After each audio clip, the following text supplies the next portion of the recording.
Καλημέρα. Ονομάζομαι Yangos Hadjiyannis, είμαι ο CEO του CIM-Cyprus Business School και θα είμαι ο συντονιστής του σημερινού συνεδρίου. Σας καλωσορίζω όλους. Good morning to our foreign guests. Welcome to Cyprus. I hope you enjoy the good weather. Έντιμε Υπουργέ, αξιότιμοι εκπρόσωποι θεσμικών φορέων, κυρίες και κύριοι, καλημέρα.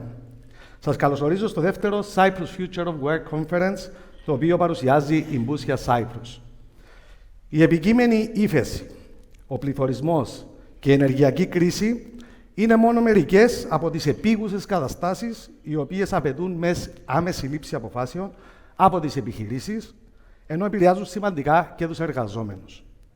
Οι πολέμοι και οι γεωπολιτικές αλλαγές και το δημογραφικό παραμένουν στο επίκεντρο. Οι αλλαγές που έχει επιφέρει στον κόσμο της εργασίας η πανδημική κρίση είναι δομικές και αυτές διαμορφώνουν σε ένα συνδυασμό με τις νέες προκλήσεις την επόμενη μέρα για την εργασία. Οι επενδύσεις στις νέες τεχνολογίες και η τεχνητή νοημοσύνη θα αλλάξουν ριζικά τον χώρο εργασίας και ό,τι ως τώρα γνωρίζαμε μπαίνει σε μια νέα διάσταση. Υπό τις πιέσεις των συνεχών αλλαγών, η ηγεσία και οι εργαζόμενοι καλούνται να προσαρμοστούν άμεσα, να επανεξετάσουν τις στρατηγικές τους και να μετατρέψουν τις νέες προκλήσεις σε ευκαιρίες. Πώς θα είναι άραγε η επόμενη μέρα στον χώρο εργασίας? Είμαστε ενθουσιασμένοι που σας έχουμε όλους σήμερα μαζί μας και σας παρακαλώ να προχωρήσουμε ευθύς αμέσως στην πολύ πλούσια ατζέντα του συνεδρίου που περιλαμβάνει ομιλίες από διεθνείς και Κύπριους ομιλητές, παρουσία από θεσμικούς φορείς και πλούσια πάνελ συζητήσεων. Στο σημείο αυτό να αναφέρουμε ότι το συνέδριο Future of Work τελεί υπό την αιγίδα του Υπουργείου Εργασίας και Κοινωνικών Ασφαλίσεων, του Κυπριακού Εμπορικού και Βιομηχανικού Επιμελητηρίου και του Cyprus Payroll Management Association. Και σαφώς να ευχαριστήσουμε τους χορηγούς μας, χρυσός χορηγός Υφυπουργείο Τουρισμού, χορηγοί Parimatch Cyprus, EPIC, υποστηριχτές Connect, Audiovisual Equipment, Omni Media και Salamis Organization. Καλώς στο βήμα τη Διευθύνων Σύμβουλο της Boussias Cyprus, Μαρία Kyriakou. Μαρία μου.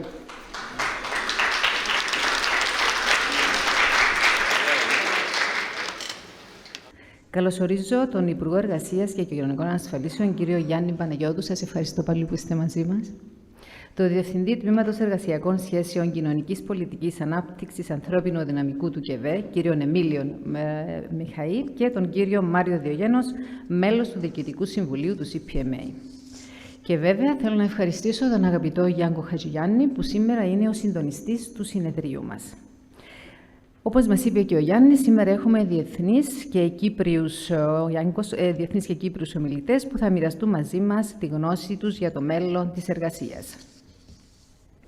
Και αφού σας έχω μαζί μου, να μου επιτρέψετε να σας πω και λίγα πράγματα για την Boussias Cyprus σε 2 λεπτά. Η Boussias Cyprus αποφάσισε στρατηγικά να αναπτυχθεί και να αυξήσει τις δραστηριότητες της. Για φέτος συνεχίζουμε τα συνέδριά μας, δίνοντας ιδιαίτερη έμφαση στο περιεχόμενο, όπως είναι το σημερινό μας συνέδριο, γιατί μας ενδιαφέρει όσοι είστε εδώ είτε να μάθετε κάτι, είτε να θυμηθείτε κάτι, για να μπορείτε να το εφαρμόσετε στον επαγγελματικό σας χώρο. Και βέβαια τα βραβεία μας, που πάντα προσπαθούμε να εξασφαλίζουμε αξιόλογα άτομα για την κριτική μας επιτροπή, για να έχουμε και αξιόπιστα αποτελέσματα. Ένα στοίχημα που νομίζω ότι το καταφέραμε. Το Boussias Newsletter, που το έχετε καθημερινά, αποστέλλεται σε πάνω από 35.000 άτομα και το διαβάζετε και σας ευχαριστώ πάρα πολύ αυτό. Για να πετύχει μια εταιρεία πρέπει να έχει όραμα, πρέπει να έχει στόχους, πρέπει να έχει αξίες, αλλά πρέπει πάνω απ' όλα να έχει και ανθρώπους, που είναι και το θέμα του σημερινού μας συνεδρίου. Εμείς είμαστε 200 άτομα στην Κύπρο και στην Ελλάδα και προσπαθούμε να αφουγκραζόμαστε τις ανάγκες της κυπριακής αγοράς για να δημιουργούμε καινοτόμα προϊόντα. Όπως είπε και ο Elon Musk, οι άνθρωποι πρέπει να επιδιώκουν αυτό για το οποίο είναι παθιασμένοι. Αυτό θα τους κάνει πιο ευτυχισμένους από ποτέ. Κλείνοντας, σας εύχομαι καλή επιτυχία και ό,τι εσείς επιδιώκετε να τα καταφέρετε. Σας ευχαριστώ πάρα πολύ.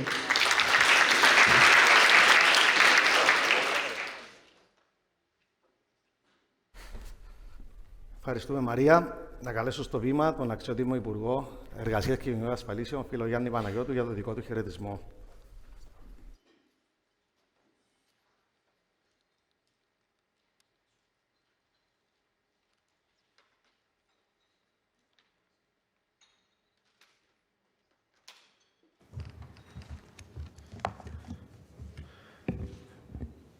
Κυρίες και κύριοι, αγαπητοί διοργανωτές, εκπρόσωποι των κοινωνικών εταίρων και θεσμικών φορέων που είσαστε σήμερα εδώ μαζί μας, καλημέρα σας.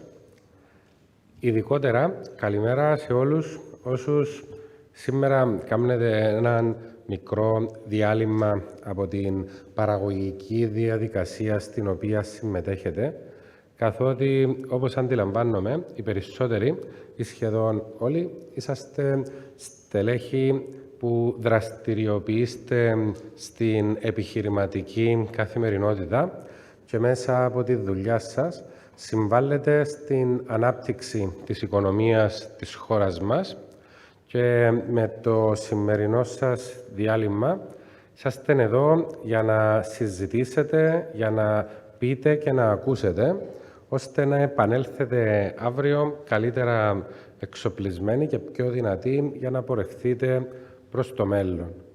Το οποίο μέλλον, όπως ήδη νομίζω όλοι αντιλαμβανόμαστε, θα είναι πάρα πολύ σύνθετο. Επειδή οι παράμετροι και οι μεταβλητές που έχουμε να λάβουμε υπόψη μας σε σχέση με το πώς εξελίσσεται ο κόσμος της εργασίας είναι πολύ πιο ιδιαίτερες και πολύ περισσότερες από εκείνες που ίσχυαν στο παρελθόν. Έτσι, εκείνο που είναι καλά να αποφύγουμε είναι τις υπεραπλουστεύσεις. Επειδή, όπως συμβαίνει σε όλες τις πτυχές της ζωής μας, έτσι και στο επαγγελματικό κομμάτι της ζωής μας, οι υπεραπλουστεύσεις κάνουν μόνο κακό. Και μία πολύ χαρακτηριστική σε σχέση με το επιχειρηματικό κόσμο, την αγορά εργασίας, την οικονομία γενικότερα, είναι αυτή η υπεραπλούστευση, σύμφωνα με την οποία για να αυξήσουμε το κέρδος μας πρέπει να μειώσουμε το κόστος μας. Και όσο πιο φτηνός είναι ο τρόπος με τον οποίο λειτουργούμε, τόσο μεγαλύτερη θα είναι η επιτυχία μας. Ίσως αυτό να έχει ψήγματα αλήθειας και λογικοφάνειας, επειδή ενδεχομένως σε πρώτη φάση να δώσει την εντύπωση ότι οι δείχτες μας για τους πρώτους μήνες ή τον πρώτον κανένα χρόνο θα βελτιωθούν. Είναι όπως όταν ξεκινά κάποιος να κάνει μια πολύ σκληρή δίαιτα και δεν τρώει τίποτε. Όντως, τις πρώτες μέρες είναι να χάσει μερικά κιλά, αλλά χωρίς να ξέρω δηλαδή, όπως μου λένε, στην πραγματικότητα είναι να αφυδατωθεί, να χάσει πολλά υγρά και τούτο δεν θα εξελιχθεί καλά στην πορεία.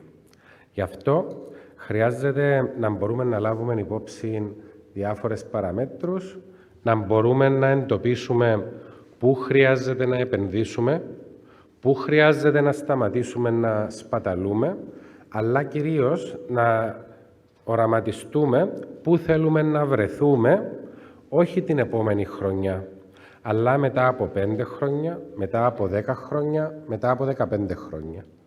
Και επειδή προέρχομαι κι εγώ από την αγορά και από τον κόσμο της επιχειρηματικότητας, αντιλαμβάνομαι ότι κάθε χρόνο θέτουμε στόχους, ότι έχουμε περιθώρια, ότι έχουμε σχεδιασμούς και πρέπει να ανταποκριθούμε σε αυτούς. Παράλληλα όμως, ο πιο καλός χαρακτηρισμός που μπορεί να αποδοθεί σε έναν επαγγελματικό στέλεχος, σε έναν επιχειρηματία, είναι αυτός του οραματιστή. Εκείνο ο οποίος δεν περιορίστηκε στις εκτιμήσεις τις βραχυπρόθεσμες, αλλά εμπόρεσε και ετόλμησε να δει μακριά. Και για να μπορέσουμε να δούμε μακριά, επισημαίνω πολύ συνοπτικά τα εξής. Τεχνολογία. Αναδεικνύεται το τελευταίο διάστημα, ιδιαίτερα έτσι, μια κλιμάκωση τους τελευταίους μήνες, ανησυχίας σε διάφορους κύκλους και στην κοινωνία γενικότερα, σε σχέση με την ανάδυση της τεχνολογίας, της τεχνητής νοημοσύνης, όπου δημιουργούνται, νομίζω, κάποιοι συνειρμοί, οι οποίοι πηγάζουν κυρίως από τις κινηματογραφικές ταινίες της δεκαετίας του 90, όπου υπήρχε μια ανησυχία ότι το τέλος του κόσμου θα έρθει όταν αναλάβουν την εξουσία τα ρομπότ. Μπορεί μερικές φορές η τέχνη να μιμείται τη ζωή ή η ζωή να μιμείται την τέχνη, αλλά τολμώ και προβλέπω ότι δεν θα είναι αυτή η εξέλιξη της ανθρωπότητας και δεν κινδυνεύουμε. Αντίθετα, όπως στην ανθρωπότητα να καταφέραμε να διαχειριστούμε πολύ σημαντικές τεχνολογικές εξελίξεις, οι οποίες ήταν πράγματι επικίνδυνες για την επιβίωση του πλανήτη, όπως παραδείγματος χάρη την πυρηνική ενέργεια, και καταφέραμε να βρούμε τρόπους να τα ρυθμίσουμε, να τα διαχειριστούμε, να τα περιορίσουμε και να τα αξιοποιήσουμε, πόσο δε μάλλον με αυτού του είδους τις τεχνολογικές εξελίξεις. Όμως, χρειάζεται να μπορούμε να είμαστε προετοιμασμένοι και να εκτιμήσουμε σωστά για το τι είδους επαγγελματικές δραστηριότητες θα συνεχίσουν να πρέπει να γίνονται από τους ανθρώπους για να επενδύσουμε σε αυτές. Όπως δηλαδή οι προηγούμενες τεχνολογικές εξελίξεις οδήγησαν στον περιορισμό των μηχανικών και σταθερά επαναλαμβανόμενων διαδικασιών εργασιών στις γραμμές παραγωγής, και πλέον οι εργαζόμενοι που απλώς βιδώνουν την ίδια βίδα καθ' όλη τη διάρκεια της εργασίας τους έχουν περιοριστεί ή έχουν εξαφανιστεί λόγω των αυτοματισμών που έχουν εισαχθεί. Έτσι και σήμερα θα χρειαστεί να μπορούμε να επικεντρωθούμε σε επαγγελματικές δραστηριότητες οι οποίες να προνοούν διαπροσωπική επαφή, πραγματική δημιουργικότητα, πραγματική εξειδίκευση και διαχείριση σύνθετων καταστάσεων. Κάτι το οποίο συνεπάγεται επίσης την ανάγκη για επένδυση στις ανάλογες υποδομές. Είτε αυτές είναι σε μηχανήματα, είτε είναι σε λογισμικά συστήματα. Και αυτό δεν αφορά μόνο τον ιδιωτικό τομέα, αφορά και το κράτος, που όσον περισσότερο καθυστερούμε σε αυτές τις επενδύσεις, τόσο πιο δύσκολο είναι μετά να τις επιλέξουμε και να τις εφαρμόσουμε. Θα πω ένα χαρακτηριστικό παράδειγμα. Το λογισμικό σύστημα που χρησιμοποιούν οι υπηρεσίες των κοινωνικών ασφαλίσεων, όταν σχεδιάστηκε, ήταν πάρα πολύ καλό, αλλά επειδή έχουν μεσολαβήσει περίπου 30 χρόνια έκτοτε, σήμερα είναι το πιο απειρχιωμένο λογισμικό που χρησιμοποιείται για την κοινωνική ασφάλιση στα κράτη-μέλη της Ευρωπαϊκής Ένωσης. Και είμαστε στη διαδικασία του εξυγχρονισμού του με ένα πρόγραμμα που χρηματοδοτείται από το Ταμείο Ανάκαμψης και Ανθεκτικότητας, το οποίο κοστίζει καμιά 10 εκατομμύρια. Όμως, αυτή η καθυστέρηση συνεπάγεται αυξημένα ρίσκα, λόγω του ότι χρησιμοποιούμε ένα πεπαλαιωμένο σύστημα. Συνεπάγεται επίσης αρκετό μέρος της ευθύνης για τις καθυστερήσεις που οι πολίτες βιώνουν στην καθημερινότητα τους σε σχέση με την καταβολή παροχών και επιδομάτων. Συνεπάγεται περιορισμό στο πώς μπορούμε να αξιοποιούμε στατιστικά στοιχεία που υπό άλλες συνθήκες θα ήταν άμεσα διαθέσιμα και ούτω καθεξής.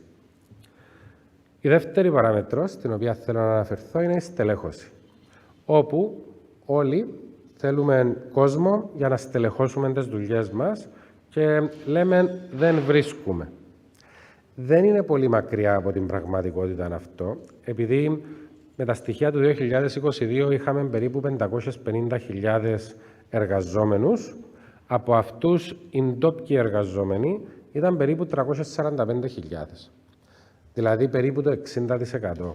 Με εκείνους τους ντόπιους που δεν εργάζονται να είναι εγγεγραμμένοι στο Δημόσια Υπηρεσία Απασχόλησης περίπου οι 10.000 να είναι ντόπιοι από αυτούς, κάτι που σημαίνει ότι δεν υπάρχουν και τεράστια περιθώρια για να ενεργοποιηθούν τόσοι Κύπροι ώστε να καλύψουν το σύνολο των αναγκών μας.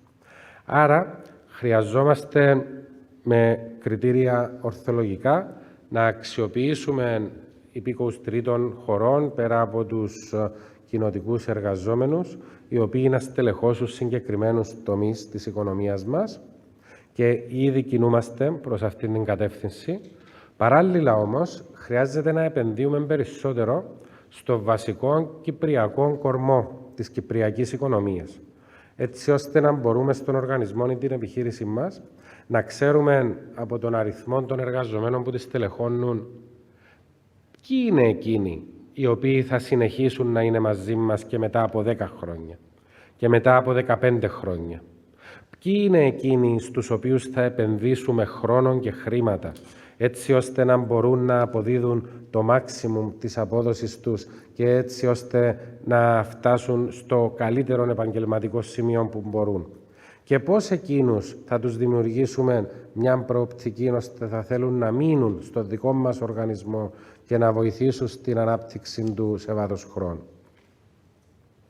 Το τρίτο στο οποίο θέλω να αναφερθώ είναι η μεγάλη σημασία που έχουν οι δεξιότητες, ιδιαίτερα οι πράσινες και οι ψηφιακές, οι οποίες δεν αφορούν οι πράσινες μόνο τους περιβαλλοντολόγους και οι ψηφιακές μόνο τους IT-δες. Όλοι οι εργαζόμενοι, ανεξαρτήτως του τομέα στον οποίο δραστηριοποιούμαστε, έχουμε πράσινη και ψηφιακή πτυχή της επαγγελματικής μας ζωής. Οπότε πρέπει όλοι να την αντιληφθούμε και να την κατανοήσουμε, έτσι ώστε να αναπτύξουμε τις δεξιότητες που χρειάζεται για να μπορούμε να την υπηρετήσουμε. Και επειδή οι απαιτούμενες δεξιότητες δεν είναι στατικές, η σημαντικότερη δεξιότητα που χρειάζεται να έχει ένας εργαζόμενος στο σύγχρονο και στο μελλοντικό επαγγελματικό περιβάλλον είναι οριζόντια και είναι αυτή της δυνατότητας και της διάθεσης για διαρκή μάθηση. Δηλαδή πρέπει ο καθένας να μάθει να μαθαίνει και να το χωνέψει ότι αυτό δεν θα σταματήσει ποτέ. Μπορεί πριν 30 ή πριν 40 χρόνια να μπορούσε κάποιος με το πτυχίο που έκαμε για 3-4 χρόνια όταν ήταν 20 χρονών να επερνούσε τα επόμενα 40 χρόνια χωρίς να χρειαστεί να ξανακάτσει να διαβάσει ή να ξανακάτσει στα θρανία. Αλλά στο σύγχρονο κόσμο αυτό είναι το αυτονόητο και το αναμενόμενο. Το τέταρτο στο οποίο θέλω να αναφερθώ είναι οι συνθήκες της εργασίας, οι οποίες πρέπει να έχουν την κατάλληλη ισορροπία μεταξύ της ρύθμισης και της ευελιξίας. Προφανώς, η ρύθμιση της εργασίας δεν πρέπει να μετατρέπεται σε ζουρλομανδία. Πρέπει να μπορεί να υπάρχει ευελιξία για να δραστηριοποιείται ένας οργανισμός και μια επιχείρηση. Όμως, οι κανόνες, όταν είναι σωστοί και όταν ανταποκρίνονται στα σύγχρονα δεδομένα της οικονομίας, βοηθούν περισσότερο την ανταγωνιστικότητα παρά οι συνθήκες εκείνες όπου επιτρέπουν σε αυτούς οι οποίοι είναι πρόθυμοι για το πρόσκαιρον όφελος να λειτουργήσουν εις βάρος του μέρους εκείνου του επιχειρηματικού κόσμου που πράγματι θέλει να δημιουργήσει με έναν ορίζοντα ουσιαστικό και μακροπρόθεσμο. Οπότε, για να μπορούμε να έχουμε και την απαραίτητη ομαλότητα και σταθερότητα, επειδή σήμερα είναι Πέμπτη και χτες ήταν Τετάρτη και χτες είχαμε μια απεργιακή κινητοποίηση για την οποία είμαι σίγουρος ότι είμαστε ενήμεροι όλοι, αντιλαμβανόμαστε ότι αυτό είναι κάτι που όλοι απευχόμαστε. Επειδή για να μπορούμε να αναπτυσσόμαστε και να δημιουργούμε, θέλουμε εργατική ειρήνη. Για να τη διασφαλίσουμε όμως, χρειάζεται να προηγείται και κοινωνικός διάλογος και συνεννόηση και ανταλλαγή απόψεων και διάθεση για να καταλήγουμε σε κοινά αποδεκτές ρυθμίσεις, την εφαρμογή των οποίων να σεβόμαστε όλοι. Θέλω να αναφερθώ επίσης στη σημασία που έχει για τους εργαζόμενους και ιδιαίτερα για την νέα και την πολύ νέα και την επερχόμενη γενιά των εργαζομένων σε σχέση με τη συμφιλίωση της προσωπικής και της επαγγελματικής ζωής.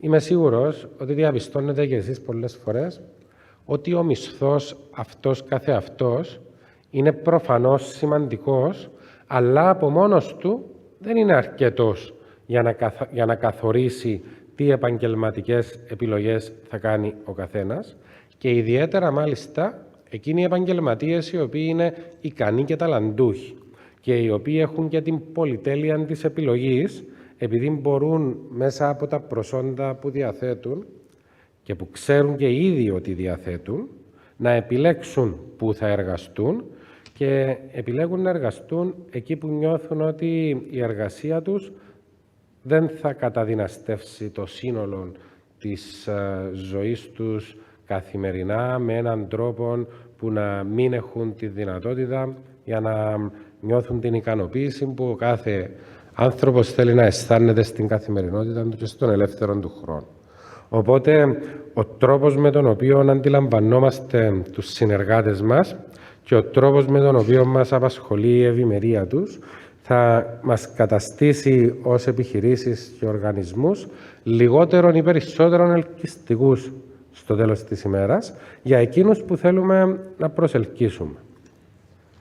Καταλήγω λέγοντας ότι η λέξη κλειδί για την αγορά εργασίας της χώρας μας, στην οποία θα αναφερθώ, δεν είναι πρωτότυπη, είναι χιλιοϊπωμένη, αλλά θεωρώ ότι αυτή είναι και σε αυτήν πρέπει να παραμείνουμε συνεπείς. Η ποιότητα. Επειδή δεν μπορούμε να επενδύσουμε ούτε στις φτηνές υπηρεσίες, ούτε απλώς στις υπηρεσίες οι οποίες να απευθύνονται σε εκείνους οι οποίοι δεν είναι σε θέση να ανταποκριθούν στις απαιτήσεις για κάτι καλύτερο. Έχουμε όλα τα χαρακτηριστικά για να μπορούμε να είμαστε μια χώρα η οποία να είναι ταυτισμένη με την ποιότητα των υπηρεσιών και των αγαθών. Όπως σε πολύ σημαντικό βαθμό ήδη συμβαίνει και με τον τουρισμό μας και με τις επαγγελματικές υπηρεσίες που παρέχουμε και με τις χρηματοοικονομικές υπηρεσίες που παρέχουμε και με τα προϊόντα που παράγουμε. Αλλά χρειάζεται αυτό να γίνεται συνειδητά και χρειάζεται στο πλαίσιο αυτής της προσπάθειας να είναι ξεκάθαρο για όλους μας ότι ιδιαίτερα με τον τρόπο με τον οποίο η τεχνολογία αποκτά πρωταγωνιστικότερο ρόλο στην αγορά εργασίας, οι πραγματικοί πρωταγωνιστές είναι οι άνθρωποι. Οπότε, όσο περισσότερο επενδύουμε στους ανθρώπους μας σε όλα τα επίπεδα, από την κορυφή μέχρι τη βάση, όσο περισσότερο έχουμε ως διαρκή γνώμονα την αναβάθμιση της ποιότητας των υπηρεσιών και των αγαθών που προσφέρουμε, εκτιμώ ότι το μέλλον για τη χώρα μας θα είναι ευίωνο. Εκτιμώ ότι η οικονομία μας θα συνεχίσει να αναπτύσσεται. Εκτιμώ ότι ό,τι και να συμβαίνει στην περιοχή, στην Ευρώπη και στον κόσμο, εάν εμείς είμαστε κατάλληλα προετοιμασμένοι, θα συνεχίσουμε και θα μπορούμε να το διαχειριστούμε.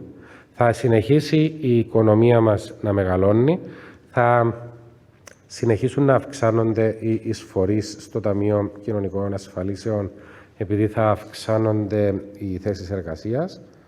Εφόσον θα αυξάνεται και ο κύκλος εργασιών των επιχειρήσεων και των οργανισμών, θα αυξάνονται και οι απολαβές τους, άρα θα αυξάνονται και οι εισφορές. Οπότε, επειδή βλέπω ότι όλοι είσαστε στην παραγωγική φάση της ζωής σας και είσαστε όλοι λαμπεροί, όμως σε κάποια φάση θα χρειαστεί να ξεκουραστείτε για να συνταξιοδοτηθείτε. Το ταμείο μας που είναι σήμερα ισχυρό και βιώσιμο θα συνεχίσει να είναι τέτοιο και μέσα από την ενίσχυση της οικονομίας μας θα μπορεί και το συνταξιοδοτικό σας μέλλον να είναι ακόμα καλύτερο από ό,τι ήδη αναμένεται. Θέλω να σας καλημερίσω ξανά. Εύχομαι καλές επιτυχίες στις εργασίες, στις συζητήσεις που θα γίνουν στο υπόλοιπο της ημέρας και είμαι σίγουρος ότι θα έχουμε την ευκαιρία να κουβεντιάσουμε και να ανταλλάξουμε απόψεις με την πρώτη ευκαιρία. Καλημέρα σας.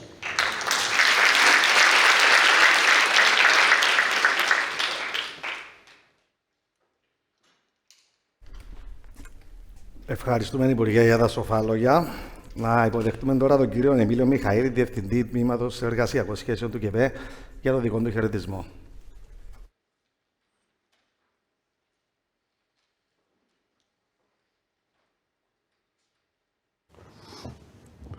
Κύριε Υπουργέ, αγαπητοί διοργανωτές, κυρίες και κύριοι, η εργασία σήμερα διεθνώς υφίσταται μεγάλες αλλαγές που συνδέονται με την τέταρτη και πέμπτη βιομηχανική επανάσταση που είναι ήδη σε εξέλιξη. Ο αυτοματισμός, οι ψηφιακές πλατφόρμες, οι νέες μορφές οικονομίας, η διεθνοποίηση των αγορών και οι δημογραφικές εξελίξεις επιδρούν καταλυτικά στη φύση και την έννοια της εργασίας. Η ανάπτυξη καινοτομιών σε τομείς όπως η τεχνική νοημοσύνη, η ρομποτική, το ίντερνετ των πραγμάτων, το υπολογιστικό νέφος, διαδίδονται με υψηλή ταχύτητα, επηρεάζοντας όλες τις χώρες του πλανήτη. Παράλληλα, εντείνουν τον ανταγωνισμό και επιφέρουν ανακατατάξεις στο σύνολο των κλάδων και επαγγελματικών δραστηριοτήτων. Οι αναδυόμενες νέες τεχνολογίες, σε συνδυασμό με την άνοδο των διαδικτυακών πλατφορμών πώλησης αγαθών και υπηρεσιών, που συγκεντρώνουν τις δραστηριότητες σε πολλούς τομείς, προκαλούν ρήγματα σε παραδοσιακές αγορές και μορφές οργάνωσης της εργασίας, αλλάζουν τον τρόπο που εργαζόμαστε, εκπαιδευόμαστε και αποκτούμε δεξιότητες. Οι αλλαγές στον τομέα της εργασίας είναι τέτοιας εμβέλειας που αναπόφευκτα θα οδηγήσουν σε σημαντικές απώλειες υφιστάμενων θέσεων εργασίας. Την ίδια ώρα όμως δημιουργούνται νέες ειδικότητες και νέες θέσεις εργασίας. Οι νέες θέσεις εργασίας θα απαιτούν αναβάθμιση υφιστάμενων και νέων δεξιοτήτων, ενώ σε πολλές περιπτώσεις θα συνοδεύονται από την δυνατότητα ευελιξίας από τις επιχειρήσεις να καθορίσουν τον χρόνο, των τόπων και των τρόπων εκτέλεσης της εργασίας. Η αναβάθμιση των δεξιοτήτων και η συνεχόμενη ανανέωση των γνώσεων των εργαζομένων θα πρέπει να είναι συνεχής.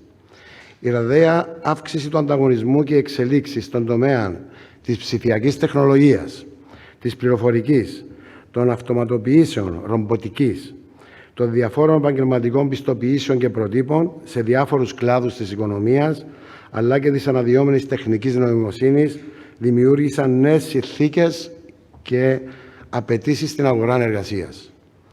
Μέχρι το 2035, όλο και λιγότεροι ανειδίκευτοι εργάτες θα έχουν πρόσβαση στην αγορά εργασίας λόγω της εξέλιξης της τεχνολογίας. Πέρα από την αύξηση της online εργασίας, όπως είναι στην καθολομιλουμένη, ένα μεγάλο ποσοστό των νέων θέσεων εργασίας θα καλυφθεί από τις ρομποτικές συσκευές.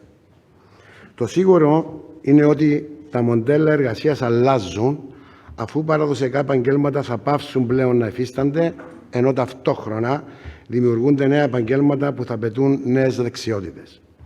Η απόκτηση νέων δεξιοτήτων από πλευράς των εργαζομένων δεν αφορά αποκλειστικά μόνο τη χρήση των νέων τεχνολογιών, αλλά και τις δεξιότητες που σχετίζονται με τη συναίσθηση, την ενεργητική ακρόαση, την κριτική σκέψη και ανάλυση, την επίλυση προβλημάτων, την ανθεκτικότητα, καθώς και την αντοχή στο στρες. Τα επαγγέλματα του μέλλοντος μπορούν να διαχωριστούν σε δύο κατηγορίες. Αυτά που θα δημιουργηθούν και αυτά που ήδη υπάρχουν, αλλά θα απαιτούν νέες αυξημένες δεξιότητες. Νέα επαγγέλματα, τα οποία σήμερα δεν τα γνωρίζουμε καν και σχετίζονται με τεχνική νοημοσύνη, τον όγκο των δεδομένων και την ταχύτητα των υπολογιστών, σίγουρα θα κυριαρχήσουν. Επαγγέλματα όπως μηχανική ρομποτικής, ελεγκτές διασφάλισης ποιότητας και ασφάλειας, αναλυτές δεδομένων, στατιστικολόγοι και αναλογιστές, την πληροφορική, τις ανανεώσιμες πηγές ενέργειας, την πράσινη ανάπτυξη και την υγεία γενικότερα θα έχουν αυξημένη ζήτηση. Αυτά τα χαρακτηριστικά της παγκοσμιοποιημένης οικονομίας έχουν άμεσον αντίκτυπο και στον τρόπο οργάνωσης των επιχειρήσεων. Θα πρέπει και αυτές να είναι έτοιμες να φουγκραστούν τις απότομες αλλαγές στην καταναλωτική ζήτηση κατά την αγορά προϊόντων και υπηρεσιών και στην τεχνολογική εξέλιξη. Αυτές οι αλλαγές έχουν σηματοδοτήσει την ανάγκη για ευελιξία όχι μόνο στις επιχειρήσεις, αλλά και στην αγορά εργασίας και στο ίδιο το εργατικό δυναμικό. Η επέκταση των νέων ευέλικτων μορφών απασχόλησης παρέχει στις επιχειρήσεις την απαραίτητη ευελιξία, ώστε να ανταπεξέλθουν στις μεταβαλλόμενες συνθήκες, καθώς επίσης στο νέο ανταγωνιστικό οικονομικό περιβάλλον. Επιβάλλεται αυτή η εισαγωγή ευέλικτων μορφών απασχόλησης, οι οποίες να συνδέονται όμως για πρόσθετα εισοδήματα και νέες θέσεις απασχόλησης. Νέες μορφές απασχόλησης, παραδείγματος χάρη εννοούμε συμβάσεις απασχόλησης μηδενικών ωρών, συμβάσεις σύντομης διάρκειας, προσωρινής εργασίας ή εργασία κατά παραγγελία, εργασία βάση δελτίου και διάφορες μορφές τηλεργασίας και κινητής εργασίας με χρήση εφαρμογών και νέων τεχνολογιών ή ανανεωμένου ενδιαφέροντος συμβάσεις αστικού δικαίου. Ταυτόχρονα, και είναι πολύ σημαντικό, και το ΚΕΒΕ ως ο μεγαλύτερος εργοδοτικός οργανισμός του τόπου το έχει θέσει ενώπιον των αρμοδίων Υπουργείων και της κυβέρνησης, είναι ότι επιβάλλεται η μεταρρύθμιση του εκπαιδευτικού μας συστήματος και η προσαρμογή του στις νέες απαιτήσεις που απαιτεί η οικονομία και η αγορά εργασίας με στόχο την αναβάθμιση των δεξιοτήτων του εργατικού δυναμικού μας.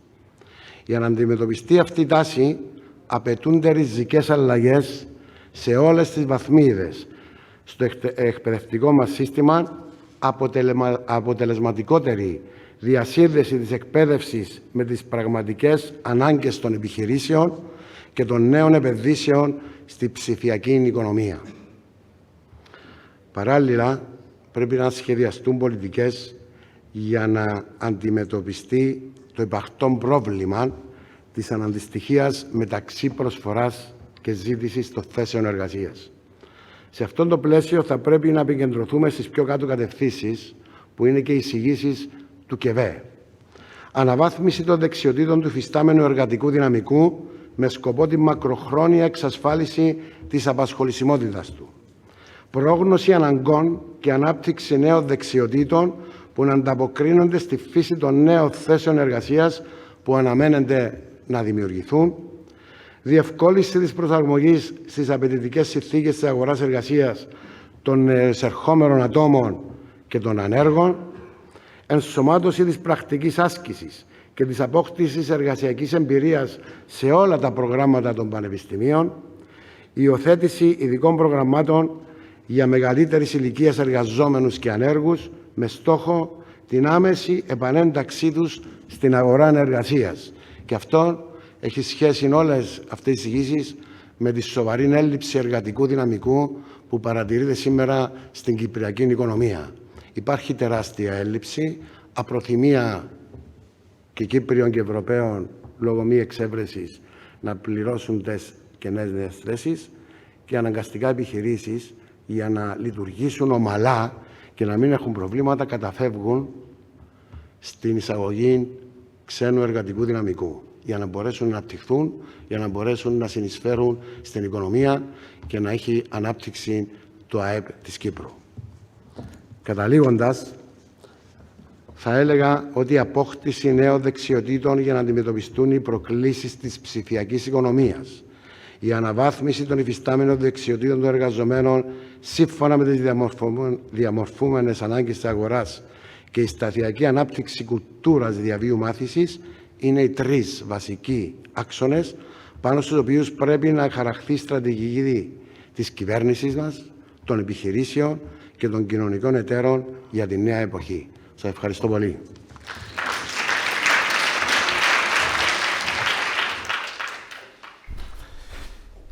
Ευχαριστούμε, κύριε Μιχαήλ. Τελευταίος χαιρετισμός από τον κύριο Μάριο Diogenous εκ μέρους του CPMA.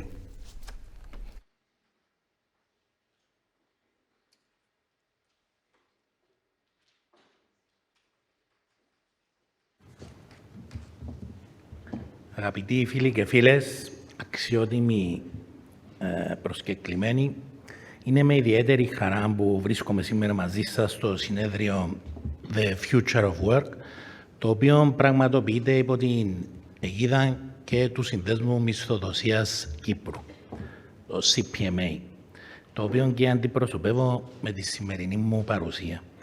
Ο σύνδεσμος μας ιδρύθηκε από αναγνωρισμένους επαγγελματίες του κλάδου διεύθυνσης μισθοδοσίας και ανθρωπίνου δυναμικού, με στόχο να καλύψει τα τεράστια κενά σε θέματα σχετικά με τη φορολογία, την κοινωνική ασφάλιση, την ψηφιακή και επιχειρηματική δημόσια τεχνολογία, την εκπαίδευση, ειδικά την εκπαίδευση όπου σαν Κύπρος έχουμε τεράστιες ελλείψεις σε ανθρώπινα δυναμικό, τόσο σε αριθμητικό αλλά και γνωσιολογικό επίπεδο. Και οι δύο προηγούμενοι ομιλητές ανάφεραν το πρόβλημα που αντιμετωπίζουμε σήμερα και ο σύνδεσμος σε μια προσπάθεια του να βελτιώσει την εκπαίδευση παραχωρεί συνεχώς με άλλες αρμόδιες αρχές τις διάφορες εκπαιδεύσεις που χρειάζονται. Ο CPMA άρχισε τη δραστηριότητα του στα τέλη του 2021 και μέσα σε μόνο 2 χρόνια έχει καταφέρει να έχει έναν μεγάλο αριθμό εγγεγραμμένων μελών και εταιριών, μέσω των οποίων ουσιαστικά ξεπερνά σε εξυπηρέτηση τις 40.000 εργαζομένους. Εργαζομένους που αγωνιούν για το μέλλον της εργασίας τους, που είναι και ο τίτλος του σημερινού συνεδρίου, το μέλλον εργασίας που μεταβάλλεται ραγδαία λόγω της συνεχούς τεχνολογικής ανάπτυξης σε ένα ψηφιακό οικοσύστημα, που η άγνοια πολλές φορές στην αλλαγή των δεδομένων προκαλεί και αβεβαιότητα. Και παίρνοντας και την πάσα από τον Υπουργό πριν, ναι, οι εταιρείες προσπαθούν να κάνουν τη μείωση του κόστους για να αυξήσουν την κερδοφορία, αλλά δεν χρειάζεται να μειώσουμε και την ποιότητα μας, εφόσον υπάρχει σήμερα η τεχνολογία που μπορεί να μας βοηθήσει να αυξήσουμε την αποδοτικότητα. Προσωπικά τα τελευταία 23 χρόνια, από το πρωί που ξυπνώ, εργάζομαι με πάθος καθημερινά μαζί και με άλλους συνάδελφους της πληροφορικής για να βοηθήσουμε τις εταιρείες, το δημόσιο και κυρίως τους εργαζομένους, εμάς δηλαδή όλους, να έχουμε ένα καλύτερο αυτοματοποιημένο περιβάλλον στις καθημερινές μας διαδικασίες, στην καθημερινότητα μας. Και το ερώτημα είναι, εάν πράγματι έχουμε τόσα χρόνια, βλέπω και συνάδελφους που στην εκπαίδευση κλπ, τόσα χρόνια που προσπαθούμε, αν έχουμε πετύχει πράγματι κάτι καλύτερο για τον άνθρωπο. Για να υπάρχει έτσι και λίγο ενδιαφέρον και να το κάνουμε και λίγο πιο πρακτικό πώς θα είναι και το μέλλον, αν και σήμερα πολλοί χρησιμοποιούν τα εργαλεία που θα αναφέρω, την απάντηση, καθώς και το υπόλοιπο της ομιλίας μου, έχω ζητήσει από το ChatGPT της OpenAI να τη συνεχίσει, ζητώντας του να σας καλωσορίσει το ίδιο. Τώρα γυρίζω σαν ChatGPT, αγαπητοί συνεδροί, είμαι ένα γλωσσικό μοντέλο τεχνικής νοημοσύνης με ικανότητα Generative Pre-trained Transformer. Δηλαδή, ικανότητα να δημιουργώ κείμενο βάσει ενός μεγάλου όγκου δεδομένων, αλλά και με βάση συνεχούς εκπαίδευσης και ενισχυτικής μάθησης, με ικανότητα να μετασχηματίζω. Δηλαδή, στη δική μου, σαν Μάριος τώρα, αντίληψη, μπορεί να βελτιώνεται, να μετασχηματίζεται από μόνον του. Το μέλλον της εργασίας βρίσκεται υπό δυναμική εξέλιξη και η τεχνολογία, συμπεριλαμβανομένων των εξελιγμένων AI μοντέλων, έχει σημαντικές επιδράσεις. Πιο κάτω αναφέρω πιθανές εξελίξεις που η τεχνολογία μπορεί να επηρεάσει το μέλλον των εργαζομένων, των ανθρώπων δηλαδή. Απώλεια θέσεων εργασίας. Η αυξημένη αυτοματοποίηση μπορεί να οδηγήσει σε απώλεια θέσεων εργασίας σε ορισμένους τομείς, με αύξηση της ανεργίας. Ανθρώπινη αντικατάσταση. Οι προηγμένοι ρομπότ μετασχηματιστές και συστήματα AI μπορούν να αντικαταστήσουν αρκετές ανθρώπινες εργασίες, με μείωση των δεξιοτήτων. Διακριτική χρήση. Οι αλγόριθμοι μπορούν να εφαρμόσουν διακριτικές πρακτικές στη λήψη αποφάσεων, όπως στην πρόληψη, στη χορήγηση πιστώσεων από τους χρηματοοικονομικούς οργανισμούς ή ακόμη και στην επιλογή συνεργατών. Δηλαδή, μέσα από αυτά τα συγκεκριμένα pods θα αποκλείονται συγκεκριμένοι ανθρώποι για διάφορους λόγους, οι οποίοι πλέον βρίσκονται σε διάφορα συστήματα.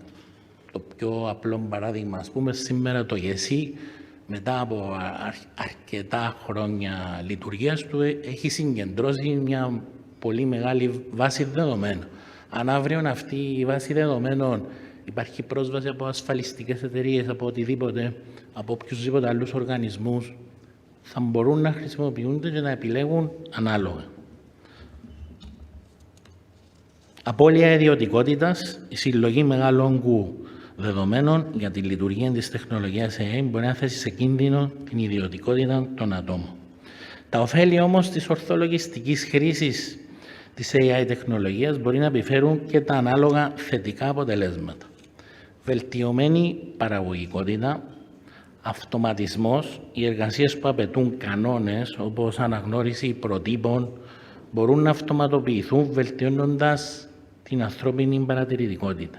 Επέκταση των δεξιοτήτων, οι εργαζόμενοι θα αναπτύξουν νέες δεξιότητες και με τη σωστή συνεργασία ανθρώπου και τεχνολογίας οι εργαζόμενοι θα συνεργάζονται με την τεχνική νοημοσύνη και ρομπότ για να βελτιώνουν συνεχώς την ποιότητα εργασίας τους και κατά επέκταση τη βελτίωση γενικά της ζωής τους. Κλείνοντας, σαν GPT, στη βάση των νέων δεδομένων, αυτή η διαφοροποίηση της εργασίας θα έχει σαν αποτέλεσμα ορισμένες εργασίες να εξαφανιστούν. Αλλά θα δημιουργηθούν νέες ευκαιρίες σε τομείς όπως η ανάπτυξη, διαχείριση τεχνολογίας και εκπαίδευση. Ο λόγος έτσι που έδωσα μέρος της ομιλίας μου στο ChatGPT είναι για να δούμε πώς πολύ εύκολα μπορεί να αντικατασταθεί γενικά οποιαδήποτε εργασία. Και βλέποντας και μιλώντας με πιο νεαρούς που είναι το δεξί τους χέρι και σε νομικά θέματα ή σε οποιαδήποτε, εγώ το χρησιμοποιώ αρκετά, ακόμα και σε θέματα υγείας. Δηλαδή, ας πούμε το πιο απλό πράγμα, επειδή χρειάζομαι και λίγη δίαιτα, την περασμένη εβδομάδα, ας πούμε, του ζήτησα να μου κάνει μια διατροφή συγκεκριμένη με βάση κάποια συγκεκριμένα θέματα, ας πούμε, που έχω. Είναι amazing, δηλαδή σου εξηγά ακριβώς πώς μπορεί να το κάνεις. Άρα, αντικαθιστά αμέσως ένα συγκεκριμένο επάγγελμα. Φυσικά, πάντα στο τέλος, λέει σου καλύτερα να ζητήσεις και τη συμβουλή ενός ειδικού. Συνοψίζοντας, σαν Μάριος Diogenous, βλέπω την ανάπτυξη με βάση την ορθή χρήση των μοντέλων τεχνικής νοημοσύνης στο μέλλον πολύ θετικά. Ιδιαίτερα στην αύξηση της παραγωγικότητας και της αποτελεσματικότητας μας. Είναι σημαντικό όμως να αναπτυχθούν κανονιστικά πλαίσια και πρακτικές που θα διασφαλίσουν την ασφαλή και κυρίως την ηθική χρήση της τεχνολογίας AI και των ρομπότ, προκειμένου να αντιμετωπιστούν όλοι οι μελλοντικοί κίνδυνοι. Ιδιαίτερα στην προστασία της ιδιωτικότητας απαιτείται αυστηρή και σωστή ρύθμιση της προστασίας των δεδομένων. Ο δρόμος μας έχει προκλήσεις, όμως έχουμε αποδείξει, όπως είπε και προηγουμένως ο Υπουργός, ότι σαν ανθρώπινο γένος μπορούμε να τα καταφέρνουμε και προσωπικά βλέπω ότι υπάρχει φως στο τούνελ. Εκ μέρους του CPMA σας εύχομαι κάθε επιτυχία στο συνέδριο. Ευχαριστώ πολύ.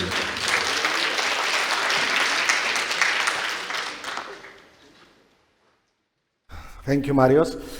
It's now time for our keynote presentations.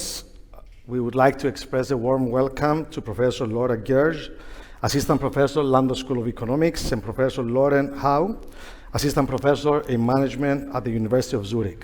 We're excited about their presentation with the topic, what skills do we need for the future of work?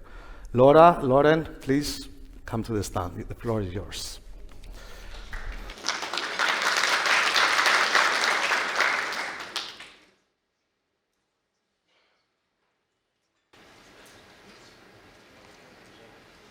All right.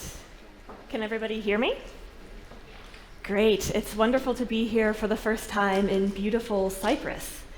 And today we're going to talk about well-being in the future of work, some insights and strategies for leaders. Now, recently, the world has faced all kinds of crises. The pandemic, war between Russia and Ukraine, Israel and Hamas, and climate change. We're facing a multitude of global challenges. But one thing that all of these crises have in common is a human core. They all have a dramatic effect on human life, not just physical health and safety, but also how we feel, where we work, our values as a society, and our connections with other people.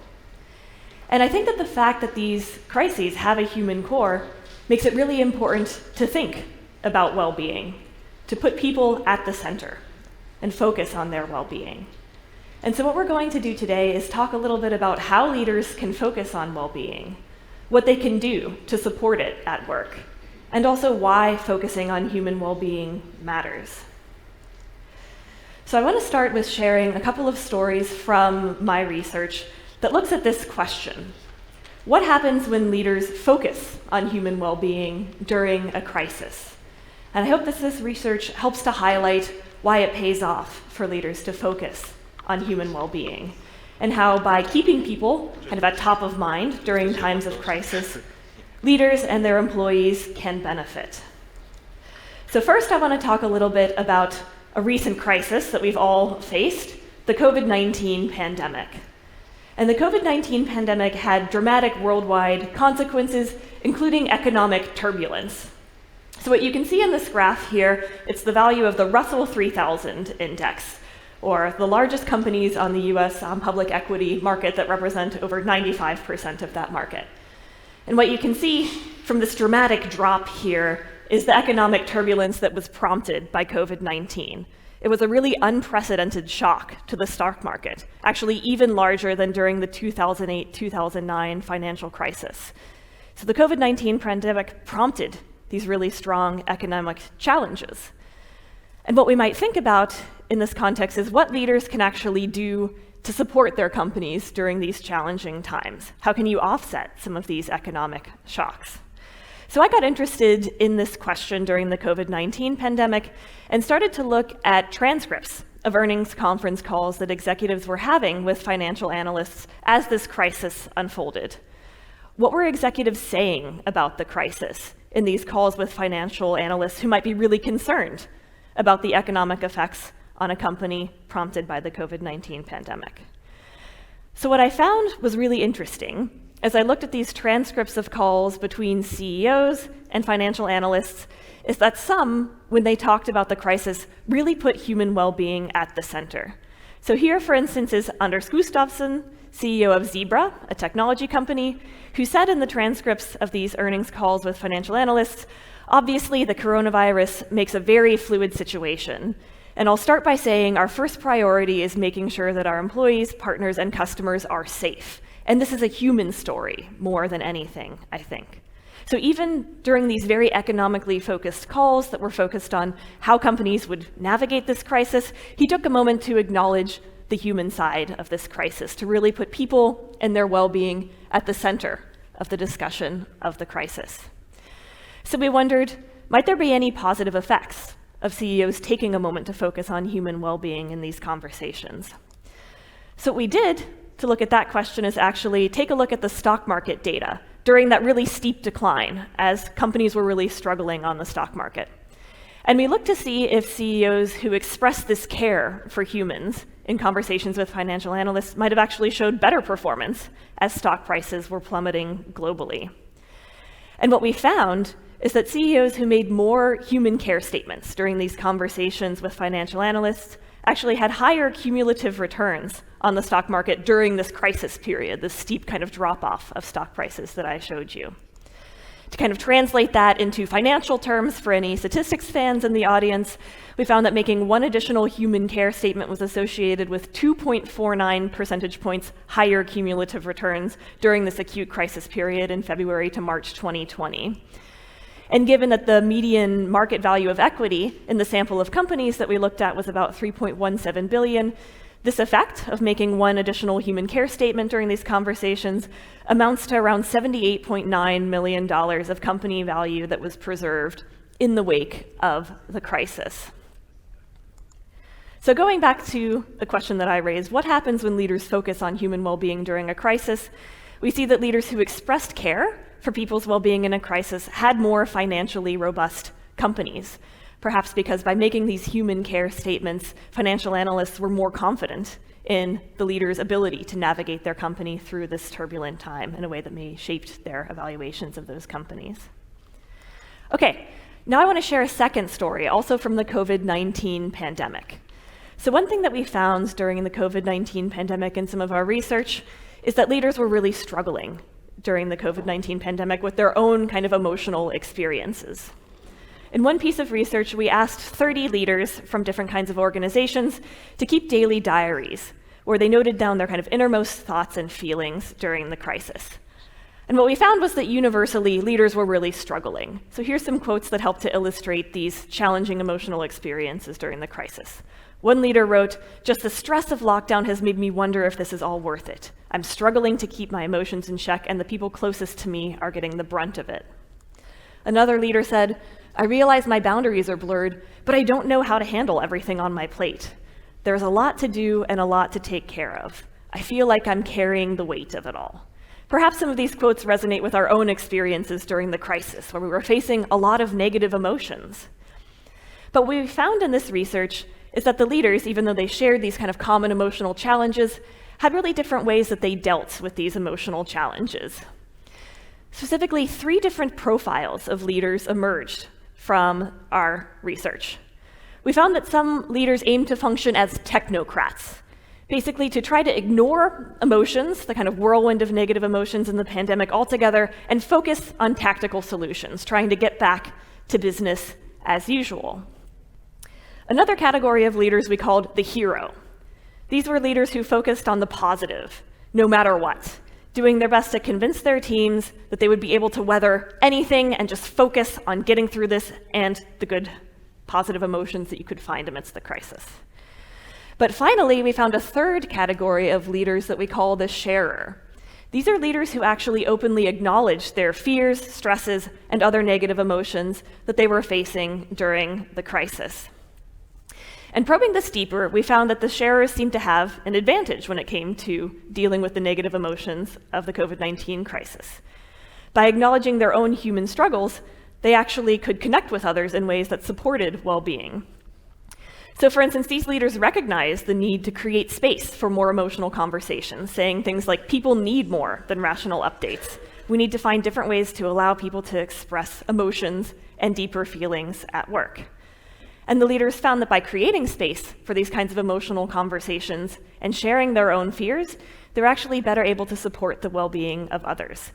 So for instance, they noticed that when they shared their own emotional struggles, it opened up a different and richer conversation, a very data-rich discussion in a way that could be lacking from video calls. So by sharing their own fears and anxieties, leaders actually helped to create space for their employees to acknowledge the challenges that they were facing. So acknowledging their own kind of inner emotional turbulence during this challenging time helped leaders to understand the mental state of their employees and to interact with them in ways that were more effective and empathetic during this time of crisis. So to put this together, another lesson from this research is that leaders who shared their negative emotions could connect with others and offset negative well-being impacts. And this was true not just for the employees, but also for the leaders themselves, who said that by actually admitting their fears and struggles, they felt like they could cope with them better than when they tried to be a hero and focus on only the positive, because that created some mental strain for them as well. So to put this all together in a crisis, focusing on human well-being can help to make leaders more effective and promote well-being among employees. Okay, so we're talking about well-being, and we've talked about different kinds of well-being, for instance, protecting people's physical health and safety during the COVID-19 pandemic and supporting emotional well-being. But I think this leads to a bigger question that's important to consider when it comes to well-being, which is, what exactly does well-being mean to business leaders and their employees? It can mean a lot of different things, right? So we did some research to look at this question. What we actually did is we went to the websites of the Fortune 500 companies, and we looked at how they talked about well-being on their websites. So anytime that the word well-being came up, what words was it associated with? Here's kind of a word cloud showing the results of this digging through company websites. What we found that was really interesting was that 84.6% of companies mentioned health when they talked about well-being. 49.1% of companies mentioned safety. And 45.1% of companies mentioned physical health. So we found a really strong focus on physical health, safety, when companies talked about well-being, this one aspect of well-being that stood out.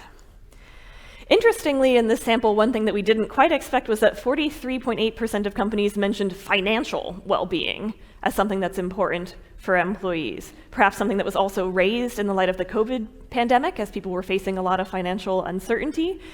But also interestingly, a lot of the companies in this sample are financial companies themselves, perhaps suggesting that companies' own mission can shape how they think about well-being and the way that they communicated about it with their employees. But what we thought was also very interesting, even though during the pandemic we started to talk a lot about emotional well-being, mental health, and burnout, only 32.6% of companies actually mentioned emotions when they talked about well-being. So we were surprised that it was only around a third of these companies and not more, given the context that this research took place in after the COVID-19 pandemic, when mental health and well-being started to be on the forefront of people's minds. And we compared these data with a survey of employees where we actually asked them to rank the importance of different aspects of well-being. And we looked at all sorts of different kinds of well-being that had come up in our research. First, affective well-being, support for emotional and mental well-being. This is something that actually the employees ranked first when it came to what was important to them for well-being.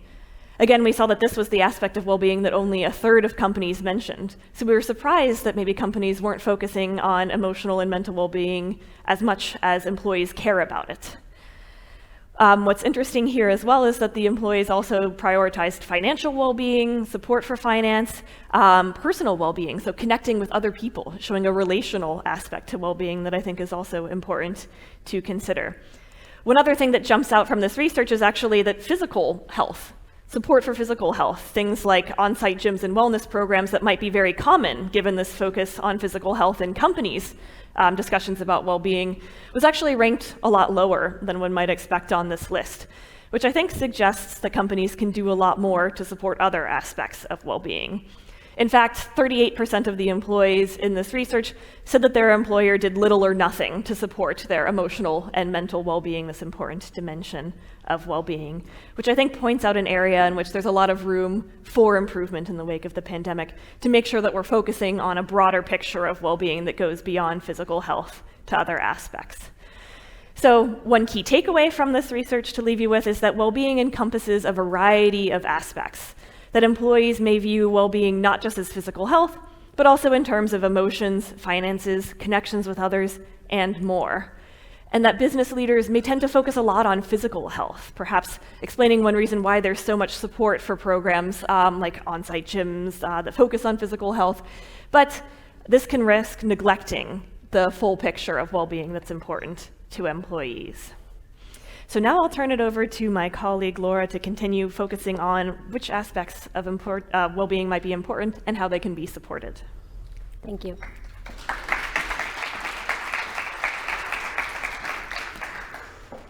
Is the mic on now? Yes, it is. Hi, everybody. How's everybody doing? Yeah, good? Yes? Okay, great.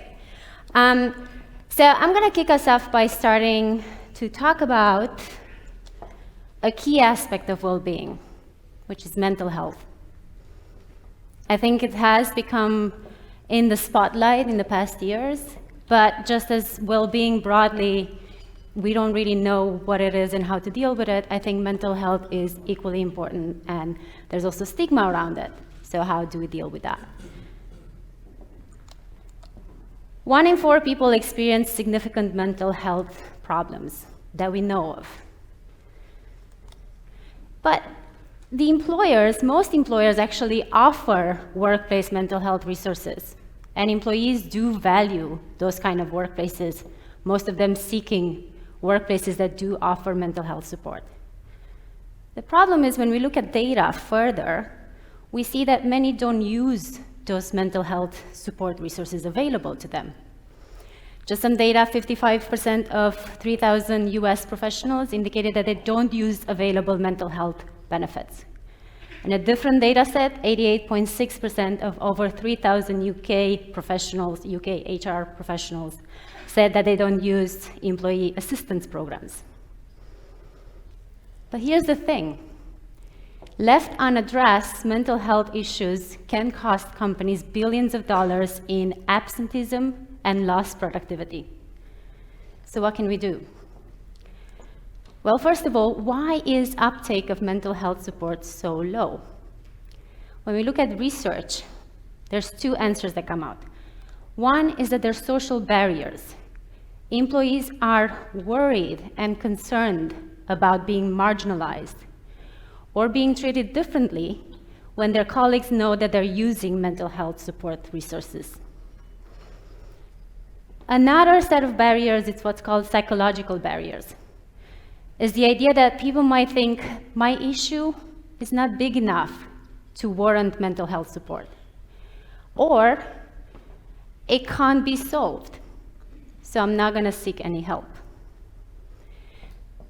One way to address the social barriers is by emphasizing the privacy of the mental health resources, by reinforcing the idea that if you're going to use those resources, your colleagues will not know about it.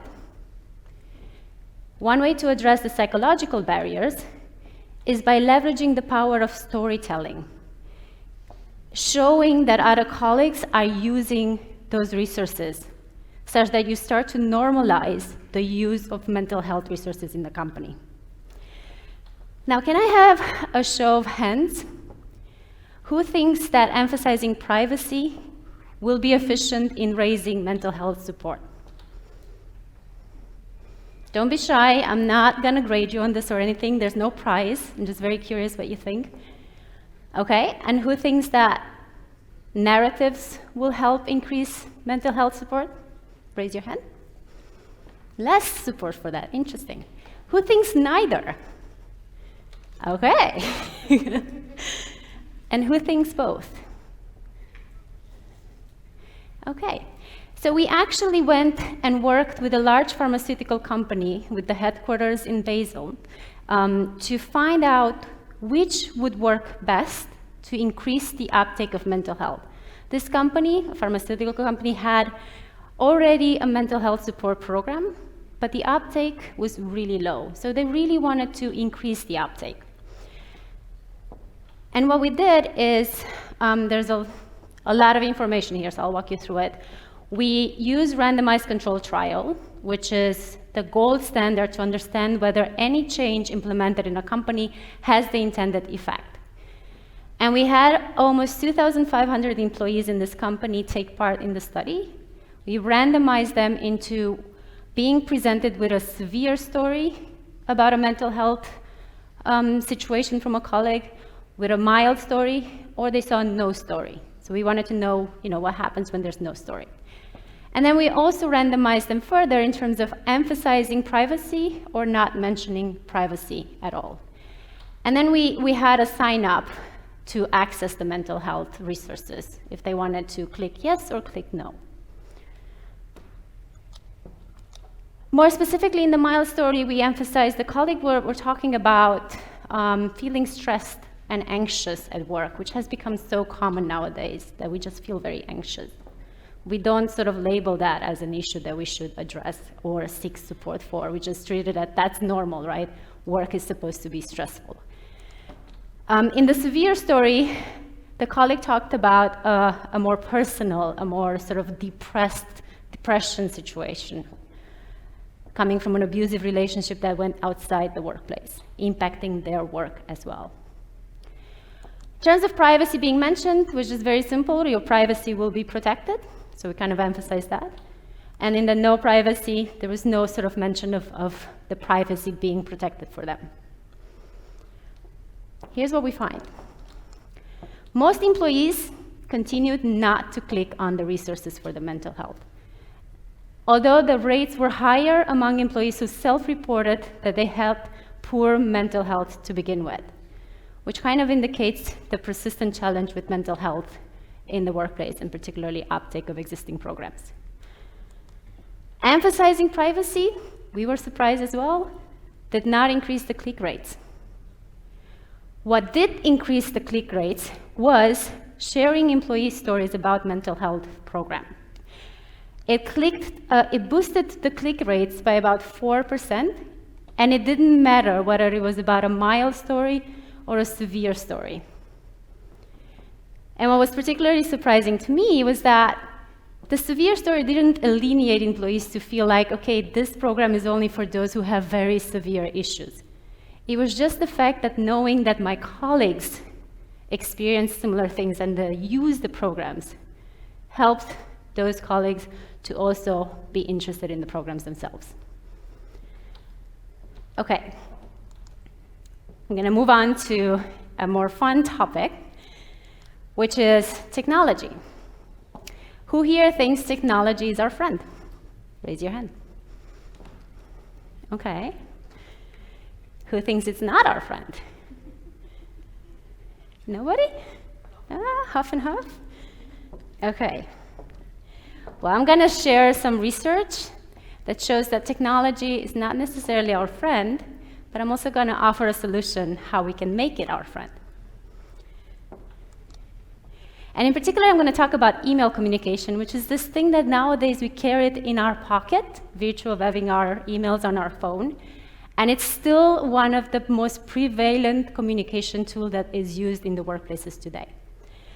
And it's a tool that was introduced because it has a lot of benefits. It's an asynchronous tool, which means we can decide when to use it and how to engage with it. So it offers, in theory, the flexibility and the autonomy to decide when and how we work. And yet, email today has become a very unique demand and a symbol for stress, because it facilitates any time sharing or requesting of input. So it makes it really hard to walk away from it. And there's a lot of research showing the downsides of this. So email is associated with fragmented attention, which decreases the work quality that we produce, because no matter how much we think we're good at multitasking, research tells us we're really bad. On a cognitive level, it just takes so much time to go back and forth between the tasks at a deep level. It also impairs work-life balance because it keeps us connected to work even when we're not expected to be connected to it. And it decreases life satisfaction, which means engaging with email makes us smile less. So, what this research, in particular on the downsides of email, given how prevalent it is, misses one important thing, which is that email is a two-way communication street, which means we can look at the email as a receiver or as a sender. And as it turns out, depending on how we look at our email, we can perceive the same message in different ways. And this idea was inspired by my own anxiety around email communication, where I often felt really anxious and really stressed about not responding to my collaborators right away or fast enough. I felt I was letting others down if I wasn't responding to things, regardless of whether it was in the weekend or not, urgent or not. I just felt this need to really reply fast. And at some point, I talked about it with a collaborator of mine who pointed out that for them, it was actually a benefit when I wasn't responding right away, especially on the weekend, for two reasons. Because one, they had a lot of other things on their plate that they could get to. So if I didn't reply, they could do that. And the second reason, it was a weekend. We're supposed to unplug and recharge during the weekend, so not giving more work to our colleagues is actually a good thing. So we started wondering whether this is something that more people are experiencing. And we started looking at whether the perspective we take when we look at the email, whether a receiver or a sender, whether when we click the button or where we open our inbox, impacts the response speed expectations that we have to off-hour non-urgent emails. Because we reasoned those would be the things that should be the least stressful for people, and we should align on the urgency to respond to them. As it turns out, in research with over 4,000 employees who we assigned to be either a receiver or a sender, we find that receivers felt that they needed to respond 36% faster to non-urgent off-hour emails than the senders expected. Why does this matter? Okay, so we don't agree on the response speed expectation. Is that so bad? Well, it turns out it is, because as senders, we are oblivious to the stress that those emails create for others. We find that the stress of those off-hour emails was 14% greater for the people receiving it than for those sending it. And we also find that it decreases performance, it impairs work-life balance, and so forth. So it's really important to address it. Of course, the question is, how do we fix this email urgency bias? A lot of the literature on bias talks about we need to help the bias holder.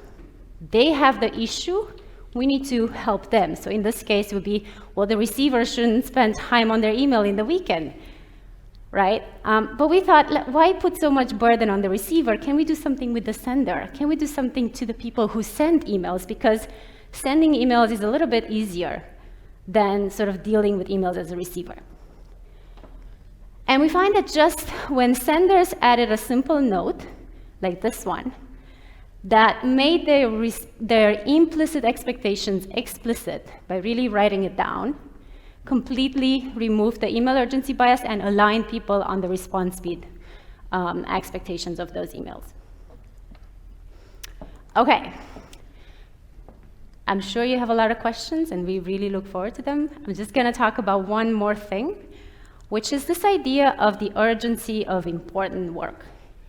And how can employees and leaders use the scarcity of time? We all have 24 hours in the day. No matter how much we think we have more, we only have 24 hours. So how can we use the scarcity of time to really deal with competing demands at work?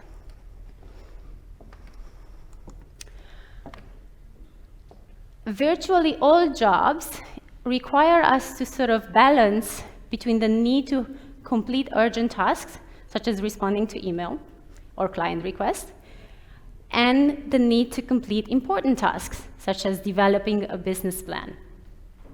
And yet, many of us struggle to optimally balance our time between important and urgent work.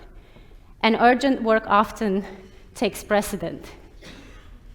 For example, organizations waste billions of dollars of employees' time by having them complete those urgent tasks or requiring them to complete those urgent tasks that only incrementally add value to the company. CEOs, who you would think because of their position they would have more control over their time, actually spend only 40% of their time on business-critical activities. And doctors spend 8.7 hours of their week on non-important tasks that don't really use their skills. Why is that? Why do we struggle to prioritize important work above urgent work, or do both of them? Well, there are many reasons, but one of them is that urgent work is just more appealing and really easy to cross off. So when we do something that's small or urgent, we get immediate gratification from that. If we get to inbox 0, it's like, okay, I've done that. I can cross it off. By contrast, important work is less tangible. It's more difficult to quantify. So it's really less hard to get that satisfaction of the work done because it really takes time to see the progress. So how can we do this? How can we help employees balance important work and urgent work? As it turns out, leaders can help employees balance those two demands by emphasizing the trade-offs that are embedded in the scarcity of time, such that you can only allocate more time to urgent work by taking time away from the important work. It's not possible otherwise. And how do you emphasize that? We designed an intervention that, first of all, had employees evaluate their work in terms of urgency and importance, and then intentionally create temporal boundaries within their workdays to address the important tasks.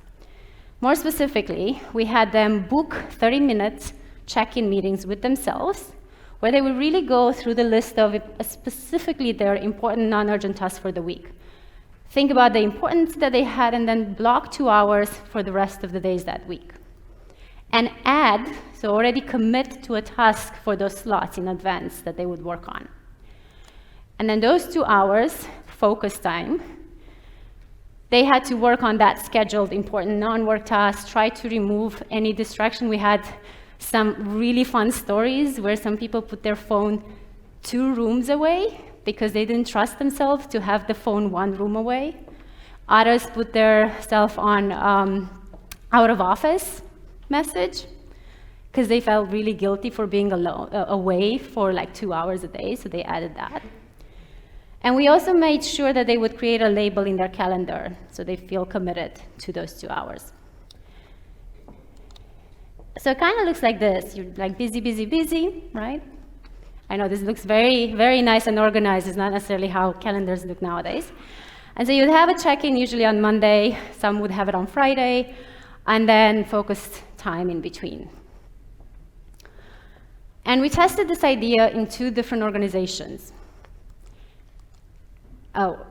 Following the same methodology. So we had company data, we randomized people into either engaging in time crafting or just going on working as usual. This lasted for 6 weeks, because it takes time to really get into a routine of a new way of working. And then we measured, again, specifically performance and employee well-being data. And we find, first at an HR consultancy company that had objective data for both metrics, we do find that people who engage in time crafting had a 14% increase in objective performance, which was measured by a key performance metrics in this company, which was full-time equivalent. And also a 40% decrease in absenteeism. So people who time crafted, who reorganized their work days around their important work tasks, took less sick days. And we find similar results at a different company, a global consumer goods company. For them, it kind of looked like this, where we see a 9% increase in performance and a 6% decrease in burnout. So these were self-reported measures. They didn't have objective metrics. The asterisk there says that for the well-being, it only works if you stick to it for longer. And this is because for well-being benefits to come out of a new way of working, you need to give it time for people to adjust and shift their mindsets. And that's all we have. Thank you so much for your attention. We look forward to your questions.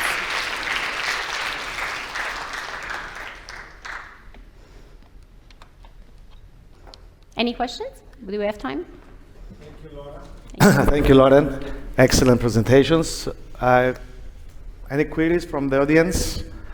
I mean, I have one to start the conversation. You talked about the email and the discussion about the bias and the anxiety caused by email, but how do we respond to the fact that the youngster generation Z coming into work in the next few years think that emails are old school, they're more into instant messaging? How does that change the work-life balance? Because I think email is a skill that not many possess when it comes to 18, 20-year-olds today. Great question. And it's a question I get a lot. And I think, we focused our research in the context of email.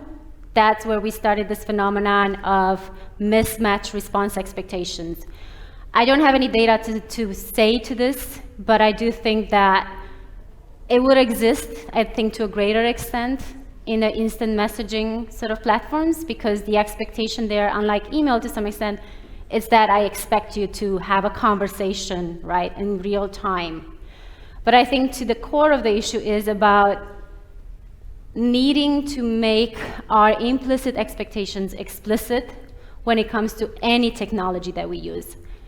Because I think I've seen a lot of companies try to introduce a new technology as a way of addressing the problem without really talking about how that technology is going to be used, without really having conversation about what kind of norms do we have, and without explicit conversations about the use of that technology. Then it's when unhealthy norms start to develop, and it's much harder to then change the culture once those norms have been embedded. And I think if we think about like email, but not just email in general with communication, we find many, many different ways of signaling to others when it's something important or urgent. Exclamation mark, red text, capital letters. But when it's not important or not urgent, we don't tell the other person. We assume they know that this is not urgent. But I think our research shows that irrespective of which medium we use for communication, it really matters to clarify your expectation for any type of request. Any other questions? There's one at the back.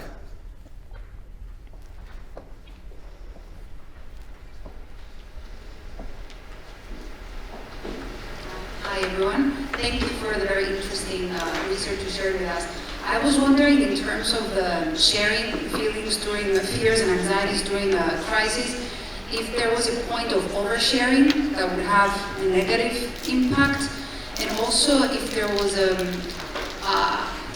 difference in terms of the type of crisis. So if there was a financial crisis that the organization was going through, or are we talking about a big sort of more humanitarian type of crisis that connects us all? So that was the question for that type of research. And then I wanted to go over to the mental health, stigma, or how we want to label that. But if there was any type of connection or research showing the impact that if leaders themselves used the mental health resources, or if they acknowledge a mental health struggle, how that would have perhaps impacted the use of those services from employees. Thank you. Yeah, thank you. Those are all great questions. And I'm glad that you asked the first one about potentially oversharing, because we did see hints of that in the way that the leaders talked about their experiences. So for instance, one wrote that they were in a meeting where everyone was just talking about how terrible things were going, and that you could just feel the energy being completely, kind of sucked out of the room. And so I think one lesson that's important to take away with that message as well is that there's a time and a place for these kinds of conversations, and it might be something where it's really powerful in one-on-one meetings where you can check in with someone and say, hey, I've been really struggling, how are you doing? When you think maybe that person could use some support. Or taking a moment to talk about it at a group level, but making sure that you balance that also with other topics of conversation, or create some time and space, but try to avoid oversharing. And one recommendation that we make for leaders in the Harvard Business Review article that we wrote about this research is, start small, maybe share a small struggle, see how people respond to it, find the right kind of time and place for the employees that you're working with, but be careful not to overshare, because that can have some negative consequences. So I think doing it kind of step by step and seeing what seems to resonate and work with the team is important. So a little bit of a spirit of experimentation. And then for the second question about the type of crisis, we ran the study during the COVID-19 pandemic, which I think very obviously had human elements, right? People were working from home, they were really struggling, they were readjusting. But I think the lessons from it could apply to other types of crises as well. I think financial crises within a company still causes the same kind of negative emotions, uncertainty, anxiety, etc., that still are emotions that I think are beneficial to bring out into the open and talk about so you can address them. I think if you don't speak to the negative emotions that accompany any type of crisis, it becomes kind of an elephant in the room, potentially. So I think all crises have some kind of emotional core. Might be slightly different for each type of crisis, but I think if negative emotions come up as part of a crisis, it's still useful to address them in some way by, openly acknowledging them in appropriate settings. But yeah, thanks for the questions.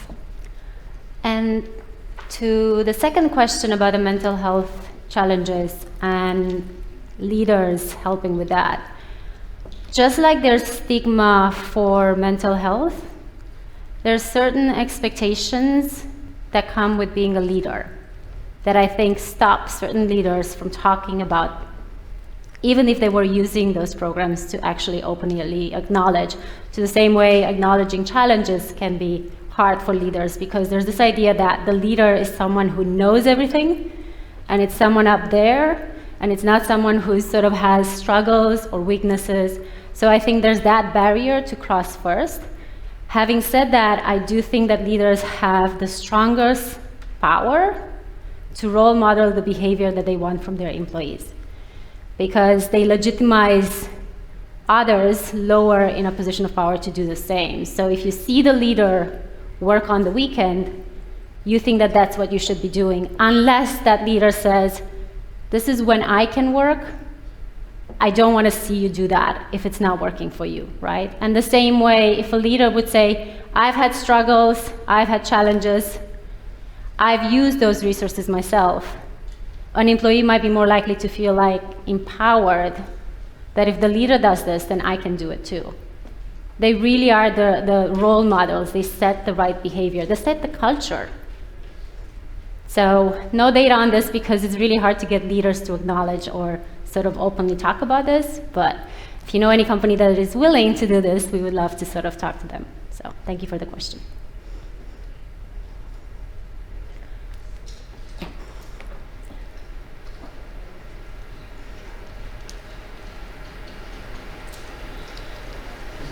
Thank you very much for your very interesting presentations. What I would like to ask is, what really triggers poor mental health at work? Because we are speaking about poor communication or managerial practices, but is it something hidden behind and sometimes you cannot see it? Sorry, I missed one word. What triggers? Poor mental health at work. Really? Gosh, that is a very challenging question. And I think I'll go first, and if you have anything to add, Lauren, please do. But it's... Okay, I'll start by saying this. I think well-being just as time, so I study time a lot, and well-being and the future of work, but just like time, well-being is invisible until it's not. So we only notice that well-being is a problem, we only notice mental health issues or burnout when it's too late to really intervene, right? If you notice it, it means it has gone too far. So it really needs to start from the beginning to build and cultivate the right environment to not allow things to go that far. Yeah, sure. So I'm going to be addressing that in my talk, actually. Great. One of the key things, if it's a human behaviour, it's a lot to do with the lack of trust between people in the company itself. However, there's a new body of research called psychosocial safety, and that's spoiler alert what I'm going to be mentioning in my talk. But psychosocial safety is looking at psychological well-being in the same way as we look at health and safety, looking at the causes of ill health. It's a very new area, but the point there is to address it in the same way as you would address health and safety and unpack what's actually going on before you start putting in any of the interventions. Sorry to interrupt in there, but that's just my area, so. Oh, that's great, because I was going to say that sort of starting from what drives, I think it's a good question, but then you need to trickle down and look at the different drivers that could happen. It could be at the emotional level, psychological level, right? Psychological safety is such a big concept. And I would add to that, sort of from the performance perspective, I think we're seeing with knowledge work that it's becoming really hard to quantify performance, but we use still very old metrics of quantifying it, right? We use face time, like, are people in the office? Those are the high performers. Are they responding fast? Those are the high performers, when in fact, really spending less hours but really focused hours leads to the best outcome, especially when it comes to sort of this intangible knowledge work. So that can also be a driver that you're sort of pushing your workforce to the limit. And that leads to mental health problems because they think they have to be this ideal worker that looks at longer work hours, not taking vacation, and that builds up over time. I don't know, Lauren, if you have anything to add. Yeah, I think I would just add briefly that just as well-being can be very multifaceted, I think ill health, mental health is also very multifaceted and can be related to a lot of different sources, whether it's the relationships in that person's life, the work culture, which may have problematic elements, a lack of trust. You know, there's all sorts of different sources that can create stress at the workplace and that can create stress at the workplace for reasons that are outside of the workplace.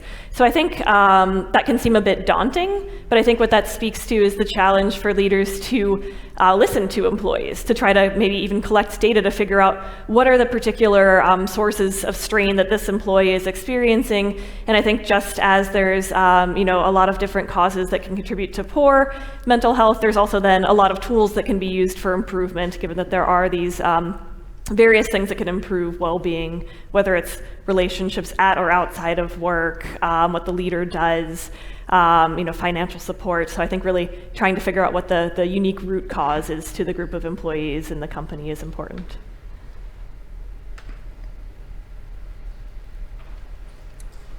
All right. Thank you, Laura. Thank you, Lauren. Thank you. Thank you so much, everybody. Thanks, everybody. So I would like now to welcome Mr. Peter Dorrington, co-founder and chief strategy officer of Anthrolytics. The title of Mr. Dorrington's presentation is How Employee Experience Drives the Customer Experience and Fuels Business Growth. Peter? Kalimera, everybody. I'm going to stand here because I find I'm distracted if I walk around too much. My name is Peter Petros, for the Greeks amongst us. I think there's quite a few. By the way, I brought this on stage because this is how I manage my work life. This is one of two phones I carry. It's my work phone. My colleagues have this phone number, and it goes off at 6 o'clock at night, and it doesn't go back on again until 8 o'clock the following morning. And I had to do that because my wife threatened to throw my work phone off a ferry, off of Kefalonia, when she caught me doing email when I'm supposed to be on holiday with her. So the second phone is my personal one. And nobody at work has that number apart from two people where I'm the emergency contact. And that stays on all the time. Now, some of the things I'm going to talk about, and I'm going to rush through it, and one of the other reasons I'm going to stand still is there's going to be a lot of information on the slides. I know you shouldn't, but you will read it. Slides are going to be available to everybody afterwards.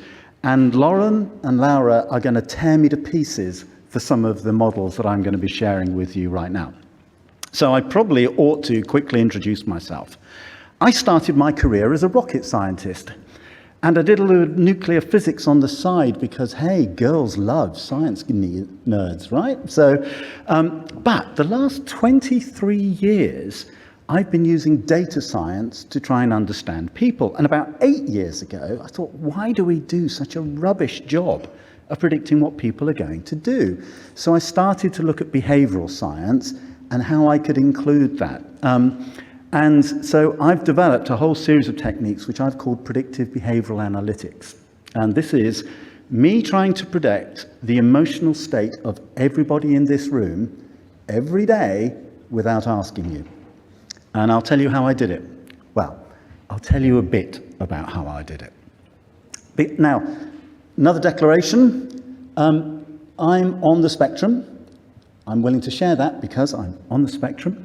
I'm mildly Asperger's, and the most extreme version of me is Elon Musk. Oh, goodness help me. So I'm coming at this from the point of view of somebody who doesn't really understand people emotionally. So I'm coming at it from the point of view, how would a computer understand this? And as my wife, who teaches special needs, said, I would have been one of her clients as a child. So I want you to bear that in mind. I'm not a psychotherapist. I'm not somebody that's naturally good with people, but I am old and I've learned how to fake it. Again, to use the criteria earlier, I'm at heart a technocrat, but I can fake being a sharer and even being a hero, although I'm actually an anti-hero. I look for problems. So predictive behavioral analytics, understanding why employees do what they do, giving me the ability to tell you which of your employees are likely to take time off sick in the next month, and how many of them are likely to resign within, say, 3 months' time, without asking them. Who here has done an employee engagement survey? Put your hands up. You know what answer you get from your employee yet? How many of you honestly answered it? Okay, you don't really get very far, even if you're told it's anonymous, if you say, I don't believe in the company strategy and I hate my boss. Most of us accept that there are answers to survey kinds of questions, and I had to get around that. So let's talk about the relationship first between employee experience, customer experience, and the bottom line, and that's what I'm interested in. It's the euros. How does this influence money at the end of the day? Now, the world of work we find ourselves in today has changed dramatically. How we work, where we work, the tools that we use. Remote working is a big thing. I'm going to talk about that later on. So most of us have got some experience of being able to work from home now. I'm of the generation where we were told it would be impossible to have a paperless office, and the remote worker was that disembodied voice on the conference phone, desperately trying to keep up with what was going on in the room and being ignored by everybody in the room. Well, we had to overcome that because of the pandemic. And now we've got technology coming in. And as I said, I'm a technocrat. I love technology. But that has had real changes in the way that we work, in how we experience work. And also it's meant that there's a lot more volatility. So at first it went like this. Everybody had to work from home when we had the pandemic. And then businesses thought, this is great. We can hire people from anywhere. My remote workers don't have to be local.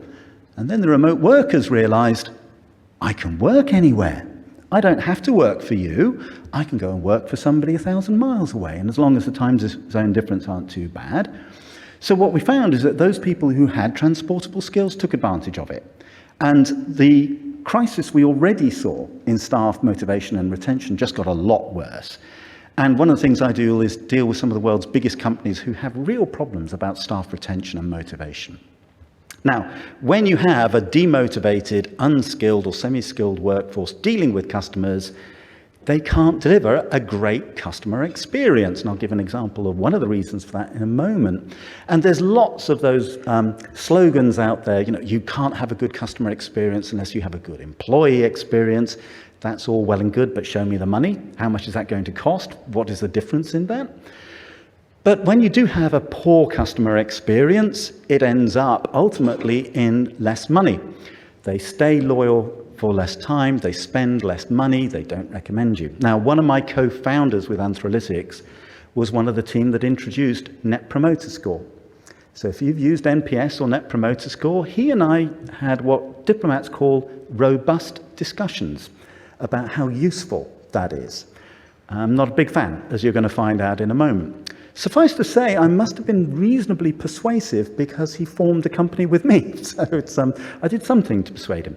Nonetheless, you can measure the monetary impact of every stage of the value chain I'm about to show you. So you can actually do a calculation of what I call the economics of empathy, the calculus of the bottom line of just doing the good thing. So then, here's one of those examples. I do a lot of work with call centers, and they have horrendous staff turnover. 40% staff turnover a year is not unusual. So they're constantly replacing people, which means that at any given time, at least a quarter of their workforce is, in their own words, incompetent. They've not yet learned how to do their job well. They've not had enough practice in doing it. They've not learned all the things. And if you've ever phoned a call center and you're talking to the agent, by the way, when I phone a call center, it's because I've tried all the self-service stuff, it didn't work, and I'm really frustrated. And you get the muzak for about 3 or 4 minutes whilst they're desperately looking up what the answer is. Okay, and I'll talk about the impact of AI on that in a moment. That's not a great experience. And yet, for many organizations, contact through their customer service channel, their call center, their employees in the workplace, is the only opportunity you get to show how you're different from everybody else who's online. So having a poor customer experience when there's plenty of choice out there is not good for the bottom line. So this is a function that shows that the satisfaction with a call is directly related to how long the employee has been employed. And we don't count them as competent until they can do at least 60% of their job. In this case, that takes 4 months to get to that point where they can quickly give an answer to any given question. That translates directly into, will that customer come back? Now, how many people here, quick show of hands, and like everybody else, I'm not going to keep hands. How many people think that loyalty is important to their business and measure it? Loyalty is important to your business, customers who keep coming back. Loyalty companies, those loyalty cards you get, one of the biggest problems they have is that we get them, we put them at the back of our purse and we never use them again.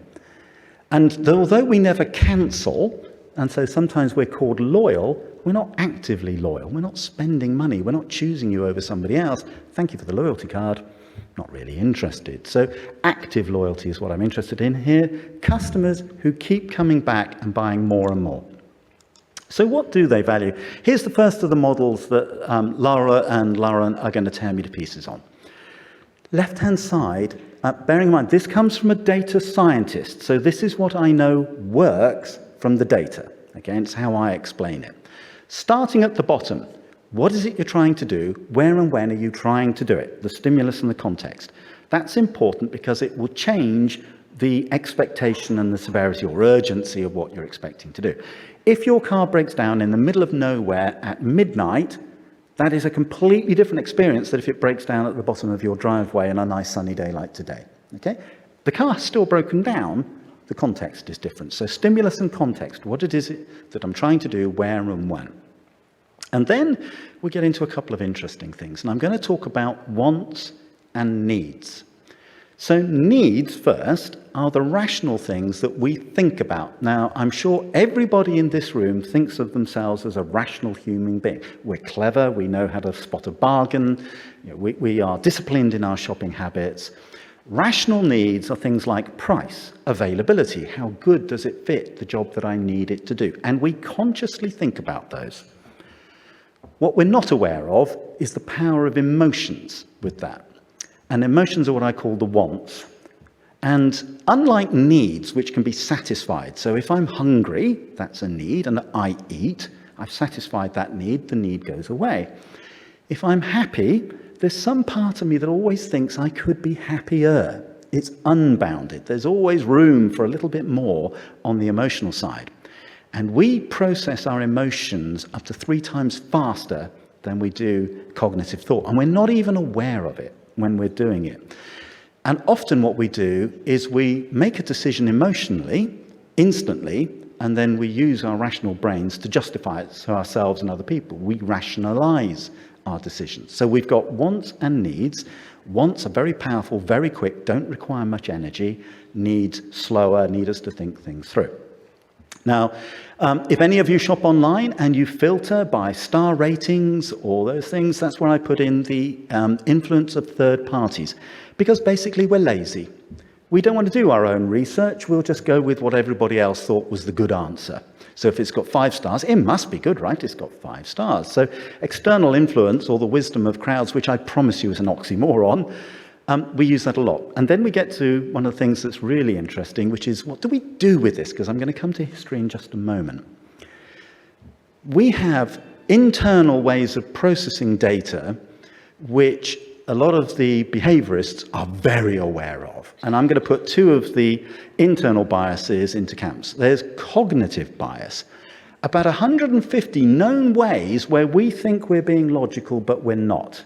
We're actually being illogical. We're making poor decisions, especially anything to do with money. And retailers know all of them. And they know how to use those. So if you ever left your home and came back with 2 of something you hadn't intended to buy 1 of when you left the house, that was probably a cognitive bias about perception of value. The other one is heuristics or unconscious biases, the rules of thumb we learn through experience or society.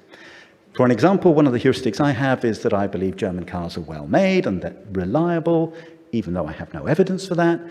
That if I buy a German car, that says something about me. And so I've got this unconscious bias towards buying a German car. Don't need any evidence to that. It's just what I believe is to be true. Belief is in there. The really difficult one, and this is where big organizations around the world have tried and failed, is how did every employee get to today? What's the history leading up to this point? And the reason they fail is because it's incredibly complicated. We're all different. Every single person's journey is unique to them. And it's a data science nightmare. And so when we talk about behavior and data science, it's really tough. Now, the wants, the emotions, I've put up an emotional model. If you haven't seen it before, if you put emotion analytics into Google or your favorite search engine, it will come up with Plutchik's Wheel of Emotions. Now, like other models, like Maslow's hierarchy of needs and Hertzberg's 2-factor model, this is a model that has been superseded by better models recently, but it's good enough. And the reason I like it is on the basis of 8 known emotions, we can calculate all the others. And it's the core of predictive behavioral analytics. So we know that if we add joy and trust, the word we just heard, you end up with love. Bit pink for me, but I think I can accept that. Let's call it liking, whether you like an organization or not. Emotions are at the core of predicting human behavior, because the rational stuff we can do with. Now, here's the data science problem. So emotions and what I call moments that matter versus moments of truth. Now, there are lots of definitions for these, so I'm just going to give you mine. A moment that matters is anything that generates an emotional response. And we can detect that from what you say and what you write. So anything like having to queue, which I hate, generates an emotional response. But it may not generate a behavioral response. And I'll use my family as case studies, I always do. I know I irritate my wife every single day.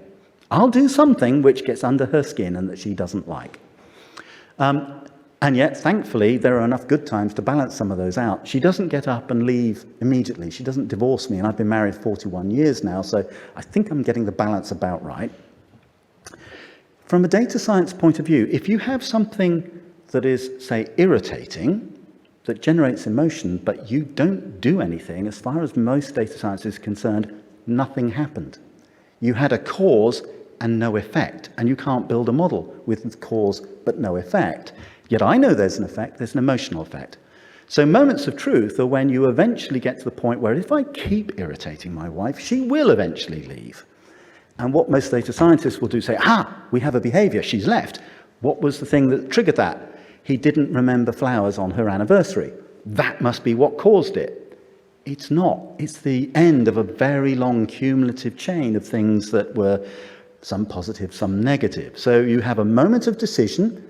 My wife says, that's it, I've had enough with Peter, he's driving me mad, I'm going to pack my bags, and, well, actually, she'd probably pack my bags and throw me out.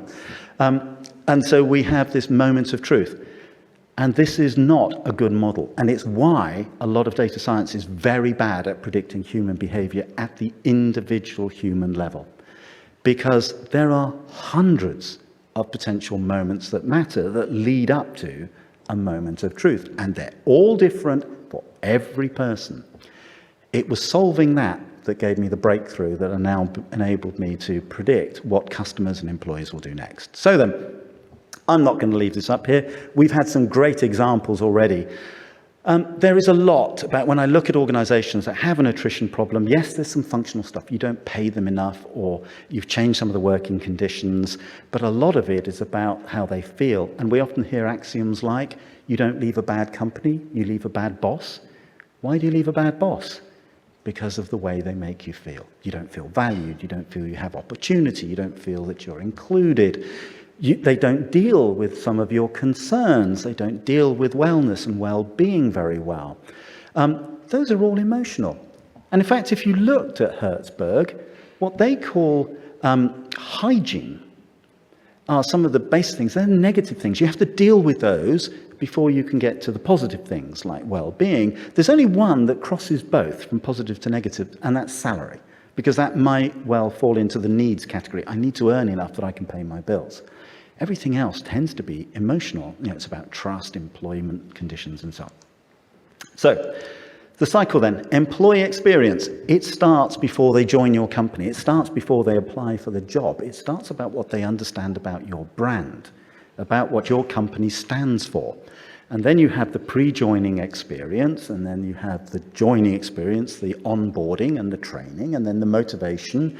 And actually it extends well beyond the point they leave you. And if, for example, as we see, a lot of young people come into call centers, it's not their career choice. They're not going to do it for 40 years. So we anticipate they will move. They will go on and do something else. But if we make their offboarding experience at least moderately pleasant, then maybe they'll come back, or they won't put us on Glassdoor and tell everybody about what an awful employee we are. It's a continuum. It's a whole range of things that started before they joined and goes beyond when they leave. So these are some of the things that were interesting. So if you have employees who don't have the right mindset, that are not equipped to deal with it, never mind having the tools and the technology, they can't deliver customer experiences. In the UK a few years ago, we started adopting Americanisms, including the one at the end of when you have a transaction in a shop, somebody saying, "Have a nice day."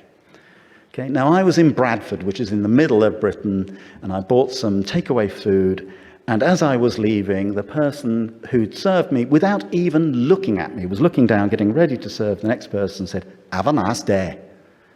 And I knew it wasn't sincere. He didn't care. He just wanted to get on and serve the next person because he was under a lot of pressure to do things within a very short time frame. Something else we talked about, why do we still measure businesses which are dependent upon customer satisfaction using measures that were developed at the end of the 19th century? They were designed for the industrial era, not for the economy one. The other thing is that employees that are not in this good place find it very difficult to be creative, and that's going to be significant in a moment. So there's this whole cycle, all of which can be measured, all of which can be influenced. Now, take those emotions. This is disposition. Now, disposition is my term for summing together all of those positive and negative emotions. It's not the same as sentiment, because any one of these can be broken down into its constituent parts. And I've compressed this timescale to show you what happens. So this is somebody that started off, they were okay, reasonably positive. Work was getting them down. They had to work a few late shifts. They had to go on the complaints line, and they got shouted at for 8 hours. Then they had a reasonable day, and it recovered a bit, but then they had more bad days. And eventually they get to the point in the amber where we're saying statistically, there's a high probability this person's going to go on sick leave. They're going to take a day or two off to recover. Or if you're working in the public sector in the UK, they're going to go off on long-term stress relief. And if it goes on long enough, they'll quit. They'll just say, I've had enough. This job now makes me feel so bad that I'm going to leave. And all the cost that involves for the company in replacing them. But when you start to intervene and you bring it around and you start to give them some positive things, perhaps you change some of their conditions, assuming you have the ability to do so, you can get to the point where you can completely turn it around. Why was this important? Because a lot of my clients were dealing with employees they can't see. They're working remotely. Now, I was taught management by walking around, but I can't walk around 15,000 miles a week. So I'm having to try and diagnose whether I think somebody's in a good or a bad place by the work that they're doing. You can do it. So you have opportunities to intervene, and it's always easier to keep a good employee than find another one to replace them. So let's think about this value chain. It starts to say from just finding what makes the perfect employee. What are the characteristics that attracts people to our company in the first place? How do we deliver a good working environment for them? How do we motivate them and train them? Which also impacts their retention. But what we want are employees that are both able to deliver a competent job, which is not a competitive differentiator, by the way, because I'm willing to bet most of your competitors are competent at their job too, and have compassion so that they can deal with customers. And the customer experience is very dependent upon that. I get served quickly, I get served by somebody who is very good. That improves satisfaction, that's where the NPS bit comes in. But what I was interested in is their loyalty, their spend, their repeat purchase, they're bringing other people in. And that influences both revenue and your direct costs. So, now a few years ago, we started to look at bots and automation. You say automation to most people, they think job losses. That's not really been my experience. It's actually freed up a lot of people's time. But here are some of the ways that it fits. So virtual employees, bots, chatbots, self-service, are there really to actually help employees get to an answer faster. And generative AI and all the other AI techniques are great for trawling through a knowledge base and surfacing an answer really quickly. It augments people's behavior by giving them skills that they don't have. On the customer side, robotic process automation, it lets them serve themselves. So I hate having to call in to do something very simple like check a balance. And as Georgios knows, I'm one of those people, I like to know where everything is well in advance. So I'm constantly checking in, saying, is this confirmed? Where am I going? What am we going to be doing from there? Predictive behavioral analytics is where I give people that have no emotional intelligence an insight into what's going on with their colleagues. And saying, maybe you ought to give Peter a call because I don't think he's in a great place. Now, at that point, I stop. Because I don't do the things that Laura and Lauren can do, which is tell you what you ought to do with that information. I just need to tell you, Peter's not in a great place right now. Or, Peter's in a fabulous frame of mind. Now's a great time to give him some additional skills and experiences. One of the things I did notice, though, and I've been writing about this recently, is where those companies have introduced bots in things like the call center, and we've done a lot with self-service, the attrition problem has started to get worse again. And we think, well, why is that? We're taking off some of the workload. It's because the workload that's left is difficult. It's complicated. It's unique. It needs creativity. It's really hard work.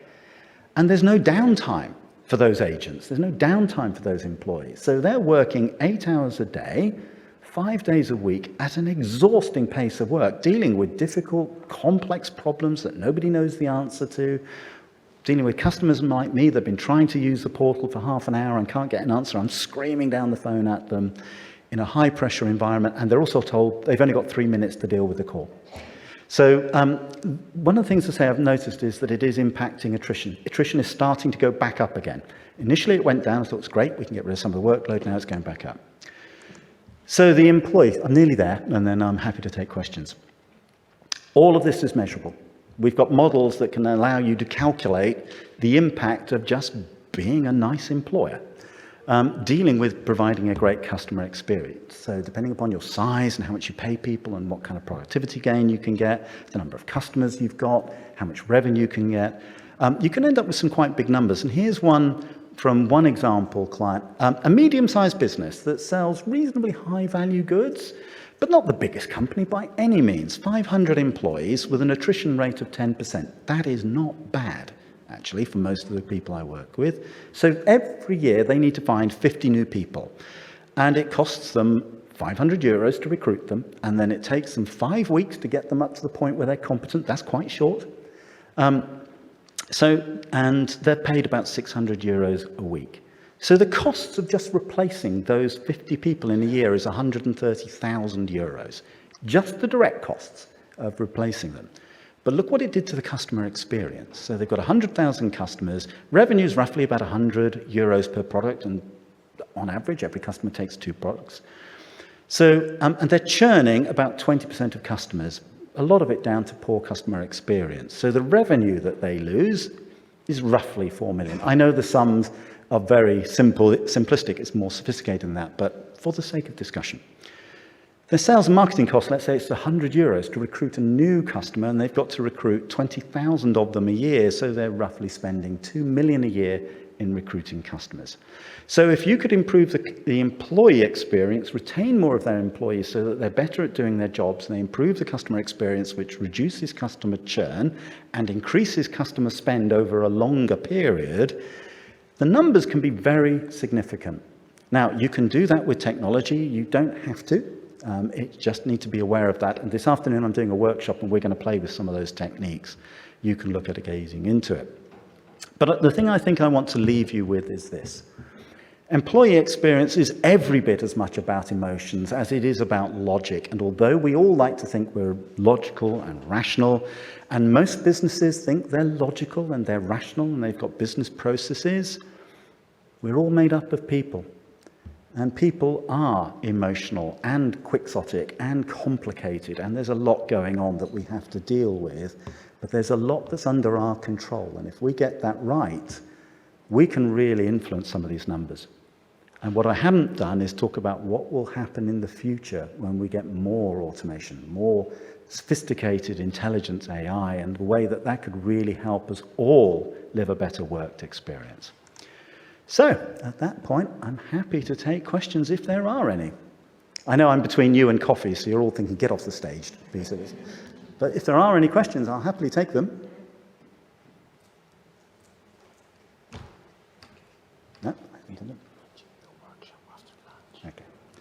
I've just been prompted to remind you, by the way, I'm running a workshop this afternoon where I talk about the other side of the equation, customers. Now, there's a lot more I'm going to share on this to say you don't have to worry about the technology. There is some clever things in here. By the way, quick show of hands. Who has used or had a little go with ChatGPT or something like it? Come on, put your hands up. Yeah. Did you know that ChatGPT makes stuff up? It's called hallucinating. It's a well-known effect. If it doesn't know the answer, it will make up a plausible answer, one that sounds and looks right. And one example of that came up recently where an employee trying to be lazy used ChatGPT. They were lawyers. And rather than go to the library and look up all the case law, they asked ChatGPT to give them some case law that they could use in a submission to a federal court in America. And ChatGPT gave them the cases, citations, case numbers, went to the federal court, the judge looked at it, tried to look up the cases, and none of them existed. ChatGPT had made them all up. And you can imagine what the judge felt about a lawyer coming to court with made-up case law. Suffice to say, they're not practicing at the moment. So if you are using it, by all means do. It's very powerful at some things, and I was on an IEEE committee that looked at the ethics of using emotion AI, but it is as dumb as a brick, and it will lie. If it thinks that that's the best way to solve a problem, it has no problems about lying and making stuff up. The making stuff up, as I say, is called hallucinating. It's a well-known effect of those working in the field.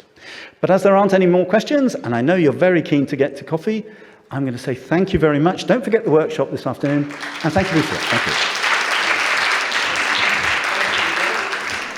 Thank you, Peter. I will remind everyone that the presentations will be posted on the website of the conference with the approval of the speakers.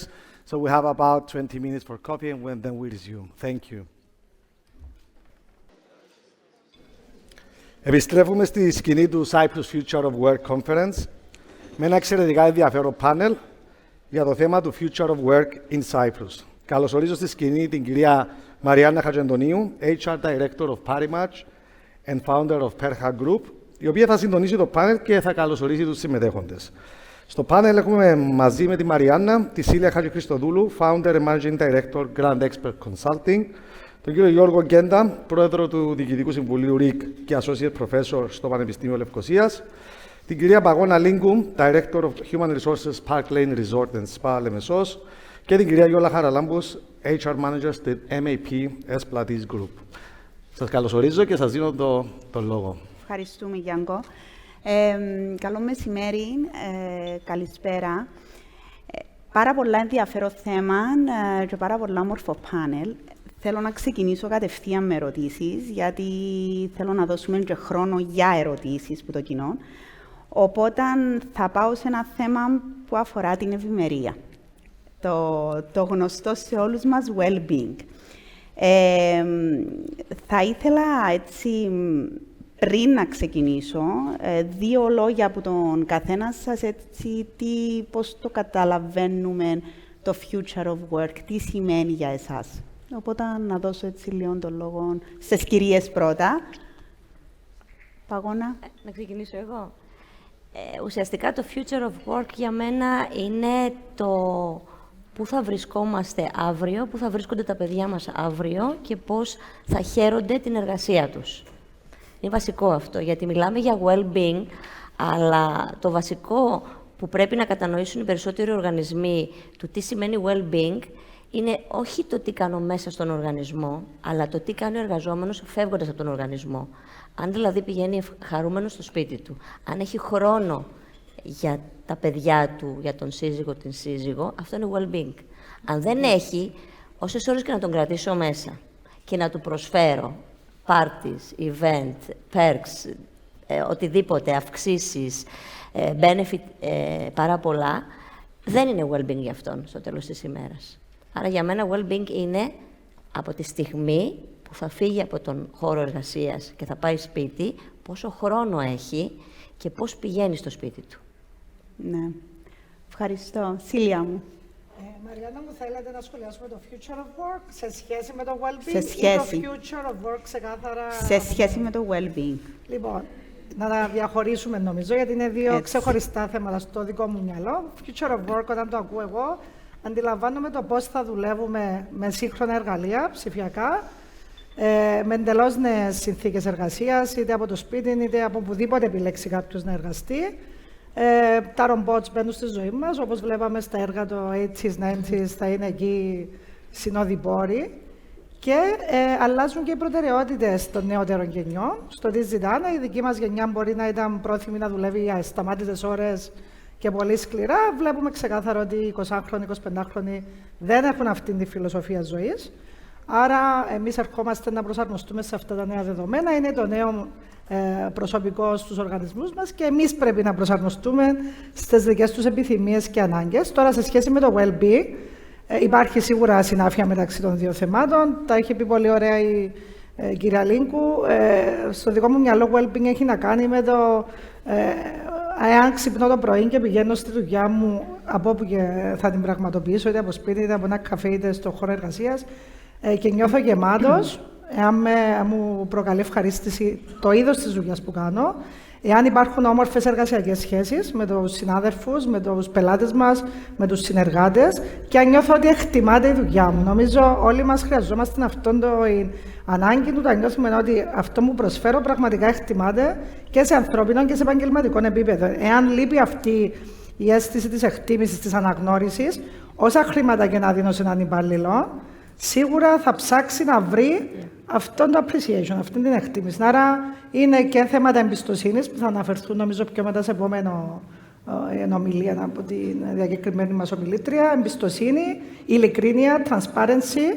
Εάν κάτι δεν πηγαίνει καλά, οφείλουμε να το αναγνωρίσουμε εγκαίρως, να το λύσουμε και να νιώθει υπάλληλος ότι το νοιάζομαι σε συναισθηματικό επίπεδο. Εάν δεν νιώθει καλά, εάν αντιμετωπίζει μια πρόκληση είτε σε προσωπικό είτε σε επαγγελματικό επίπεδο, χρειάζεται κάποιον άτομο, είτε είναι το HR, είτε είναι η διευθύντρια του τμήματος, ο διευθυντής, είτε ο ίδιος ιδιοκτήτης, αν πρόκειται για μικρή επιχείρηση, να νιώθει ότι είναι δίπλα του και μπορεί να τον κατανοήσει και να του προσφέρει λύσεις όπου μπορεί.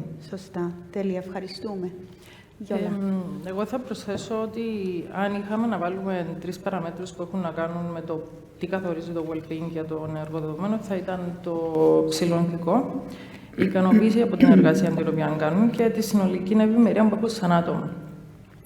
Το ζητούμενο για τον κάθε εργοδοτούμενο είναι ο εργοδότης να το βλέπει σαν human being, το οποίο έχει και τα skills του, έχει και τα emotions του, τα οποία σε συνδυασμό δημιουργούν αυτό που έχουμε ο καθένας μας μέσα μας. Όταν οι εργαζόμενοι αισθάνονται ότι έχουν σωματική και ψυχική υγεία, η οποία είναι σε ένα balance, είναι πιο πιθανό να έχουν κίνητρα για να συμμετέχουν και να είναι παραγωγικοί στην εργασία τους. Πιστεύω ότι όλοι ξέρουμε πολύ καλά, χωρίς να κοροϊδευόμαστε, το ζητούμενο για εμάς είναι να έχουμε το καλύτερο employer experience για τον εργοδοτούμενο και παράλληλα το καλύτερο customer experience για τον πελάτη μας. Το ζητούμενο είναι ο εργοδοτούμενος να μην νιώθει ότι είναι απλά ένα γρανάζι στη μηχανή η οποία προσφέρει αποτελέσματα, αλλά να νιώθει ότι ξυπνά το πρωί με όρεξη να πάει στον χρόνο εργασίας του ή έχει γύρω του άτομα τα οποία νοιάζονται για την ψυχική του υγεία, θα του κάνουν ερωτήσεις που αφορούν κάτι άλλο εκτός από τη δουλειά. Τα τελευταία χρόνια νομίζω ότι το COVID έβαλε μας σε μια διαφορετική δυναμική. Ήταν λίγο βίαιο το ότι μπήκαμε, κλειστήκαμε στα σπίτια μας και σιγά σιγά έπρεπε να ξαναμάθουμε να κοινωνικοποιούμαστε από την αρχή και να κάνουμε απλές ερωτήσεις οι οποίες έχουν να κάνουν με το πώς ήταν η μέρα σου, πώς ήταν το Σαββατοκυριακό σου, πώς είναι τα παιδιά σου, αλλά πραγματικά να το εννοούμε. Τόσο ώστε πιστεύω ότι η ψυχική υγεία είχε ένα restart τον τελευταίο χρόνο που ξεκινήσαμε να επιστρέφουμε. Ο καθένας μας έχει περάσει κάποια πράγματα στη ζωή του που διαμορφώνουν την προσωπικότητα του σήμερα. Το wellness δεν είναι κάτι καινούριο, είναι καινούριο όμως η οπτική πλευρά στην οποία το βλέπουμε και η σημαντικότητα που έχουμε δώσει. Και ευχαριστώ. Λοιπόν, να μου επιτρέψετε να κάνω ένα σχόλιο για το πάνελ. Λέμε στη θεωρία ότι το women leadership must come to the fore. Νομίζω αυτό το πάνελ δείχνει επάξια από τις 3 κυρίες και την αγαπητή συντονίστρια και θέλω να το χαιρετήσω και να συγχαρώ τους διοργανωτές για τις επιλογές τους.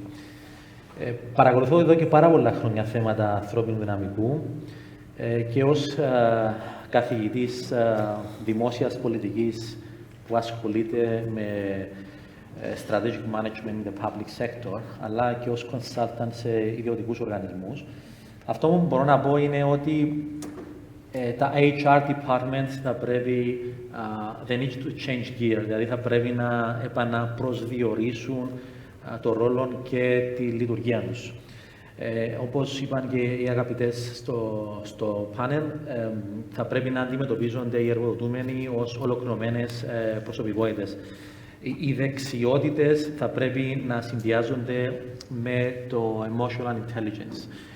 Πλέον και από τις παγκόσμιες έρευνες, αυτό το οποίο βλέπουμε είναι ότι το emotional intelligence είναι ένας δείχτης και στο στοιχείο πρόσληψης, αλλά και στο στοιχείο εξέλιξης του ανθρώπινου δυναμικού.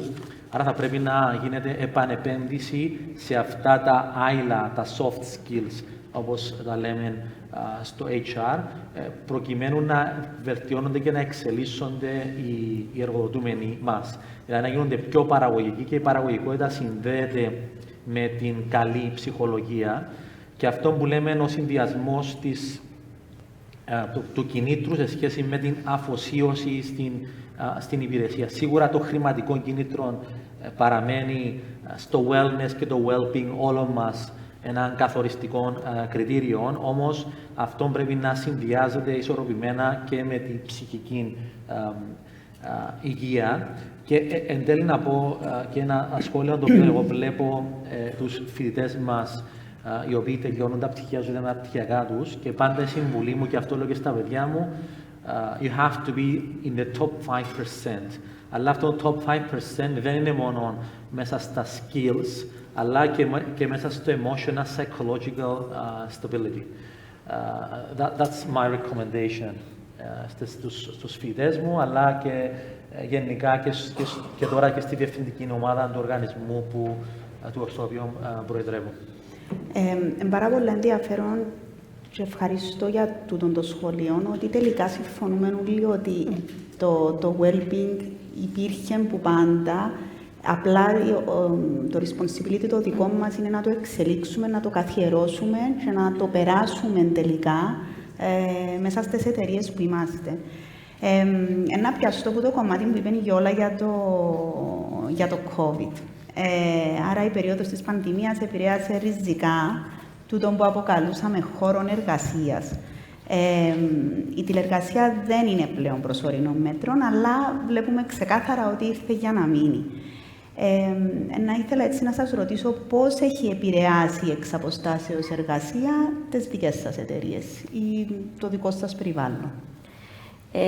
Βασικά να πω πριν πω πώς έχει επηρεάσει το δικό μου περιβάλλον, είναι ο COVID δημιουργήσε πάρα πολλά, όπως είπαμε, προβλήματα και καινούρια δεδομένα στη ζωή μας, και όπως είναι και η τηλεεργασία, που θεωρώ ότι είναι κάτι που ήρθε για να μείνει.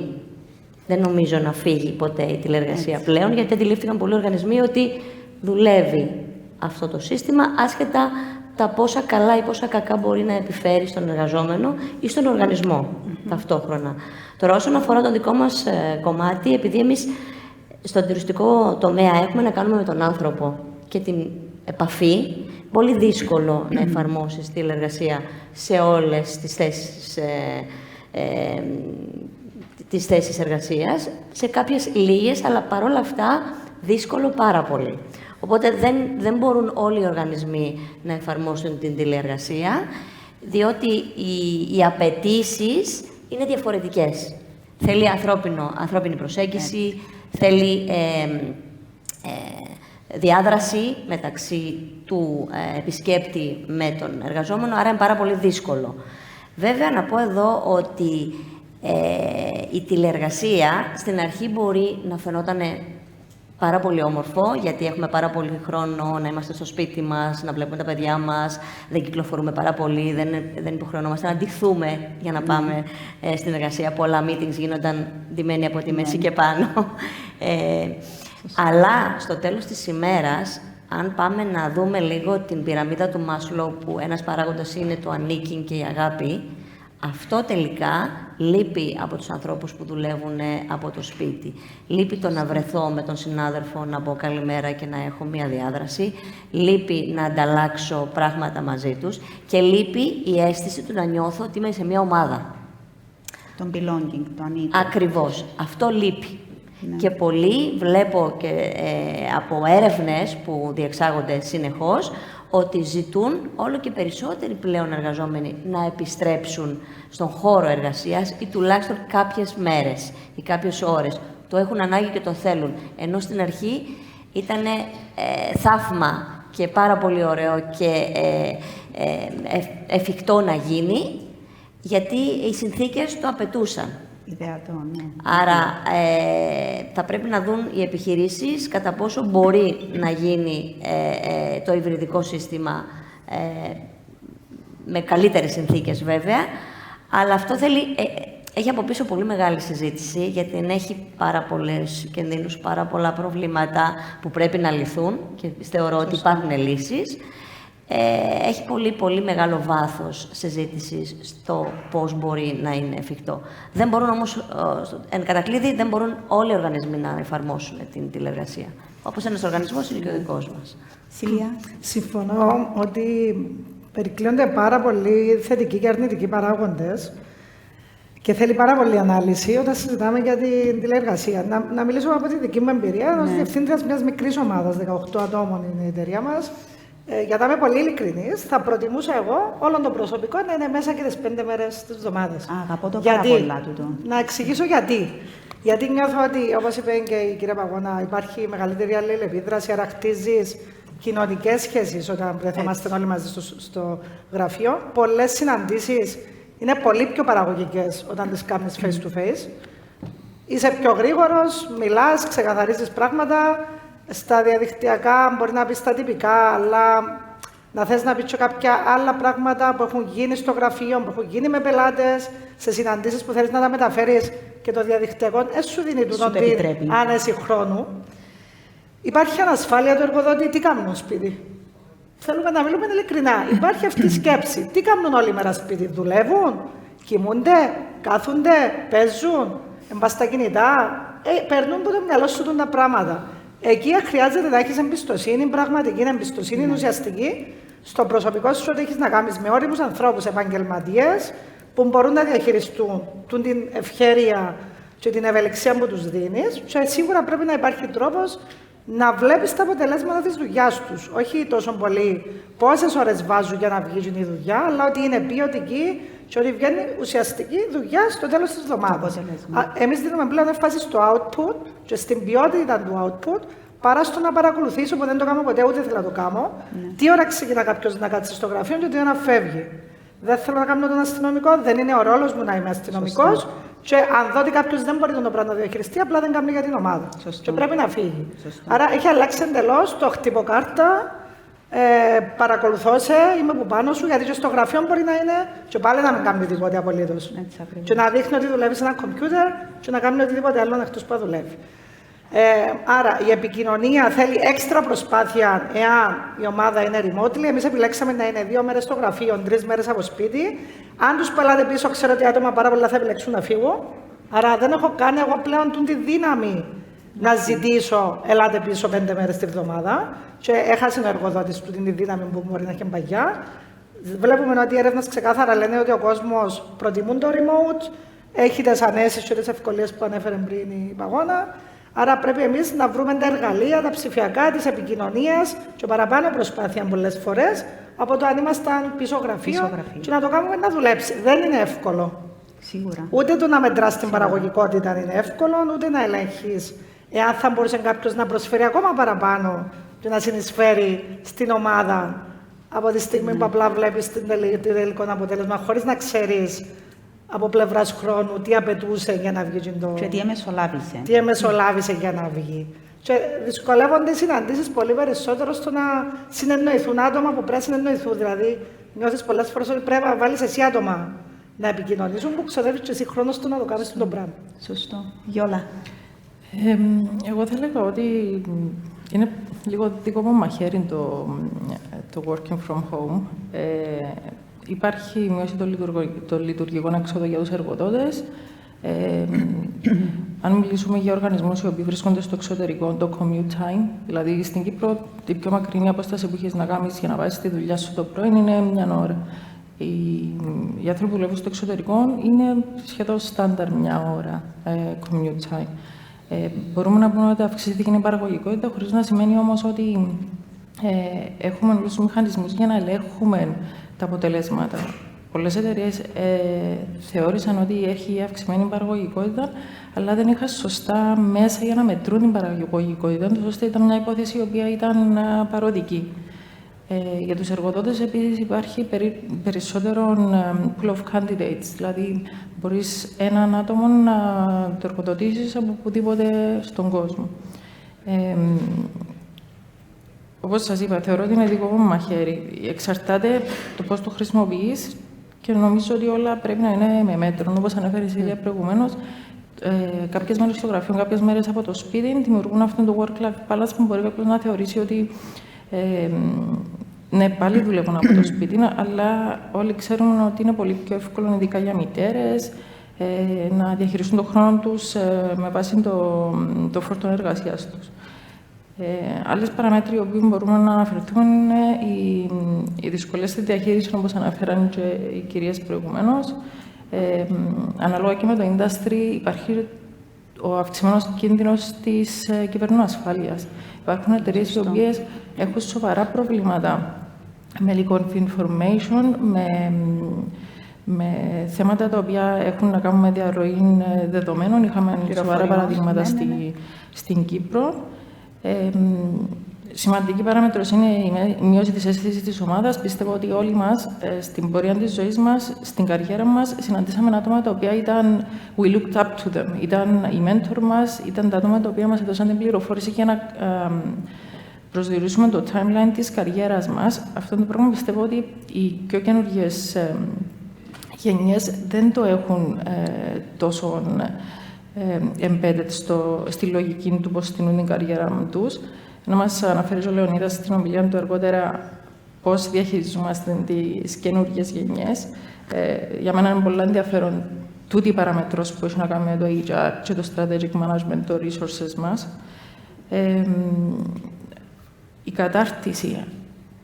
Πολλές φορές το training, όταν είναι σε hard copy ή σε online training, δεν έχει αυτό το interaction που χρειάζεται να έχει κάποιος όταν πει σε μια δουλειά, όσα information να δώσεις, αν δεν έχεις κάποιον όπως θα του δώσει παραδείγματα, real life παραδείγματα, να έχει το interaction με τα πιο σύνορα άτομα, για να το διορθώσουν, να έχει constructive feedback, δεν είναι αρκετό να κανονίσεις ένα Zoom call ή ότι σε οποιαδήποτε πλατφόρμα μια φορά την εβδομάδα. Και ο κίνδυνος της απώλειας και της πνευματικής ανάπτυξης του κάθε ατόμου μέσα από το interaction, το networking και όλα αυτά. Πιστεύω ότι είναι σημαντικές παραμέτροι όταν σκεφτόμαστε το working from home arrangement. Γιώργο. Συμφωνώ με όλα όσα έχουν λεχθεί. Αυτό που θα προσθέσω είναι ότι θα πρέπει να βρεθεί το κατάλληλο μείγμα εξαποστάσεως εκπαίδευσης και εργασίας και εργασίας στο φυσικό χώρο εργασίας. Αυτό το οποίο πρέπει να κάνουμε είναι να δούμε το προσωπικό μας και ποιον προσωπικό μπορεί να είναι πιο παραγωγικό στο σπίτι και άλλο πρέπει να είναι πιο παραγωγικό στο χώρο εργασίας. Άρα οι HR departments, leaders θα πρέπει να κάνουν αυτό το exercise.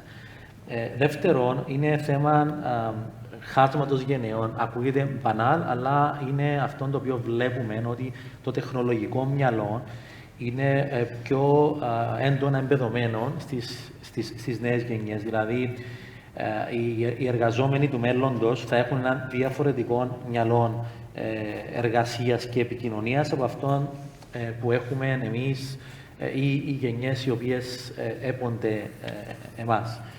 Άρα αυτό πρέπει να το μελετήσουμε. Όσον αφορά το αρχικό ερώτημα που έχεις θέσει, το COVID βασικά έφερε έναν απόγειο μιας σειράς διαδοχικών κρίσεων από τις απαρχές του 21ου αιώνα. Σύμφωνα με τις έρευνες που κάνουν οι διεθνείς οργανισμοί, η Παγκόσμια Τράπεζα, IMF κλπ., δείχνει ότι η κανονικότητα θα βασίζεται πάνω στην απροβλεψιμότητα και στην αβεβαιότητα. Άρα, αυτό το οποίο θα πρέπει να είναι κατεύθυνση στις επιχειρήσεις του οργανισμούς δεν είναι πλέον ο σχεδιασμός μακροπρόθεσμος ή μέσοπρόθεσμος σχεδιασμός. Δηλαδή, σχεδιασμό κάνεις όταν μπορείς να προβλέψεις την εξέλιξη του εξωτερικού περιβάλλοντος. Μπορεί να κάνεις ένα SWOT ανάλυση, αλλά όταν δεν μπορεί να το προβλέψεις αυτόν, τότε το υποκατάστατο είναι το strategic leadership. Άρα πρέπει να επενδύσουμε πάνω στην παραγωγή, στα στελέχη μας, στα διευθυντικά και μέσοδιευθυντικά. Το middle management εξαρτάται από το μέγεθος ενός οργανισμού, αλλά το middle management αποκτά μεγαλύτερη αξία ως συνδετικός κρίκος μεταξύ της ηγετικής πυραμίδας και των λοιπόν εργοδοτουμένων. Άρα θα πρέπει να υπάρξει ένα μείγμα όπου θα είναι custom-made το όλο αυτό εγχείρημα, συν του ότι θα πρέπει να γίνει και μια νομοθετική ρύθμιση. Εγώ δεν δεν επενδύω πάρα πολύ στο να ρυθμίζουμε τα θέματα νομοθετικά ή κανονιστικά, αλλά αυτή είναι μια παράμετρος στην οποία πρέπει να λάβουμε υπόψη. Υπάρχουν καλές πρακτικές σε άλλα κράτη που εφαρμόζουν την εξαποστάσεως εργασία, αλλά δεν σημαίνει ότι κάτι που δουλεύει στη Φινλανδία ή στην Σουηδία ή στο Βέλγιο μπορεί να εφαρμοστεί στην Κύπρο. Άρα εδώ έρχεται η παράμετρος της κουλτούρας, ότι η εργασιακή κουλτούρα είναι κάτι αναπόφευκτο. Οι Κύπροι εργάζονται με διαφορετική νοοτροπία και το τελευταίο που θέλω να πω είναι ότι το μείγμα του εργατικού δυναμικού στην Κύπρο αλλάζει. Δηλαδή θα έχουμε συν το χρόνο, δηλαδή την επόμενη δεκαετία, θα έχουμε ένα μείγμα εργοδοτημένου επειδή δεν θα είναι Κύπροι. Θα έχουν από διάφορα background, θα έχουμε έναν μεγάλο αριθμό παιδιών μεταναστών τα οποία θα μπουν στα σχολεία μας, θα φοιτήσουν στο σύστημα το δικό μας, θα τελειώσουν το σχολείο, ίσως θα πάνε και σε πανεπιστήμια, αλλά θα φέρουν μαζί τους για πάρα πολλές γενιές. Αυτό το βλέπουμε από τη Γαλλία, από την Βρετανία, από το Βέλγιο. Σας μιλώ σε 3 χώρες οι οποίες έζησα αρκετά χρόνια, ότι η τέταρτη γενιά, ακόμα μέχρι σήμερα, φέρει στοιχεία κουλτούρας τα οποία έχουν να κάνουν από την καταγωγή τους. Ότι η ενσωμάτωση, αυτό το βλέπω και στη Γερμανία. Τη Γερμανία δεν την ξέρω πολύ καλά, αλλά μπορώ να σας πω για τη Γαλλία, τη Βρετανία και το Βέλγιο, 3 χώρες οι οποίες έζησα και σπούδασα, ότι υπάρχει ένα ζήτημα ενσωμάτωσης. Αυτό δεν το μελετούμε, δεν έχει μελετηθεί. Βλέπουμε πώς να διαχειριστούμε τα μεταναστευτικά ρεύματα όσον αφορά τι κάνουμε, πώς τους φιλοξενούμε. Αλλά αυτοί οι άνθρωποι θα είναι μέρος του εκπαιδευτικού μας συστήματος και σε μερικά χρόνια θα είναι μέρος του εργατικού μας δυναμικού. Και μιλάμε για έναν ποσοστό πληθυσμού που θα είναι πολύ ψηλό σε σχέση με άλλα κράτη της Ευρωπαϊκής Ένωσης. Άρα είναι μια παράμετρος η οποία θα πρέπει να μας απασχολήσει στο σχεδιασμό διαχείρισης του ανθρώπινου δυναμικού. Αυτό φυσικά επηρεάζει και οριζόντια και κάθετα. Και στρατηγικό. Ναι, σε όλες τις διαστάσεις. Άρα συνοψίζω λέγοντας ότι αυτά τα ζητήματα, η επένδυση πρέπει να γίνεται και στο σχεδιασμό, αλλά κυρίως στο leadership. Δηλαδή πρέπει να επενδύουμε σε στελέχη, να προσλαμβάνουμε στελέχη τα οποία να έχουν αυτό το χάρισμα, να διαχειρίζονται την περιπλοκότητα και να μην βολεύονται σε ένα blueprint ενός σχεδίου. Θα πρέπει να είναι δημιουργικοί, να βλέπουν την περιπλοκότητα και να την καλωσορίζουν την περιπλοκότητα, να μην μπλοκάρουν τον οργανισμό διότι γίνεται κάτι πρωτόγνωρο. Ευχαριστώ. Να πιαστώ από το κομμάτι δημιουργία και θα μπορούσα να μην κλείσω γιατί δεν έχουμε και πάρα πολύ χρόνο. Ψηφιακός μετασχηματισμός, τεχνητή νοημοσύνη, artificial intelligence. Τι είναι τελικά ο ψηφιακός μετασχηματισμός για τον κάθε έναν από εσάς και πώς μπορεί μια εταιρεία που δεν έχει προβεί σε ψηφιακό μετασχηματισμό να επιβιώσει τα επόμενα χρόνια. Γιώργο, να ξεκινήσω από σένα. Ευχαριστώ. Ένα πολύ ενδιαφέρον θέμα. Εάν δούμε τον βασικό δείκτη τάση της Ευρωπαϊκής Ένωσης, η Κύπρος, ενώ έκανε πρόοδο, εν τούτης είναι στις τελευταίες θέσεις. Δεν πρέπει πια να κάνουμε βήματα, αλλά να προσπαθούμε να κάνουμε άλματα. Και αυτό θα πρέπει το κράτος να συνεργαστεί με τον ιδιωτικό τομέα σε αυτό το πεδίο. Δηλαδή πρέπει να υπάρξει μια διάδραση ιδιωτικού και δημόσιου τομέα, έτσι ώστε να αξιοποιηθεί σωστά, τα χρήματα τα οποία πήραμε μέσω του σχεδίου ανάπτυξης ανθεκτικότητας, έτσι ώστε να μπορέσουν και οι επιχειρήσεις και το δημόσιο, δηλαδή αυτό που λένε το e-governance, και στο επίπεδο των επιχειρήσεων να μπορέσουμε να δούμε ποιες είναι οι προτεραιότητες μας. Άρα θα πρέπει να καταλήξουμε σε ποιες είναι οι προτεραιότητες και θα πρέπει να ακολουθήσουμε εδώ τις καλές πρακτικές κρατών όπως η Εσθονία, που είναι ένα μικρό κράτος σχετικά στην Ευρωπαϊκή Ένωση, το οποίο ξαφνικά έκανε έλματα και είναι στα top 5 σήμερα. Η Ελλάδα έκανε κάποια βήματα προόδου κατά τη διάρκεια της πανδημίας, αλλά εν πάση περιπτώσει είναι ένα ζήτημα το οποίο πρέπει να δούμε. Και ένα τελευταίο σχόλιο να πω εμένα σχετικά με το artificial intelligence, το οποίο είναι ένα ζήτημα που μας απασχολεί και στο Πανεπιστήμιο. Δεν πρέπει να αποθαρρύνουμε τα παιδιά και τους νέους να χρησιμοποιούν συστήματα όπως το chat, το Εγώ λέω στους φοιτητές μου να το χρησιμοποιούν, διότι οι δεξιότητες θα πρέπει να αυξηθούν και να είναι εφάμιλες, δηλαδή θα πρέπει να χτίζουμε πάνω σε αυτήν τη δυνατότητα, έτσι ώστε να πάμε στο επόμενο στάδιο της εξέλιξης του ανθρωπίνου νου. Δεν πρέπει να φοβόμαστε το artificial intelligence, θα είναι μια τεράστια πρόκληση κατά πόσον αυτό που λέμε το human agency θα γίνει redundant τα επόμενα χρόνια, αλλά θα πρέπει να είναι σαν πρόκληση για τα παιδιά από τον υπηαγωγείο, θα έλεγα το δημοτικό, το γυμνάσιο και το πανεπιστήμιο, έτσι ώστε να εξοικειωθούν, διότι θα είναι ο μεγαλύτερος αντίπαλος τους στον χώρο εργασίας τα επόμενα χρόνια. Σωστά. Ευχαριστώ, Γιώλα. Θεωρώ ότι η ετοιμότητα της κάθε εταιρείας όσον αφορά το κατά πόσο να κάνει adapt με την καινούργια πραγματικότητα εξαρτάται κυρίως από το industry. Όπως ανέφερε προηγουμένως, κάποια industries δεν μπορεί να γίνει apply. Παράλληλα όμως, εξαρτάται και από την νοοτροπία της ηγεσίας, εξαρτάται και από το μεγέθος της εταιρείας πολλές φορές. Εάν έλεγε κάποιος στη γιαγιά μας πριν λίγα χρόνια ότι θα κρατά όλη την πληροφορία που υπάρχει στον κόσμο, στο κινητό τους, σε έναν πλάνο στο χέρι τους, να νόμιζαν ότι μιλούμε για κάτι ξεπραγματικό. Πιο παλιά, όταν θέλαμε να μάθουμε μια πληροφορία, θυμάστε, είχαμε όλοι μας έτσι μια σειρά από εγκυκλοπαίδειες και ψάχναμε την συγκεκριμένη εγκυκλοπαίδεια, το συγκεκριμένο θέμα και ό,τι έγραφε ήταν η αλήθεια μας. Στην πορεία των χρόνων αντιλαμβανόμαστε ότι η τεχνολογία έδωσε μας διευρυμένους ορίζοντες και επίσης προχθές έβλεπα ένα βίντεο το οποίο έλεγε ότι ο εγκέφαλος μας έχει συγκεκριμένο capacity. Όσοι ασχολούνται με τεχνολογία το ξέρουν.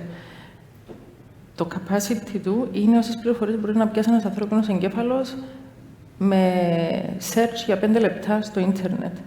Πράγμα που σημαίνει ότι σιγά σιγά η τεχνολογία μας δίνει τόσο πολύ πληροφόρηση που μπαίνοντας στη λογική του να βάλεις την τεχνολογία στην καθημερινότητα σου, ενδυναμώνεις την δυνατότητα σου να παίρνεις γρήγορες αποφάσεις, να κάνεις κινήσεις οι οποίες προηγουμένως χρειάζονταν πολύ περισσότερη έρευνα. Εάν μπορέσουμε να αγκαλιάσουμε την τεχνολογία με τα καλά της και τα κακά της και να έχουμε κριτική σκέψη στο τι είναι το καλό και τι είναι το κακό, το οποίο στην τελική είναι στον καθένα μας το πόσον EQ έχουμε, το πόσον δουλεύουμε και με τον εαυτό μας, θεωρώ ότι η τεχνολογία, είτε σε προσωπικό επίπεδο, είτε στις εταιρείες, είναι ένα πολύ σημαντικό χαρτί για τη συνέχιση οποιοδήποτε industry, οποιοδήποτε εταιρείας. Ευχαριστώ. Σίλια μου. Πολύ επιγραμματικά, Μαριάννα μου, γιατί αγγίξαμε διάφορα θέματα σε ό,τι αφορά το ψηφιακό μετασχηματισμό. Πιστεύω ότι οποιαδήποτε εταιρεία δεν τον αγκαλιάσει, πραγματικά θα μείνει πίσω και δεν θα μπορεί να ανταγωνιστεί όσες εταιρείες των κλάδων της την αγκαλιάζουν. Εμείς κάνουμε πάρα πολλά σεμινάρια μέσα από τα ευρωπαϊκά προγράμματα, τα οποία είναι εντελώς δωρεάν αφού επιχορηγούνται, και δίνουμε γνώσεις για το πώς μπορεί να αξιοποιηθεί η τεχνολογία ως εργαλείο, είτε χρησιμοποιώντας καθημερινά εργαλεία επικοινωνίας, project management, είτε και ακόμα τα social media, τα μέσα κοινωνικής δικτύωσης, ώστε μια μικρή επιχείρηση σε ένα χωριό, μια γυναίκα που θέλει να κάνει έναν προϊόν παραδοσιακό, να μπορεί να προωθήσει αυτό το προϊόν σε όλον τον κόσμο, όχι μόνο στα άτομα που θα επισκεφθούν το καταστηματάκι της σε αυτό το χωριό. Βλέπουμε ότι υπάρχει τεράστιο ενδιαφέρον από τους Κύπριους στο να αναβαθμίσουν ψηφιακά τις επιχειρήσεις τους. Προσφέρουμε δωρεάν εργαστήρια και εγγράφονται εκατοντάδες άτομα. Νομίζω ότι είναι μεγάλη πρόκληση για τις μικρές επιχειρήσεις. Πιο μεγάλη πρόκληση να αντιληφθούν ποια είναι τα εργαλεία που κάνουν για μένα, το κόστος, αν μπορούν να το χειριστούν, ενώ είναι πιο εύκολο να έχουν τη γνώση και τα resources σε πιο μεγάλες εταιρείες, και οφείλουμε να στηρίξουμε τις μικρόμεσες επιχειρήσεις, που είναι και η ραχοκοκαλιά και της Κυπριακής Οικονομίας και της Ευρωπαϊκής Επιτροπής. Και αυτό γίνεται μέσα από το σχέδιο ψηφιακής αναβάθμισης του Υπουργείου Εμπορίου. Δυστυχώς, η χρηματοδότηση που δίνεται είναι πολύ πιο μικρή από τους ετούντες, άρα υπάρχει μεγάλος ανταγωνισμός. Μία στις 4 θα κερδίσει την χορηγία, οπότε χρειάζεται και η δική μας η κυβέρνηση να αντιληφθεί ότι είναι μείζον θέμα το να αναβαθμιστούν ψηφιακά οι μικρομεσαίες επιχειρήσεις και να επενδύσει μεγαλύτερα ποσά σε αυτόν τον τομέα, γιατί υπάρχει πραγματικό ενδιαφέρον. Ευχαριστούμε. Παγώνα. Εγώ θα έλεγα, θα μετέφραζα τον ψηφιακό μετασχηματισμό μια συνεχή διαδικασία που ανοίγει ευκαιρίες στις επιχειρήσεις, αλλά ταυτόχρονα όμως απαιτεί υποδομές και εκπαίδευση. Άρα λοιπόν, μένοντας πίσω μια επιχείρηση και μη υιοθετώντας αυτή τη νέα μορφή εργασίας, σίγουρα δεν θα είναι ανταγωνιστική και σίγουρα θα μείνει πάρα πολύ πίσω και δεν ξέρω αν θα είναι βιώσιμη σε βάθος χρόνου. Αν μας ρωτούσε κανείς πριν το COVID πόσο έτοιμοι είμαστε να κάνουμε κάποια πράγματα, θα λέγαμε αργούμε πάρα πολύ, είναι πάρα πολύ δύσκολο και το ακούμε κιόλας και από το δημόσιο τομέα. Που θέλαμε ένα χαρτί και πρέπει να πάρουμε 3 υπογραφές και μία σφραγίδα και άλλο ένα χαρτί και μπορεί να μας έπαιρνε αυτό και 3 ημέρες. Που την ίδια στιγμή στο εξωτερικό, μέσα από τον υπολογιστή, έπαιρνες όποιο έντυπο ήθελες. Άρα, ναι, είμαστε έτοιμοι και μπορούμε να κάνουμε πάρα πολλά πράγματα, αρκεί οι οργανισμοί να σκεφτούν ποιο είναι το μέλλον, αλλά να επενδύσουν όμως σε υποδομές και σε εκπαίδευση. Γιατί χωρίς την εκπαίδευση δεν θα μπορούν να ανταποκριθούν. Και ένα άλλο που θα πρόσθετα είναι ότι η εκπαίδευση αυτή πρέπει να ξεκινήσει ακόμα και από την πρωτοβάθμια εκπαίδευση των παιδιών, από το δημοτικό, να θεσμοθετηθούν δηλαδή μαθήματα τα οποία να τους δίνουν τη δυνατότητα να αγγίξουν και να μπορούν να πιάσουν τις εξελίξεις, να μπορούν να μάθουν πράγματα πάρα πολύ γρήγορα, να αλλάξει και ο ρόλος των καθηγητών και των δασκάλων, να γίνει πιο ενεργός και ένας ρόλος ο οποίος να τους δώσει το ένασμα και το σπρώξιμο για αύριο να μπορούν να ενταχθούν πολύ γρήγορα και πολύ πιο εύκολα στην αγορά εργασίας, γιατί η αγορά εργασίας έχει γίνει πάρα πολύ ανταγωνιστική. Ναι. Έχουμε έτσι 1-2 λεπτά, οπότε να ήθελα να το ανοίξω στο κοινό, αν έχουν ερωτήσεις. Ευχαρίστως. Ναι, έχουμε... Ναι. Είμαι ο Κωνσταντίνος Γεωργίου, πρώτος λειτουργός του Υπουργείου Παιδείας και επικεφαλής επιχειρηματικότητας του Υπουργείου. Θέλω και εγώ με τη σειρά μου να ευχαριστώ όλους τους ομιλητές, πραγματικά εξαιρετικά αυτά που έχουμε ακούσει. Μια παραδοχή που είναι σημαντική να την πω είναι ότι η αγαπητή Λευκωσία έχει πει ένα σημαντικό κομματάκι το οποίο για εμάς όλους τους δημόσιους, όχι του ιδιωτικού τομέα, διότι νομίζω ο μόνος που είναι του ιδιωτικού. Νομίζω και εγώ. Εύκολα να μην είναι ο μοναδικός. Θεωρώ ότι εμείς στο δημόσιο, πολλοί κόσμος, πολλοί δουλειοί, περιμένουμε με ανυπομονησία τούτο που είναι η αγαπητή Λευκωσία, εκτίμηση της εργασίας μας. Δυστυχώς το δημόσιο δεν αφήνει πολλές ευκαιρίες στους ανθρώπους που αγωνίζονται ή πρωτοπορούν να δημιουργήσουν κάτι καλύτερο για αυτήν την κοινωνία. Αυτό είναι το παραδοχείο από μένα. Μετά στη συνέχεια θα πω στο ερώτημά μου, αλλά προηγουμένως θα πω ότι έχω ακούσει πολύ σημαντικά πράγματα από εσάς. Έχω ακούσει για την εκτίμηση της εργασίας, έχω ακούσει για το HR, ότι χρειάζεται αλλαγή στον τρόπο λειτουργίας και στον τρόπο αντιμετώπισης των υπαλλήλων, για το ιδιωτικό τομέα περισσότερο νομίζω, το emotional intelligence, επένδυση στα soft skills, που μας αφορά και εμάς στους Υπουργείου Παιδείας, γιατί εφαρμόζουμε τώρα την ένταξη των soft skills στα παιδιά, το middle management, αν είναι σωστά που το είπα, αγαπητή κυρία Κέντα, το leadership και ψηφιακός μετασχηματισμός. Και πρέπει στο ερώτημα μου, και συγγνώμη που υπολογίζει. Το ερώτημα απευθύνεται σε όλους εσάς, γιατί είναι σημαντικό να ακούσω την ερώτηση σε αυτό που θα ρωτήσω. Λέτε ότι το future work θα εξαρτηθεί από τη ραγδαία εξέλιξη της τεχνολογίας, από το AI, artificial intelligence, από τη διαφορετική αντιμετώπιση των νέων για την εργασία, οι γενιές που έχετε αναφέρει προηγουμένως, το emotional intelligence το οποίο τονίσετε πολύ πετυχημένα, η διαδικτυακή εργασία που διαφωνείται από την πρόσθεση με κάποιους και μπαίνω στο ερώτημα. Το βλέπετε να είναι ένα cocktail το οποίο θα εφαρμοστεί στα μελλοντικά χρόνια όλων αυτών, ή θεωρείτε ότι 1-2 από αυτά όλα που ανάφερα και αναφέρετε προηγουμένως εσείς, εγώ τα αντέγραψα, θα είναι τα πιο πετυχημένα ή τα πιο σημαντικά και θέλω απάντηση από όλους αν είναι δυνατόν. Ευχαριστώ πολύ. Ευχαριστούμε. Θα έλεγα ότι θα είναι ένα adapted συνοθήλευμα όλων αυτών που έχετε αναφέρει. το οποίο, αν μου επιτρέπετε, κατά την προσωπική μου γνώμη, πλέον το σύστημα μας που έχουμε στην Κύπρο εξελίσσεται, αλλά καλό θα ήταν να γίνεται adapt και με τα personal skills που έχει το κάθε άτομο και να μην είναι μία λύση για όλους. Όπως το κάθε HR department ή η κάθε εταιρεία κάνει adapt με βάση το industry της, καλό θα ήταν και το εκπαιδευτικό μας σύστημα να κάνει adapt πάνω στα συγκεκριμένα skills που έχει έναν άτομο και να μην περιορίζουμε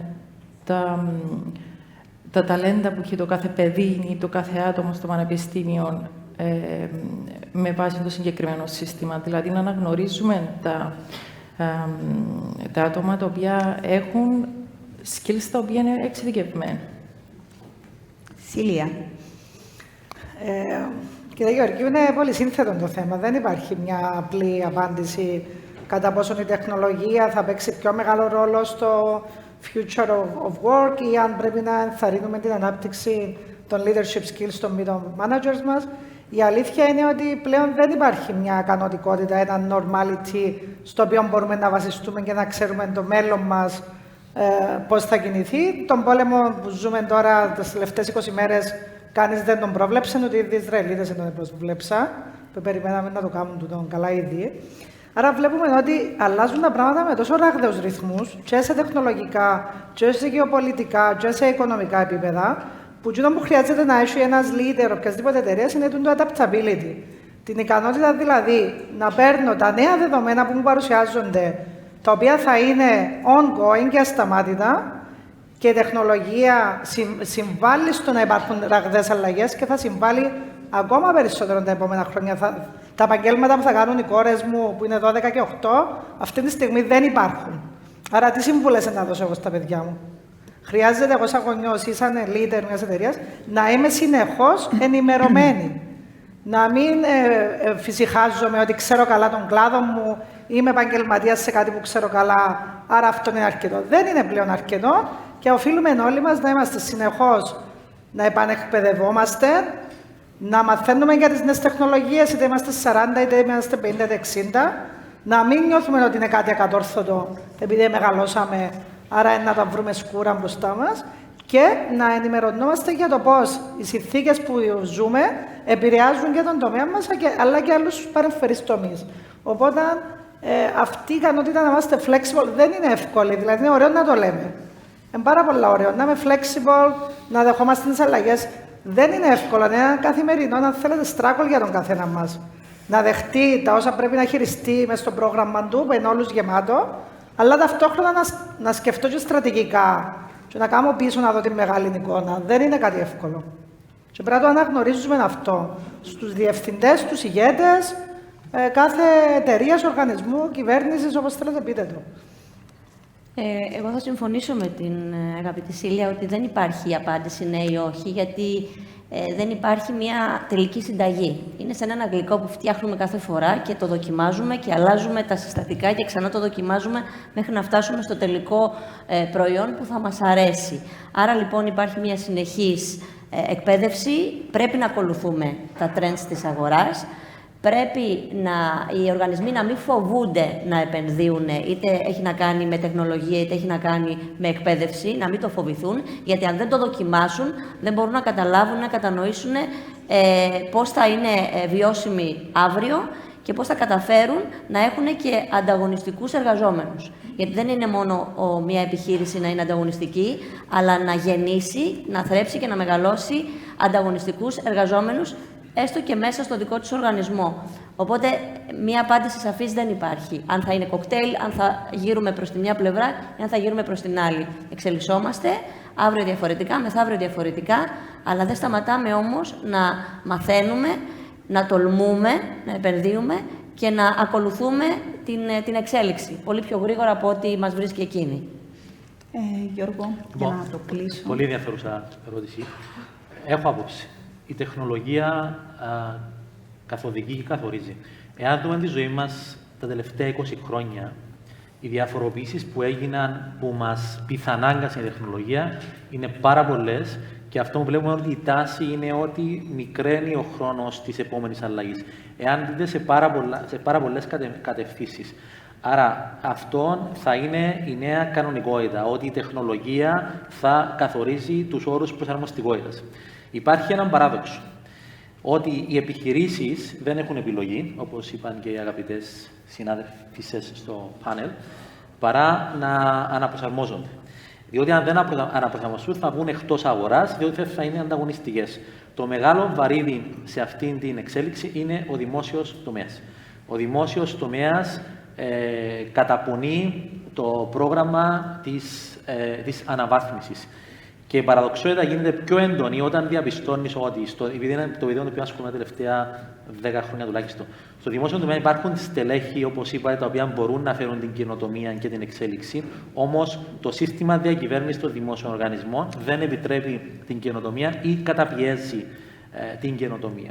Άρα, ποια είναι η λύση? Η λύση είναι ότι πρέπει να φέρουμε στην διαδικασία τους ενημερωμένους συμβούλους, οι οποίοι θα είναι σε θέση να μας δώσουν συμβουλή για τα μέτρα που πρέπει να λάβουμε για την εξέλιξη. Υπάρχουν οι μελέτες, γνωρίζουμε προς τα που πάει η τάση και να κλείσω με ένα παράδειγμα το οποίο με απασχολεί τώρα, χωρίς να μπω σε λεπτομέρειες, ότι θα μπω σε στοιχεία τα οποία είναι, ας πούμε, απόρριτα και δεν πρέπει να τα βάλουμε στο τραπέζι.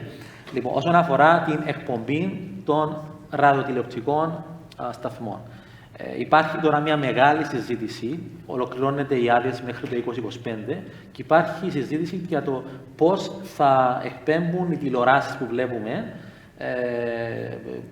την επόμενη πενταετία, 25 με 30.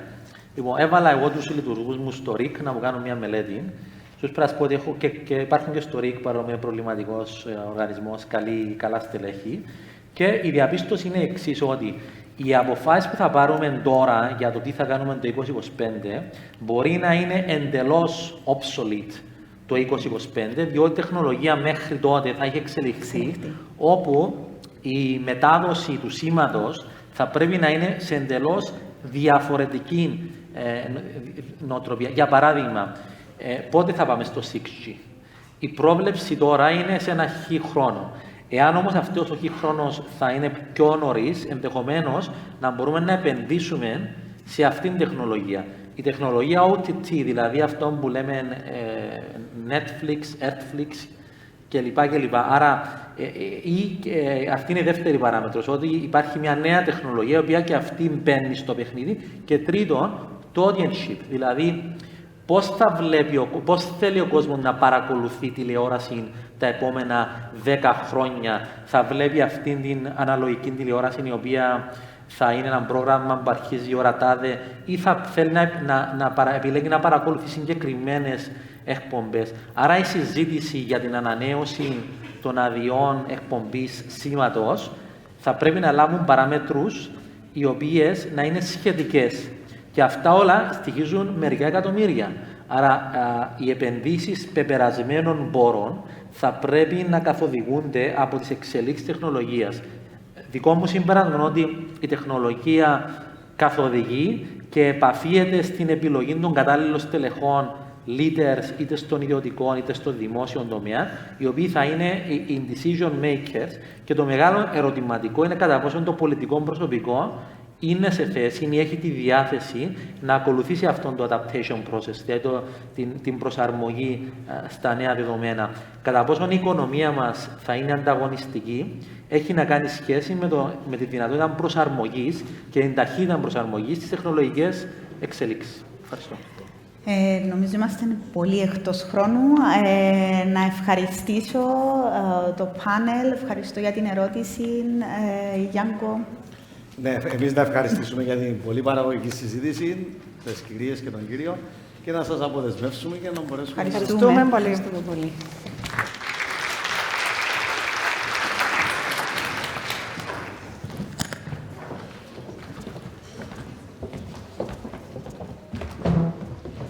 Καλή συνέχεια, φίλε.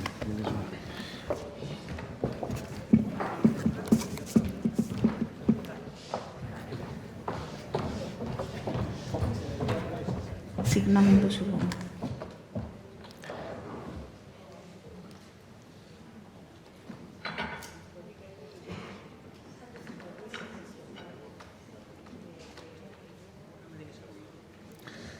Να υποδεχτούμε τώρα τον κύριο Λεωνίδα Αλεξάνδρου, founder of Human Capital Associates, ο οποίος θα μοιραστεί μαζί μας την παρουσίαση του με το θέμα Navigating Successful Multi-Generational Workforce. Λεωνίδα.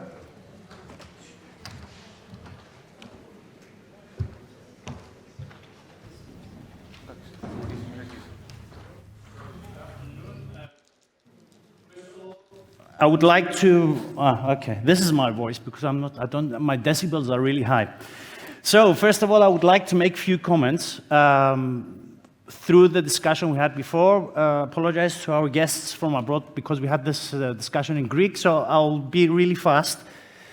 I think we have to agree on two elements. The first thing is that when we say soft skills, it's something that we underestimate. So let's make an agreement and name them human skills. Okay, that's the first thing. And the second thing is we were discussing about how can we adapt to this new era that is coming. And I want to say two words: cognitive flexibility. Being able to learn something, unlearn something, and relearn something else. So if anyone is questioning how do we have to prepare ourselves for the future, with this disruption in all industries, across all industries, and at the same time, this exponential growth in everything that we're living, the answer is cognitive flexibility. Now, I'll go to this huge discussion that I heard, and I'm so glad because amongst us, there are a lot of really high-level executives from different companies and from diversified industries. And I was really glad because I heard for the first time, maybe in a conference, that what is the challenge and what is on stake this moment is how are we going to prepare the ground for the future? And one more element is how are we going to prepare the ground for the future generation, basically Gen Z. So the question I will try to answer today through this discussion is why do organizations today need to tackle the challenge of a multi-gen workforce? And because as a Middle East country, generally, we are like easygoing, things are slowly moving around. Sometimes we don't want to prepare until things move to a dead end and we have to take decisions. So the question here is, are we going to prepare the grounds for this young minnows that are going to come, or they're already in the workforce, and give them the platform to flourish? Or are we going to say, you know what, it's not going to influence us, and then by force we will have to do it? So let's go and see what is the status quo today in the element of workforce. As you can see here, I have the 4 generations, and basically the previous generations, what was really important was working and caring for children and old parents. The new generation does not even exist in that element of thought because they don't think about that thing in this moment. The second thing is some really important events that influenced how we shaped our thoughts. So we see that, I'll focus on Gen Z. Basically, we had an introduction of Euro, then we had the internet booming, 9/11, and the most important thing, an element that really justified the way they think, is COVID. COVID, basically, it was a defining moment for this generation and literally shifted the whole mindset. Why? Because simply, for 2 months, 3 months, we had to stay in home. And they were at a very sensitive age, and they were questioning a number of things. And that, I really believe, influenced the way they see the whole world, the way they see the business industry. So what happened is that we had COVID, and at the same time, we had new technologies coming along with what they know. And we're talking about ChatGPT. I heard some excellent speeches before that they were discussing about how GPT is influencing our life. Now, the new trend is to know how to write what you're going to ask the GPT. So it is prompt engineering. If you write and you put the right prompt engineering prior in the GPT, it will give you a good question, good answer. However, really careful, because when we ask an AI, obviously it takes this information from somewhere. Don't forget your critical thinking, because there's one element that humans we have between us, and it will never change. the element of immortality. We will always like to connect with people. We will always like to hear people. We will always like to integrate with other people and feel that we belong. Before I heard Abraham Maslow, yes, it is really important to feel part of a group. So whatever technology will change, I really believe, this is my personal opinion, we will not substitute completely human relations. Okay? We will use these tools, but it won't substitute.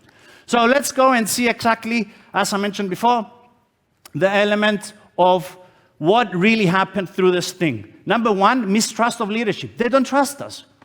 Gen Z doesn't trust leaders, the leaders of organizations. All the previous generations, they were taking for granted that I have to trust you. You're in a managerial position, I trust you. Now they don't. On the contrary, they're questioning. Second thing, impact of loss of talent.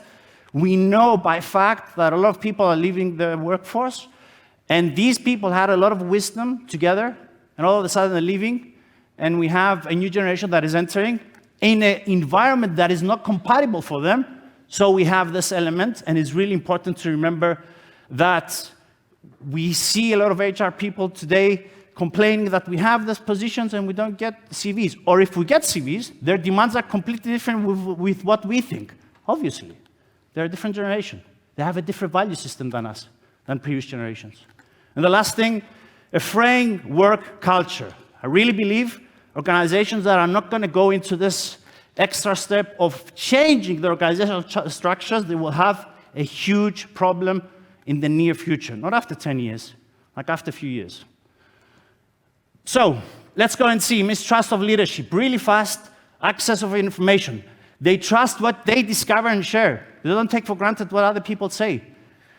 Then we have highly diverse generation. Previous generations, we were like really easily persuaded by saying somebody was saying, you know what, this is the way we were working. Everybody was like, okay, boss, we will do it the same way. No, today they don't believe that. And by the way, a lot of people at high levels are talking and they don't walk the talk. One of my favorite sayings. Because it's easy to talk theoretical, but it's really challenging doing what you're talking. And lead by example, by the way, especially in this world, Western world. Because if we go in other worlds, it's a different story. Then they don't have hope for the future. They don't. Ask them. I teach in university and I'm asking them, tell me one goal for your future. We don't have. Simple. They don't have. And they are fearing what's going to happen in the next future, in the next few days, the next few months, next few years, because they don't have somewhere to rely. And the last one, transparency. This word is really, really important for them, and it's really fundamental when it comes down to productivity, because they really appreciate that. A few years ago, it was really difficult to talk about salaries. Today, it's okay. Talk about it. You know what? Your manager is making, I don't know, 60,000 euros a month? Say it. You have to say it. They're asking for it, by the way. It's not something that is a secret anymore. So somehow we have to think about it. So this is the element of mistrust leadership. Now the impact of loss of talent loss, ongoing boomers, brain drain, reverse mentoring relationships. We were discussing, and it's an ongoing discussion, that we have to decide that all the generations have to mentor the younger generations in wisdom, in how to do the job. And the other way around, younger generations have to treat and train the older generation on how to use technology.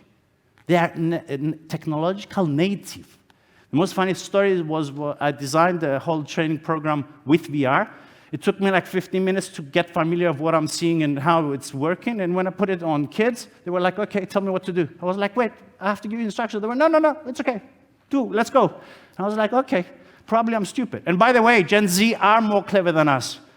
But it's the example, and it's this analogy that I can say easily. It's like taking a fish and putting it on a tree. What will we say generally, all of us?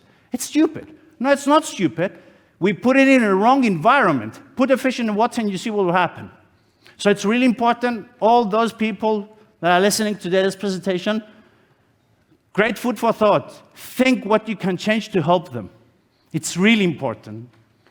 Gen Z struggle to develop key skills, obviously, because everything is given to them. They are living in an era of instant gratification. I want to see something, I take my mobile, 2 seconds, I learn. For example, I want to cook pasta easily. Go on YouTube, how to cook pasta. They cook pasta. But they don't go into the mechanics, in the depth of this understanding of how does the pasta get ready, and it has to go through 100 degrees of Celsius. They don't care. And all of a sudden, we take them out of that environment of school and university, and we throw them in the industry environment that is completely different. That you have to put a goal, you have to fight for it, and you will see results later on.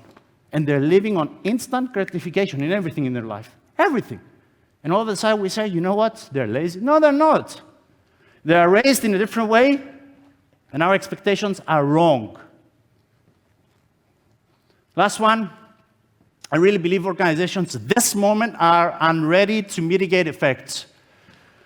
So it's really important to develop a number of initiatives, and I know some organizations in Cyprus do that, and I'm really happy about that. So we help them to get into this process. Now, frame culture, I'll go really fast here, and I'll stick to the middle one here, the second point. We have lack of middle management, because the story is really simple. What happened a few years ago? Leonidas, that was an exceptional employee individually, he passed 10 years in the organization, all of a sudden we said, okay, Leonidas, you are the new manager. But it's a different equation, guys. Being able to be a good performer individually than managing people. It's two different things. So today, and I see a lot of my clients here and associates that I'm working with them in the crowd, I'm really happy because organizations have highlighted it and they're working on that. So what they do, they get a specific part of people that are the talent management, as we say, and we develop them. And we develop them not to be able to be successful generally in an organization, but to be successful in the context of the organization and deal with younger generations. So we are preparing the grounds. Now, I really believe that it's important, and responding to the challenge of framework, we have to see, by changing this culture, how it's going to influence the other two elements that are highlighted. So let's go and see really fast. I'm going to focus just on Gen Z for the sake of this. And here it says, what do Gen Z expect from employers? So the first thing is investment in their ongoing development, by fact, okay? Second thing, being recognized and appreciated. And you know, a few years ago, it was easy for us to say, no, it's okay. I don't need any appreciation because I can find my own self-motivation. These guys need this. Bravo. I really appreciate what you're doing. They're expecting it from us. Most vulnerable to burnout. Obviously, they're most vulnerable to burnout because they didn't ever build the element of stamina, the skill of stamina, because everything was easy, as I mentioned before. They are raised in instant gratification. Need mental and health support, and I'm really happy that a lot of presentations before were talking about well-being, and basically here we're building more this element because so many years we were not giving any focus on this. Now, it's really fundamental and important. They differ public and private life. The most funny joke, and not joke, somehow it's reality, everything is like going crazy, we're under tremendous pressure, 6 o'clock, I have to go to gym. Wait a minute, we are in the midst of like trying to finish the project, I have to go to gym. For previous generations, it was no-brainer. You're not going to go to the gym, you're going to stay until we finish. For these guys today, it is an element that they really want, and we have to appreciate that. We have to respect that, not appreciate, respect that. Because this is the way they function. Work that is engaging and meaningful, and yes, money is important, and I heard it before with different speeches, but they really need a vision of why I'm working in this organization. If the organization respects society and environment, they love it, and they highlight and they prioritize much more higher these elements than previous generations. Flexibility and new work models, I think we mentioned them before with hybrid models and everything. Work and private life takes place simultaneously. So it's really important to have these things in mind because these are going to be the guide of how we have to develop new maybe trends in our organizations. Now, these guys, no experience of pre-internet life. The most funny thing is when I train youngsters and I say, you know, at some point in my life, we had this type of phones, and they're looking at you like, from which planet did you fall? You know, this type of phones, the old ones, they never saw these things. Or saying to them, you know what, for me to connect the internet, I had to have a dial-in up, whatever, and it took like 5 minutes to connect. They don't know what it is. So simply, what is the solution? The solution is on 3 pillars. Number 1, we have to rethink which work culture is the best one for them. Number 2, leadership. Mentioned a lot of times, and I'm really glad I heard it. Leadership has to be redefined. And for all the people that are here in leadership positions, guys, we don't know nothing. If the biggest Greek philosopher, Socrates, said, I know one thing that I don't know nothing, what can we say? Nothing. Okay? We are still in the process of learning, all of us. Even if we think we know, there are a lot of things that we don't know. So be open to learn new things. Be open to change your style. And the last one, human resources, that I think is the most important element. So let's go in really fast. I'll focus here. Basically, one of the methods we use, and it's a new style of training that we do, a time capsule. Basically, we bring all generations together, and we try to put them in a time capsule. And in this time capsule, you won't believe what happens. Because if I bring them this cassette that we were using a few years ago, it's like this, the cassette, VHS and whatever, they're like, what is this? It is the way we were entertained that time, right? And they look at you and they're like, okay, we are working until 10 o'clock. Oh, really? No, 6 o'clock I have to go to gym. And all of a sudden what happens, we try to create empathy between all generations. And at the same time, reverse mentoring and coaching. The next one is that we have to create jungle gyms. What does that mean? Basically, it means we have to, instead of having a ladder, we create different, you can read it also there, where talent of all ages, especially Gen Z, can explore and experience different work positions. Now, somebody will tell me, Leonidas, how the heck did you come up with this idea? And I can answer really simple. There's a whole research about this that they tested from Hannah Williams, Unlocking Gen Z, you can see it there. Basically, we have to offer them the opportunity to be able to go from position to position in organizations, because this is the only way to feel comfortable. This is the only way to be productive. And one more thing, I have this discussion a lot of time with my clients. It's really important to talk with people and say, what is your goal? And you know what is the most funny thing? All my clients are asking, if they tell me they want to do their own company, great. When do you want to do your own company? In 2 years. Okay, great. Let's make an agreement. You work for me 2 years. I help you build all the skills, but you give me 100% of your performance. Versus, no, I'm not going to have a discussion 2 years after he left. Tell me which one is the best. So simple sometimes, but we are afraid to open up these discussions. And don't forget the word magic I said before, transparency. Talk to them openly. People are exiting from organizations and you ask them, what is the reason you left at exit interviews? And they say, you know what, I wasn't appreciated.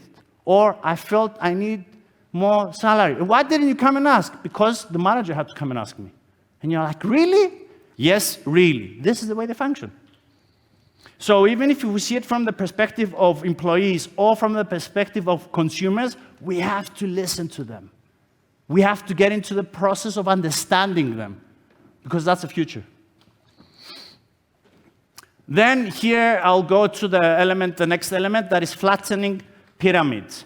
So many years we said, you know what, to be able to talk to the CEO, I have to go through 5 other people, I have to go to my manager to the director to the, I don't know, to the senior director, and then they reach the CEO. That doesn't work anymore. They want to go directly to the CEO, let them go. But you have to build this structures internally so it could be functional too. They need to belong. They need the feeling of belonging in organization. If you have this distance between CEOs or senior managers and them, they will leave, simple. Even if you give them, I don't know how much money. Because now, I'm saying, I said it before, let me restate it again. It's really important for them to feel that they belong in an organization that appreciates them. That it's not only taking advantage of them from their productivity, but it's also appreciating them. So how Gen Z can thrive in workplace. Let me wrap it up all together. First of all, give them a clear purpose of why they work in your organization. Secondly, flat organizational structures, flexible work arrangements are things that they really appreciate. Personalized career development. Don't build developments just for the sake of building development paths. Build it for them. And I was really happy before from the panel discussion here that I heard something really important. The word was personalized. Each one is a unique personality. Try to personalize it. I know function-wise, there's a lot more work, but if you're going to do it like with a very good way. Otherwise, you will build it, and after 2 years, it will be outdated. Then, a culture of inclusivity and respect, investment in continuous training and feedback. So, let me remind you the initial question. Why do organizations today need to tackle the challenge of multi-gen workforce? Because the answer is really simple. Treating age-related diversity as an asset ensures business sustainability. Thank you.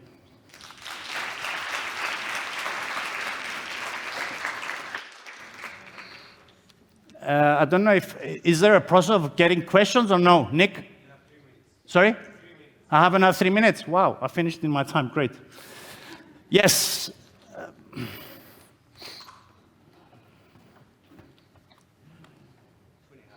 Okay, yeah, no, 2.5 until you come here. Yeah, thank you so much for a very engaging and insightful talk. I really like your note that for Gen Z, they really need to feel appreciated and respected. And I was curious if you have some thoughts on why that might be the case, or why this need is maybe stronger than in previous generations, or how it might be, kind of a different form of appreciation and respect than in previous generations. Okay. I will tell you from my experience in university, I'm a part-time, I'm not a professor like you guys, okay? I really believe these kids were raised in a really fast environment, that everything was disrupted and exponentially growth, and these two elements really took off balance these kids, number one. Number two is that everything was instant in their life, and now all of a sudden they get into real, let's say real life, that is not so protected, and it's completely a different game. And number three, I think the millennials, our generation, somehow that we were parents or previous, we were so focused in our work that we didn't really take care of them as we had to build the skills of confidence and everything. So what happens is that, and another thing that is really important, we have contradicting images to these kids. What happens is that they are bombarded from social media that they can see anywhere in the world what's going on. You can do it, overnight success, this is a story, blah, blah, blah, Lambo, I'll use also their phrases, flexing, I don't know, expensive watches, blah, blah, blah. And in reality, that's not the case for them. So this gap creates a lot of pressure on them. So when they find somebody that really cares about them as a human being, they are wowed. They're like, wow, she really cares about me as a human being. Because it's not about money anymore. Some other people, there's another version of life. Because if you discuss with them, you will be amazed that everything's around money for them. It's not a matter of human relations. It's not a matter of succeeding. Wherever you put the word success, it's huge bank account. Nothing else. You ask them, who are your role models? They don't have. You ask them, what do you think about the future? The most pessimistic opinions you will hear. Because that's the way they were raised. So going back to the whole question, if I can put it into a few words, I think they have a biggest need for this because they were raised in different criteria, with a different caliber of elements around them, and all of a sudden they go and they find a completely different world. So this huge gap creates this huge need of, I need you to believe in me, I need you to support me. Thank you. Any other questions, really fast? I know that I have one, but I don't have anybody? Yes. Yeah, she was next to me. Thanks so much for the talk. I just want to build up on the instant gratification issue. Do you have any insight on how to solve it, or maybe sort of diminish it? Because I think instant gratification is a big issue. It's not a big issue, or it is? It is a big issue. And I don't know any solution to it because they were raised in that right? So like getting things faster, thinking that... I will tell you how I tackle it with mentoring some young professionals that they're Gen Z.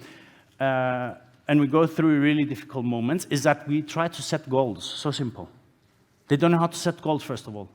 So we struggle at the beginning. But the moment they sense that, wow, I achieved even a small win, they start understanding that because I really believe neuroscience and the way they think, it's exactly the same with other generations. The only difference is that all the information that was bombarded to them shifted their mindset. But when they sense and they go through this feeling of setting a goal and achieving something, they really love it. And it's something that takes time. I mean, you have to really push. You have to have somebody that's going to be next to you, who's going to support you even if you fail or you succeed. He's going to be there. With the majority of my mentees, I said to them, look, guys, I know it's challenging, but we will go together through the process. And once they start experiencing these feelings, they understand, wow, I never felt that, and I'm so happy. And because they have the ability, I mean, mentally, then all of a sudden, you see them do things that we don't do. We can, I mean, our generations, we didn't think. Because they have everything around the fingertips, like information, technology, everything. So I think the process is taking them from the hand and showing them a different path. Once they experience that path, we can change that. But come on, we have influence also by instant gratification. Even if we were raised in a different era, we are influenced by instant gratification. Our attention span in this room is maximum 10 minutes. A few years ago, it wasn't 10 minutes. We could watch somebody for 40 minutes. So we have been influenced. I hope I answered your question somehow, right? You have a follow-up. We can have it personally because they're going to really kill me. Thank you so much, guys. Thank you. Thank you, Leonidas. Καλωσορίζουμε τώρα τον κύριο Dr. Κωνσταντίνο Ντοβρολή, Professor και Director του CASTOR at the Cyprus Institute και τον Dr. Νίκο Ρωσίδη, CEO CREF Business Ventures, σε μια πολύ ενδιαφέρουσα συζήτηση με θέμα AI as a co-pilot, Navigating the Human-AI Partnership in the Workplace.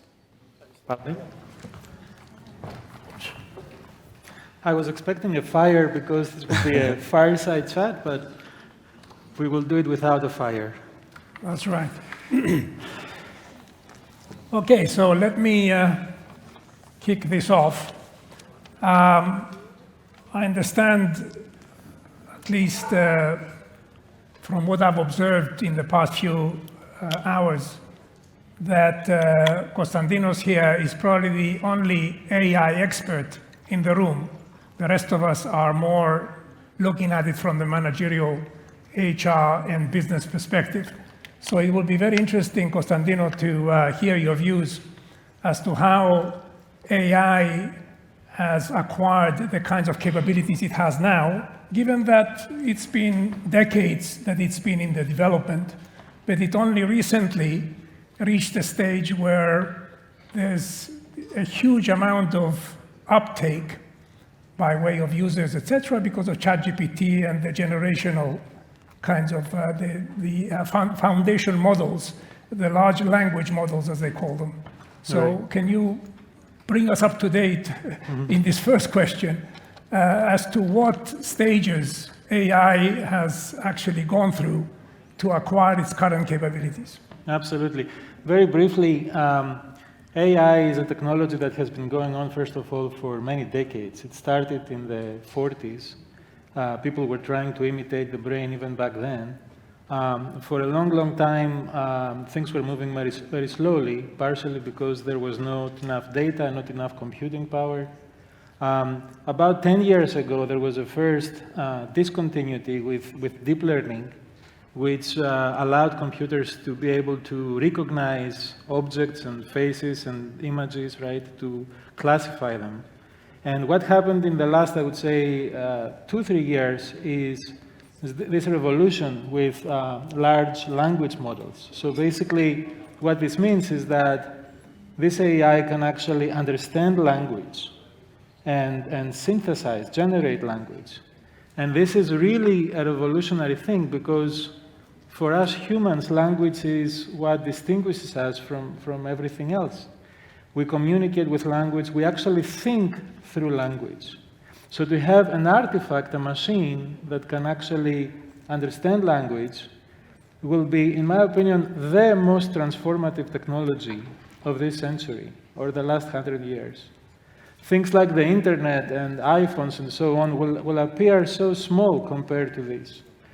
Because think about it, from now on, you will not need to be a programmer to ask a computer to do something. You can just use language and ask what you want. So it's only the beginning. ChatGPT is a toy. I mean, compared to what we see now in research conferences, this will be really, really big, and you know, we should prepare for it. So I also want to ask you a question more from the management perspective, Nico. What do you think are the primary opportunities and challenges that AI presents to the workplace?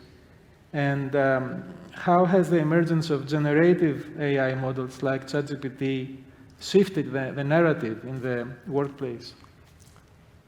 Yes, I think what I find interesting is that most of what is happening today by way of AI and the workplace has begun as an experimentation, as it were, and it involves the individual level. Many companies are still averse to using AI technologies, particularly generative AI models, within their workflows. My daughter, for example, in London is in academic publishing. She's doing research integrity kind of work. And there are obvious ways in which AI can help what she does. Mm-hmm. For example, she can review now 20 manuscripts a day for research integrity purposes, making sure that scientifically they're robust, etc.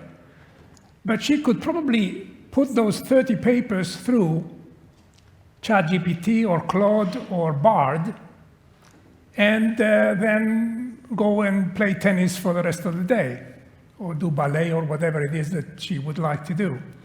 At any rate, but her academic publisher, Wiley, is very averse to actually allowing their employees to upload sensitive peer-reviewed papers onto a platform like ChatGPT or Bard or whatever. Mm-hmm. So despite the huge productivity boost that she would get, and of course, I'm not sure how many of her colleagues heed that advice and how much are secretly actually getting GPT help. That's, I think, a pervasive problem nowadays where employers don't quite know what individuals are actually doing with this technology. But at any rate, so what are the concerns? The concerns are that this is private, confidential, sometimes information that relates to intellectual property. So there are no guardrails, no ways of ensuring that that's the case. There's confidentiality. Apart from confidentiality, there's also data privacy issues, et cetera, et cetera. So until companies resolve these kinds of issues, and until there are guardrails around this whole process, the experimentation that we see nowadays is going to continue at the individual level. Now, parallel to that, we see developments within the workplace which are probably not evident yet in countries like here, in Cyprus, but where, and I guess the HR professionals in this room would be very, very interested in this kind of trend. But what we see is a move away from static jobs and job descriptions. In other words, making something that essentially equates a person's role within an organization to a job as a central organizing principle around which workflows are constituted. To a situation where we break down what needs to be done into tasks, skill sets, in which case you can reconfigure the workflow in such a way that it is done by your own employees, perhaps gig workers from outside, contracted workers, and AI, in which case there's this fluidity that gets introduced in the entire workflow that allows the workforce to be now not only equate to your permanent employees, but this tripartite kind of a situation where it's employees, gig workers, and AI. And all that together to be put together again in a new workflow that can be modularized, digitized, and rendered compatible with AI capabilities. Mm-hmm. Now, okay, so that on the one level. The next level, again, returning to the individual, what we see is that, and I see that from my own case, because I use ChatGPT, Bard, as well as Claude, and I've been often wondering about what it is that I can do with it to enable it to be serving my own needs in a better way. And this is where, and we heard that term before, which is prompt engineering. How is it that you prompt the AI system in such a way that it produces output that is superior to a generic question like write me an essay on this topic? Yeah, but then maybe we reserve that for the next phase of the questioning. Uh-huh. So now, if I may sort of return to my question to you. Mm-hmm. In your previous answer, you basically took us up to the point where we are now. Now, if you are going to look into the future and see where you basically believe there will be groundbreaking developments and perhaps things that may have surprised you in the way in which capabilities have evolved and where you see potential for even larger improvement coming into the future. Right. So the first thing that is already happening to some extent, for those of you that are following the technology very closely, you know probably that the next generation of these tools will be multimodal generative models. And multimodal means they are not just about language, they can also basically understand images, videos, and of course audio, and they can also generate these modalities, right? So imagine basically using, say, ChatGPT, the next version, and being able to show a picture, show a drawing that may represent maybe a physics problem if you are a student, at high school, and asking ChatGPT to explain to you what's going on here, which are the underlying laws of physics here, and how does this work. So multimodality is definitely coming very soon, and it will really change things. The next thing that is coming is that these technologies will be embedded in actual hardware. So I don't think we're very far from, that picture is different now, but the picture that was showing the robots, I don't think we're very far from that picture. You will start seeing devices that are embedded and moving around and doing things either at the workplace, at your home, at the factory, that are actually as smart as ChatGPT, but at the same time they will have a physical body that will be able to do things. So that creates a whole different game, I think.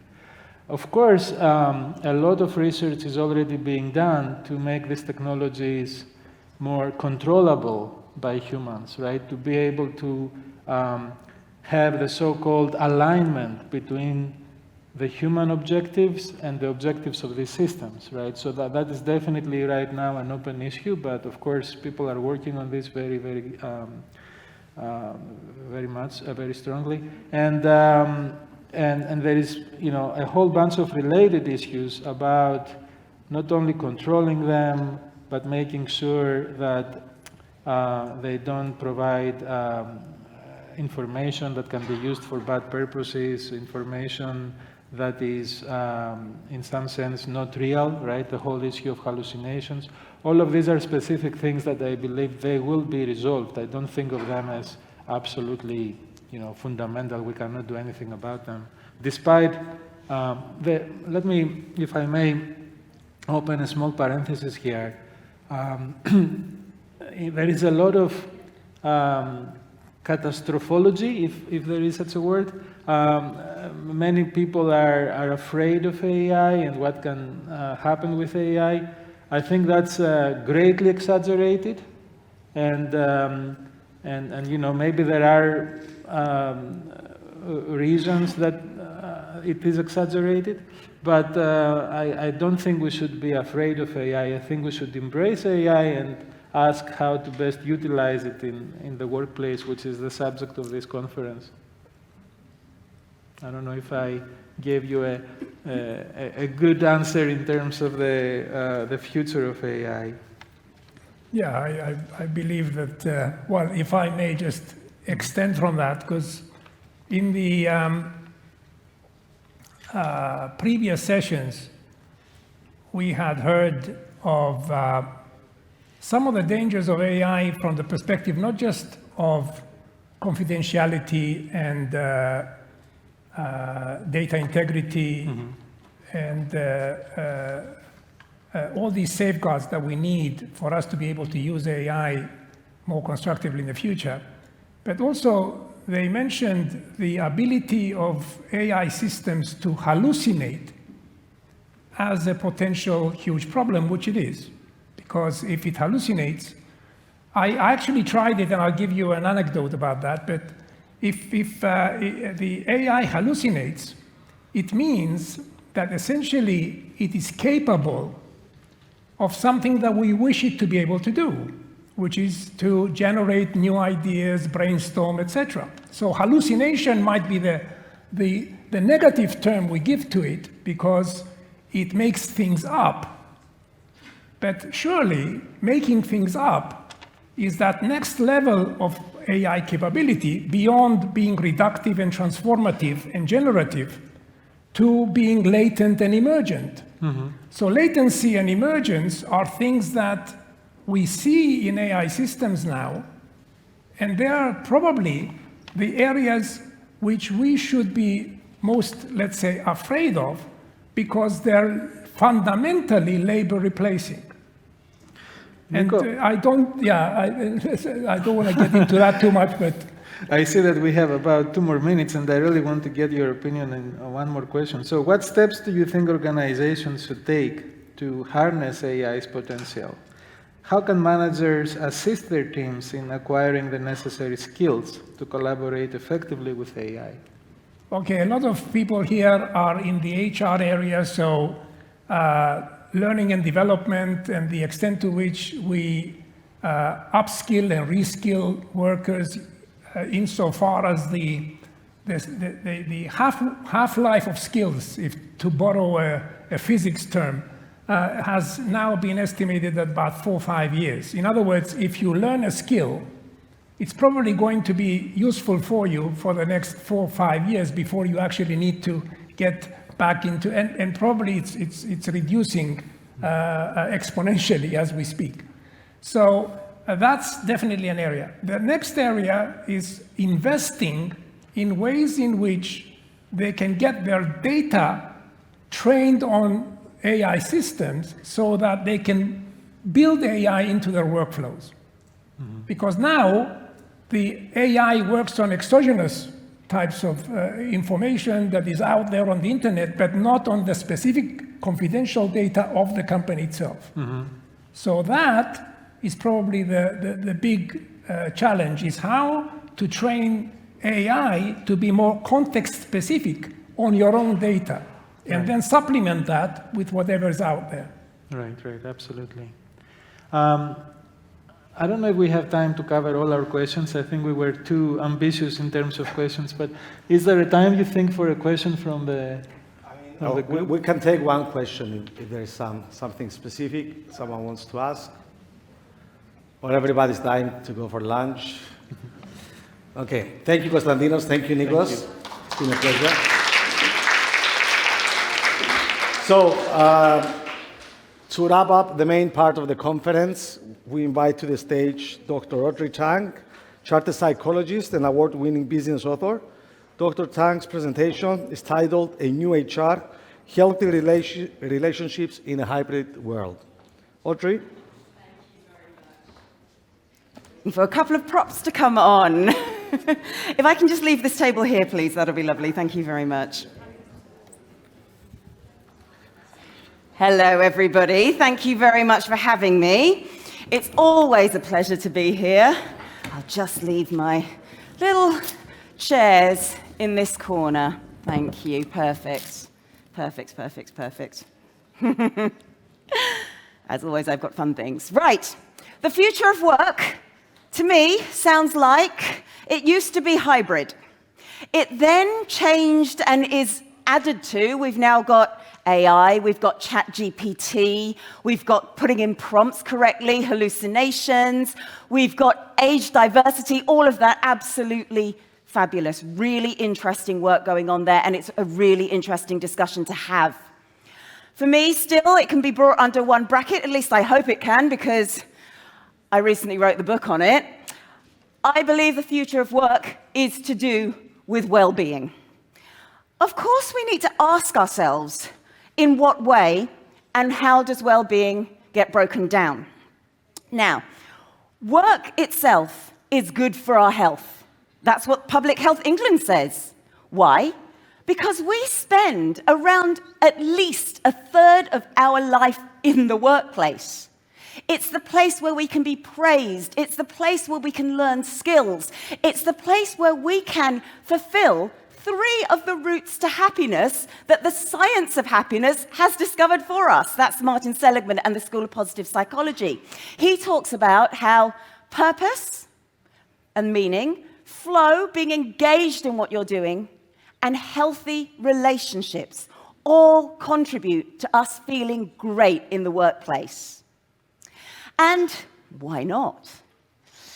But the problem is, if we can have such a virtuous cycle, where we can be praised, where we can make good friends, where we can be supported, where we can grow, we can just as easily have a vicious one. We can be burnt out through overwhelm, through overstress, over-anxiety, or we can be rusted out through under-appreciation, underuse, under-training, under-recognized. Both of those are leading to stress. In the UK alone, all of the news reports recently were that sickness is at an all-time high. A lot of the speakers today have talked about people being burnt out, talked about the problem of mental ill health in the workplace, talked about how people are leaving work. So what do we do about it?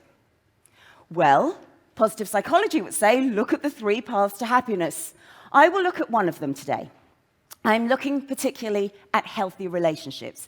This is because, actually, that's been the theme of today's conference so far.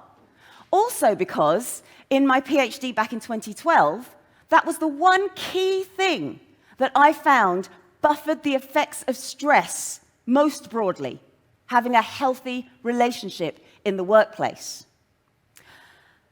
Krispy Kreme, the donut makers, Krispy Kreme, recently did a piece of research on healthy relationships at work. And Krispy Kreme found that 73% of us have a best friend at work. So I want a show of hands. Do you have a best friend at work? Do you have a work spouse? Who does? Who's got a work BFF? Excellent, lovely. Of that, they also found having a best friend at work, it improved your enjoyment of work by 86%, and it improved mental health by 84%. That's the power of having a best friend at work, having somebody that you can connect with.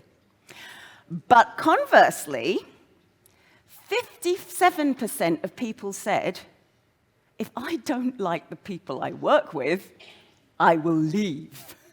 So workplace relationships, getting on with our colleagues, makes a huge difference.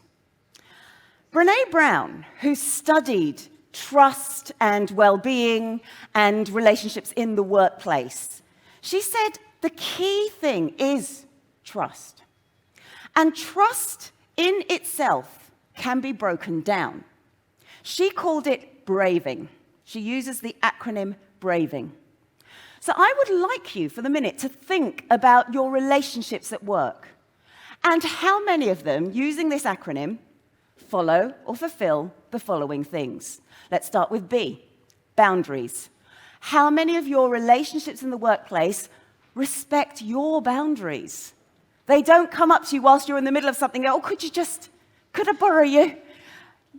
I love the way when people do that. They say, I'll only take 5 minutes. You know it's not going to take 5 minutes. It'll take 5 minutes for them to explain it. It'll take far longer for you to fix it. But boundaries. How many of you respect other people's boundaries as well? It's not just that way.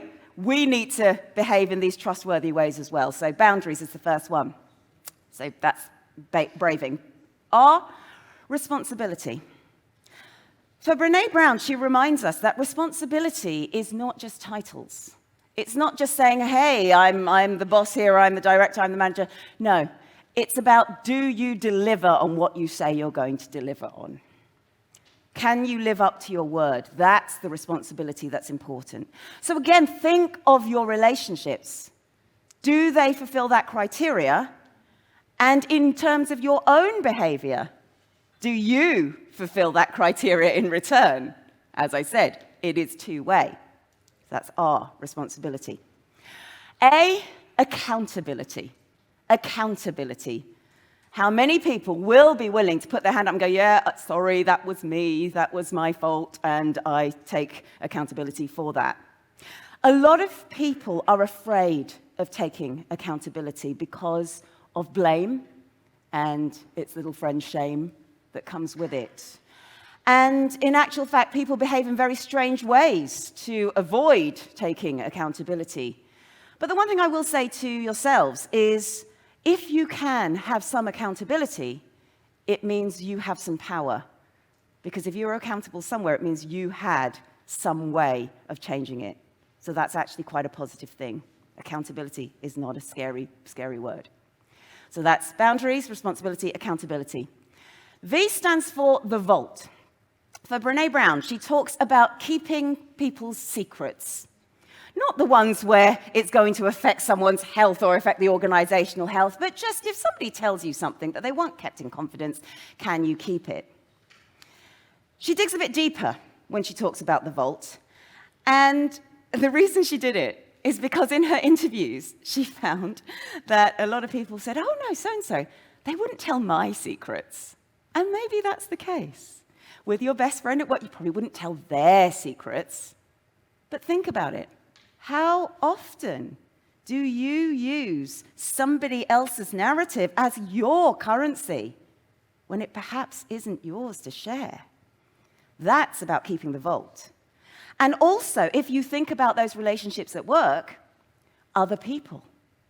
Do they start a conversation with, oh, hi, did you hear about? And it's very exciting when they do that. The question is that you might need to ask yourself is if they're doing that to somebody else, how easy is it for them to do it to me? And that's the same thing we need to think about for ourselves too. If I'm doing it for everyone apart from my best friend, does that really make me look all that good? This is why these factors come under the trust issue. That's the vault. I, integrity. Who is willing to go to the hard place when it's the right thing to do? Again, this is a question you need to look at for yourself and for other people. In your relationships with others, are you willing to do the difficult thing because it's the right thing? What about other people? And I ask you to think about your behavior and other people's behavior because there is no point judging other people if we're behaving in exactly that way ourselves. We need to be honest. We need to be self-aware. The last two, non-judgmental. Non-judgmental. How many of us are actually really accepting of other people? Just generally, no matter what they say or do or how odd it might be. How many of us can just go, okay, that's all right. You're all being authentic, that's great. one of the biggest problems, and this was my area of research, is the expectations that other people place on us. Those expectations, whether it's of our personality, oh, that's Audrey, she's always happy. That's a lot of pressure. Similarly, oh, that's Lauren, she can solve all of our problems. A lot of pressure. That's a lot of pressure. These expectations were one of the biggest causes of burnout because we were finding that people were trying to live up to those expectations. And it's not just personal expectations, but expectations of the role. I used to be a secondary school teacher, and I've been in classrooms where I've had chairs thrown in my direction, not at me, I have to say. I have been quite lucky, and I've had TAs locked in cupboards, and that wasn't me doing it, incidentally, but I've had those things happen. And then this incident occurs, your next class comes in, and before you've had time to process what's gone on, you have to be, hi, let's have a great class today. Again, that's exhausting. So again, being non-judgmental, being accepting is really helpful. And then at the end of that, the G is graciousness and generosity. How many of us, I don't mean financial, I just mean personal. When somebody says something, are you quick to pounce on them, quick to criticize? Or can you step back and go, okay, I'll give them the benefit of the doubt. Maybe they didn't mean to say that, or maybe I'll ask them. I won't cancel them straight away. I'll just call them out. Or the phrase is now, I'll call them in. So those 7 factors, BRAVING is the acronym that Brené Brown uses. Those 7 factors are some of the key reasons why we have problems with relationships at work. And one thing I always say is if you know what healthy looks like, at least you can tell what unhealthy looks like. And problems in those 7 factors, that leads to things like gaslighting in the workplace. So gaslighting is when you might have somebody taking advantage of you by taking credit for your work. You might have someone who dismisses your concerns. Oh, don't worry about it. It's okay. We'll just cover it up. We'll just get someone to be complicit with us. Those are very difficult things to deal with, especially if you're new to that profession. They're difficult anyway, because you don't always know who to talk to as you escalate the issue. So gaslighting is a problem. Bullying. That can be very straightforward victimization. It can be cliques. We're all going to lunch together, but you're not coming with us. It can even be things like decisions being made around the smoking corner, decisions being made in the pub, rather than decisions being made in the appropriate time and place. And then there's another factor that can eat into our trust, toxic positivity. Toxic positivity. Now, toxic positivity is an interesting one because it comes from a good place. It comes from a place of love. So think about this. This is the question I will ask you. You have a colleague that comes up to you and they say to you, oh, I'm so stupid, I'm so bad at this, I'm so awful, I'm rubbish at everything. What's your immediate reaction? Just a show of hands, how many of you, your immediate reaction is, you're wonderful, you're really good. These are all the examples of how fantastic you are. That comes from a place of love. All you want to do is make them feel better. But unfortunately, what we've done is we've taken away their right to feel bad. So next time, if you have something like that, if you are in that situation, what I do suggest is you simply hold their emotion for a while, contain their anxiety for a while, and say, I'm really sorry to hear that. Why? Just ask for a tiny bit more information, because that can really help. So this is where I come into the workplace. I am a psychologist, I'm a coach, I'm a trainer. And I come in and we talk about the issues with teams and the issues with relationships. I use the FIRB psychometric test, which looks at how people get on with each other and who is likely to get on and so on. But the main thing is having these discussions and giving some practical tools to people to protect themselves when it comes to workplace interactions. Because as you've heard right from the start, they can be very fulfilling and be the reason we stay in work and stay healthy in work, or they can be quite negative. So I thought I would give you a couple of those tools now. The first tool that I would like to give you is what I like to call boundary setting, or love yourself actually. Love yourself actually. Who knows the Love Actually film recently? It's a rom-com, quite an old, showing my age there. Yeah, okay, right. Well, I'd like you to imagine Silent Night playing in the background. These are some phrases you can use to make sure that you can assert your boundaries. And I will read them once, and then hopefully you'll be able to say them with me a couple of times. The first one is, I'm sorry I can't, but blank might. Let's say that all together. 1, 2, 3. I'm sorry I can't, but blank might. Why is this a good boundary setting phrase? Well, if you don't have time to deal with something, what it means is you can say, well, I'm sorry, but I'm still helping you because I'm signposting you. It's a great phrase. So again, if you don't take anything from today's talk, try and take some of these phrases because they will help you protect your boundaries when it comes to healthy interactions. Another one of my favorites. How can I best help you? Let's say that one together. 1, 2, 3. How can I best help you? That's especially good because as leaders, what we like to do is solve problems. And unfortunately, we fall prey to the bias of, if I do it, it will be a lot faster than if I explain it for you to do. But if you ask this question, how can I best help you? What you're actually going to get is a little bit of extra information, a little bit more of, I've tried this, or this doesn't work. And that way, even if you do end up jumping in and being the hero, what you have actually done is targeted your support. But at least asking them, how can I best help you, empowers the other person. It pushes that onus of power back to them, and that's really, really helpful. Another good boundary setting phrase is, I can, but only at X time. I can, but only at X time, or I can, but between X and Y time. I won't make you say that because it's a little bit more of the bit more wordy and complex, but it is, I can, but only at X time, or I can between X and Y. But what this means is simply set boundaries on your time.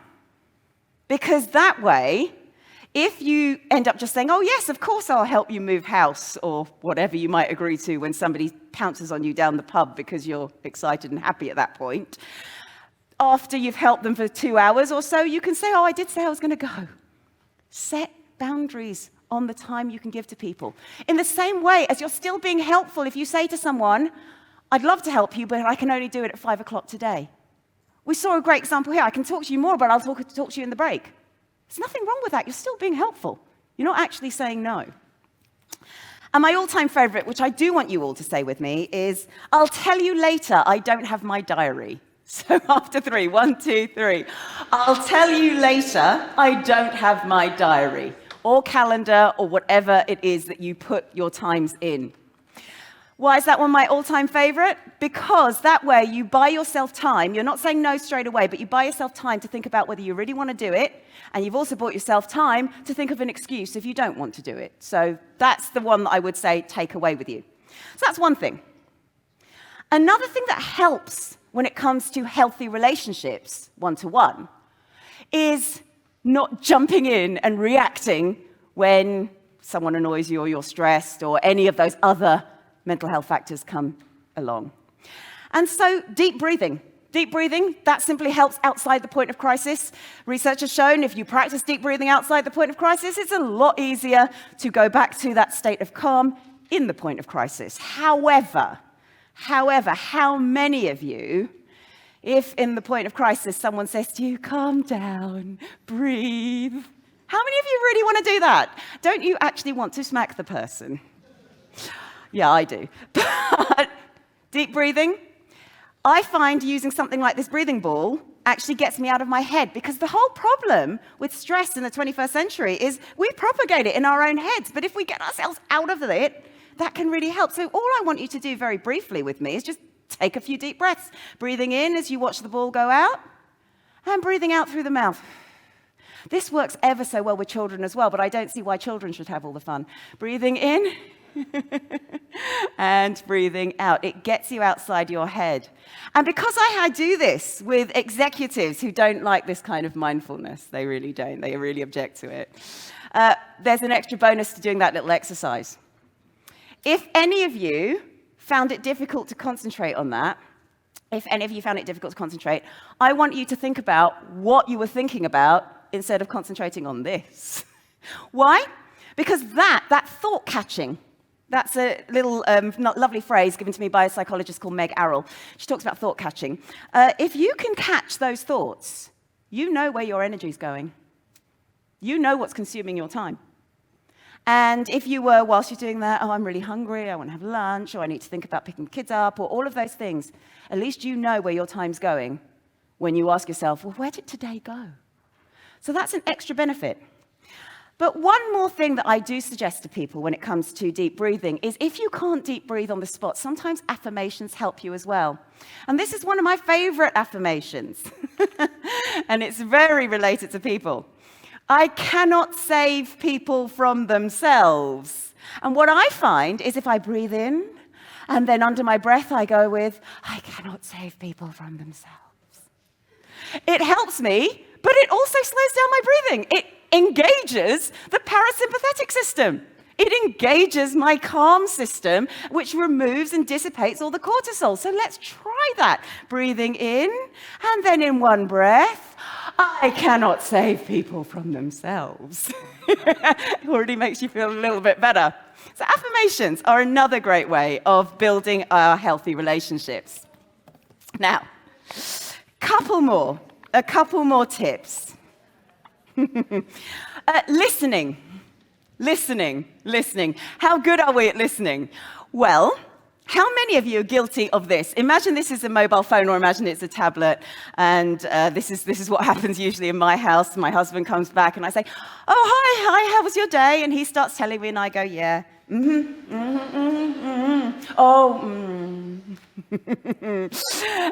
We become very good at what we practice, and if we practice being distracted, that's what happens. And Julie Starr talks about levels of listening. That demo is what she calls cosmetic listening, and she draws it out in a pyramid because that's how much information goes in. If you are cosmetically listening, the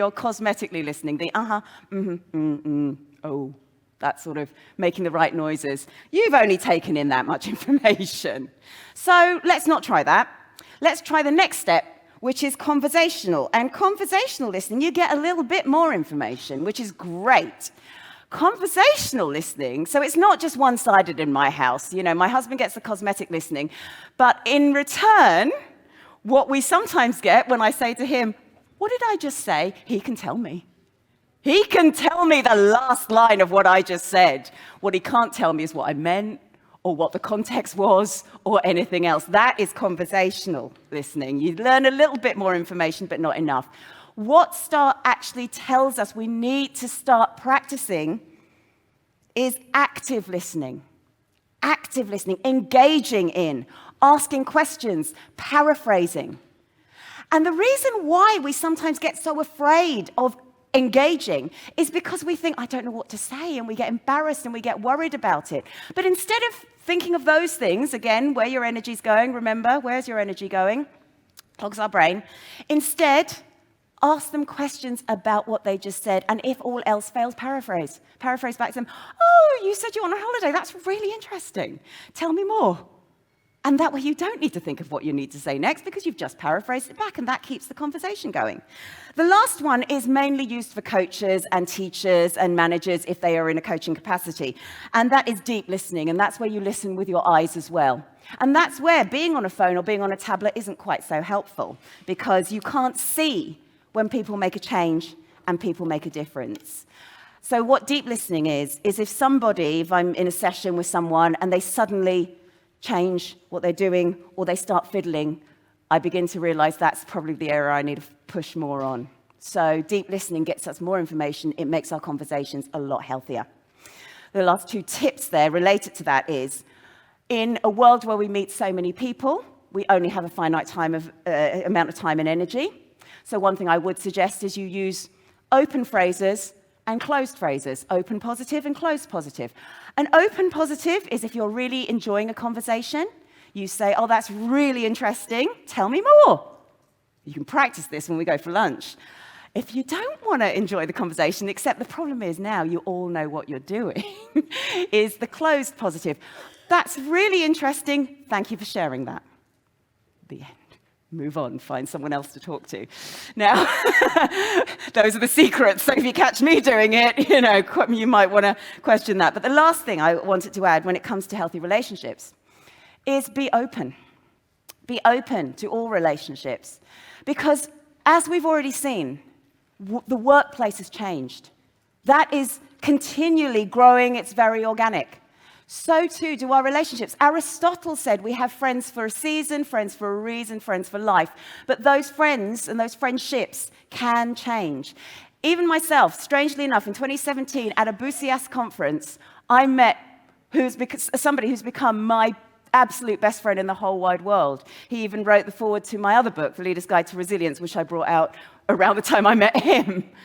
And I believe in something that the Chinese call yin yuan hong jian, and that is the red thread of fate. And this is about remaining open. What they believe is people who are meant to work together, chat together, influence each other in some way are bound by a red thread of fate. It's invisible, it's not so obvious, but I wanted to show it here. So I would like 2 volunteers, ideally someone from this side and someone from that side of the room. I know, yes, Lauren, thank you so much. Let me give you one side. And this will be a nice open question, but someone must want to talk to Lauren after her fabulous, there we go. Let's just have you on this side for now, just for now, standing there for a second. And very much like the visible red thread here, I encourage you to speak widely, to meet people, to find out where your next collaboration, where your next interaction, where your next friendship might come from. But before I finish, I have one caveat. You've noticed a caution tape. You've noticed a caution tape. One issue that I have as a psychologist, one issue I have as a trainer, and I have as a coach, is that individual solutions, all of these tips, tools, ideas, yes, they're helpful. Yes, they can come in and help and support individuals who are feeling stressed or burnt out. But they are only half the story. The problem with only dealing with the individual is this. When we experience bad mental health, when we experience burnout, what happens is we bring Audrey in, or we bring a coach in, or we bring a trainer in, or we have lunchtime yoga, and that's going to solve all the problems. No, it doesn't. Because if this caution tape, this health and safety caution tape, were actually protecting, say, a hole that I'd fallen into, what do you expect health and safety to do? Let's give everyone individual classes on how to walk around a hole. No, they would block off the hole and they would fix the hole. And that is the second half of the story. It is all very well giving people individual ways to change their perspective, to build their mental and emotional fitness, but what you need to do is also make systemic changes. And that's the area of psychosocial health and safety, and that's a researcher called Scholes who's working on that. This is where you deal with the things that cause the burnout and the stress and the lack of well-being in the first place. So, as it comes to lunchtime, I encourage you to enjoy the benefits of the red thread conversations that you will have.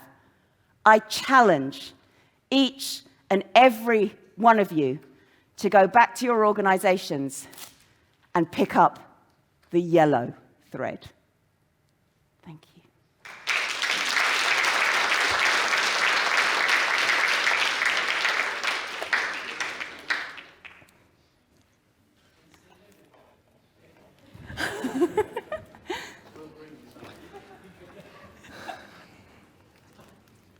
Any questions for Audrey before you go?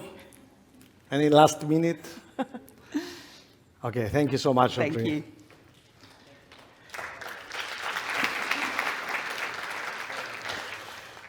Κυρίες και κύριοι, το δεύτερο Cyprus Future of Work Conference, το οποίο παρουσίασε η Boussias Cyprus, έχει ολοκληρωθεί. Σας ευχαριστούμε όλους θερμά για τη συμμετοχή σας. Ακολουθεί γεύμα μέχρι τις 3:30 και στη συνέχεια όσοι επιθυμείτε μπορείτε να μείνετε εδώ μαζί μας για να παρακολουθήσετε δωρεάν ένα εξαιρετικό 2ωρο workshop από το Peter Dorrington με θέμα Getting More for Less within the Travel and Tourism Sector.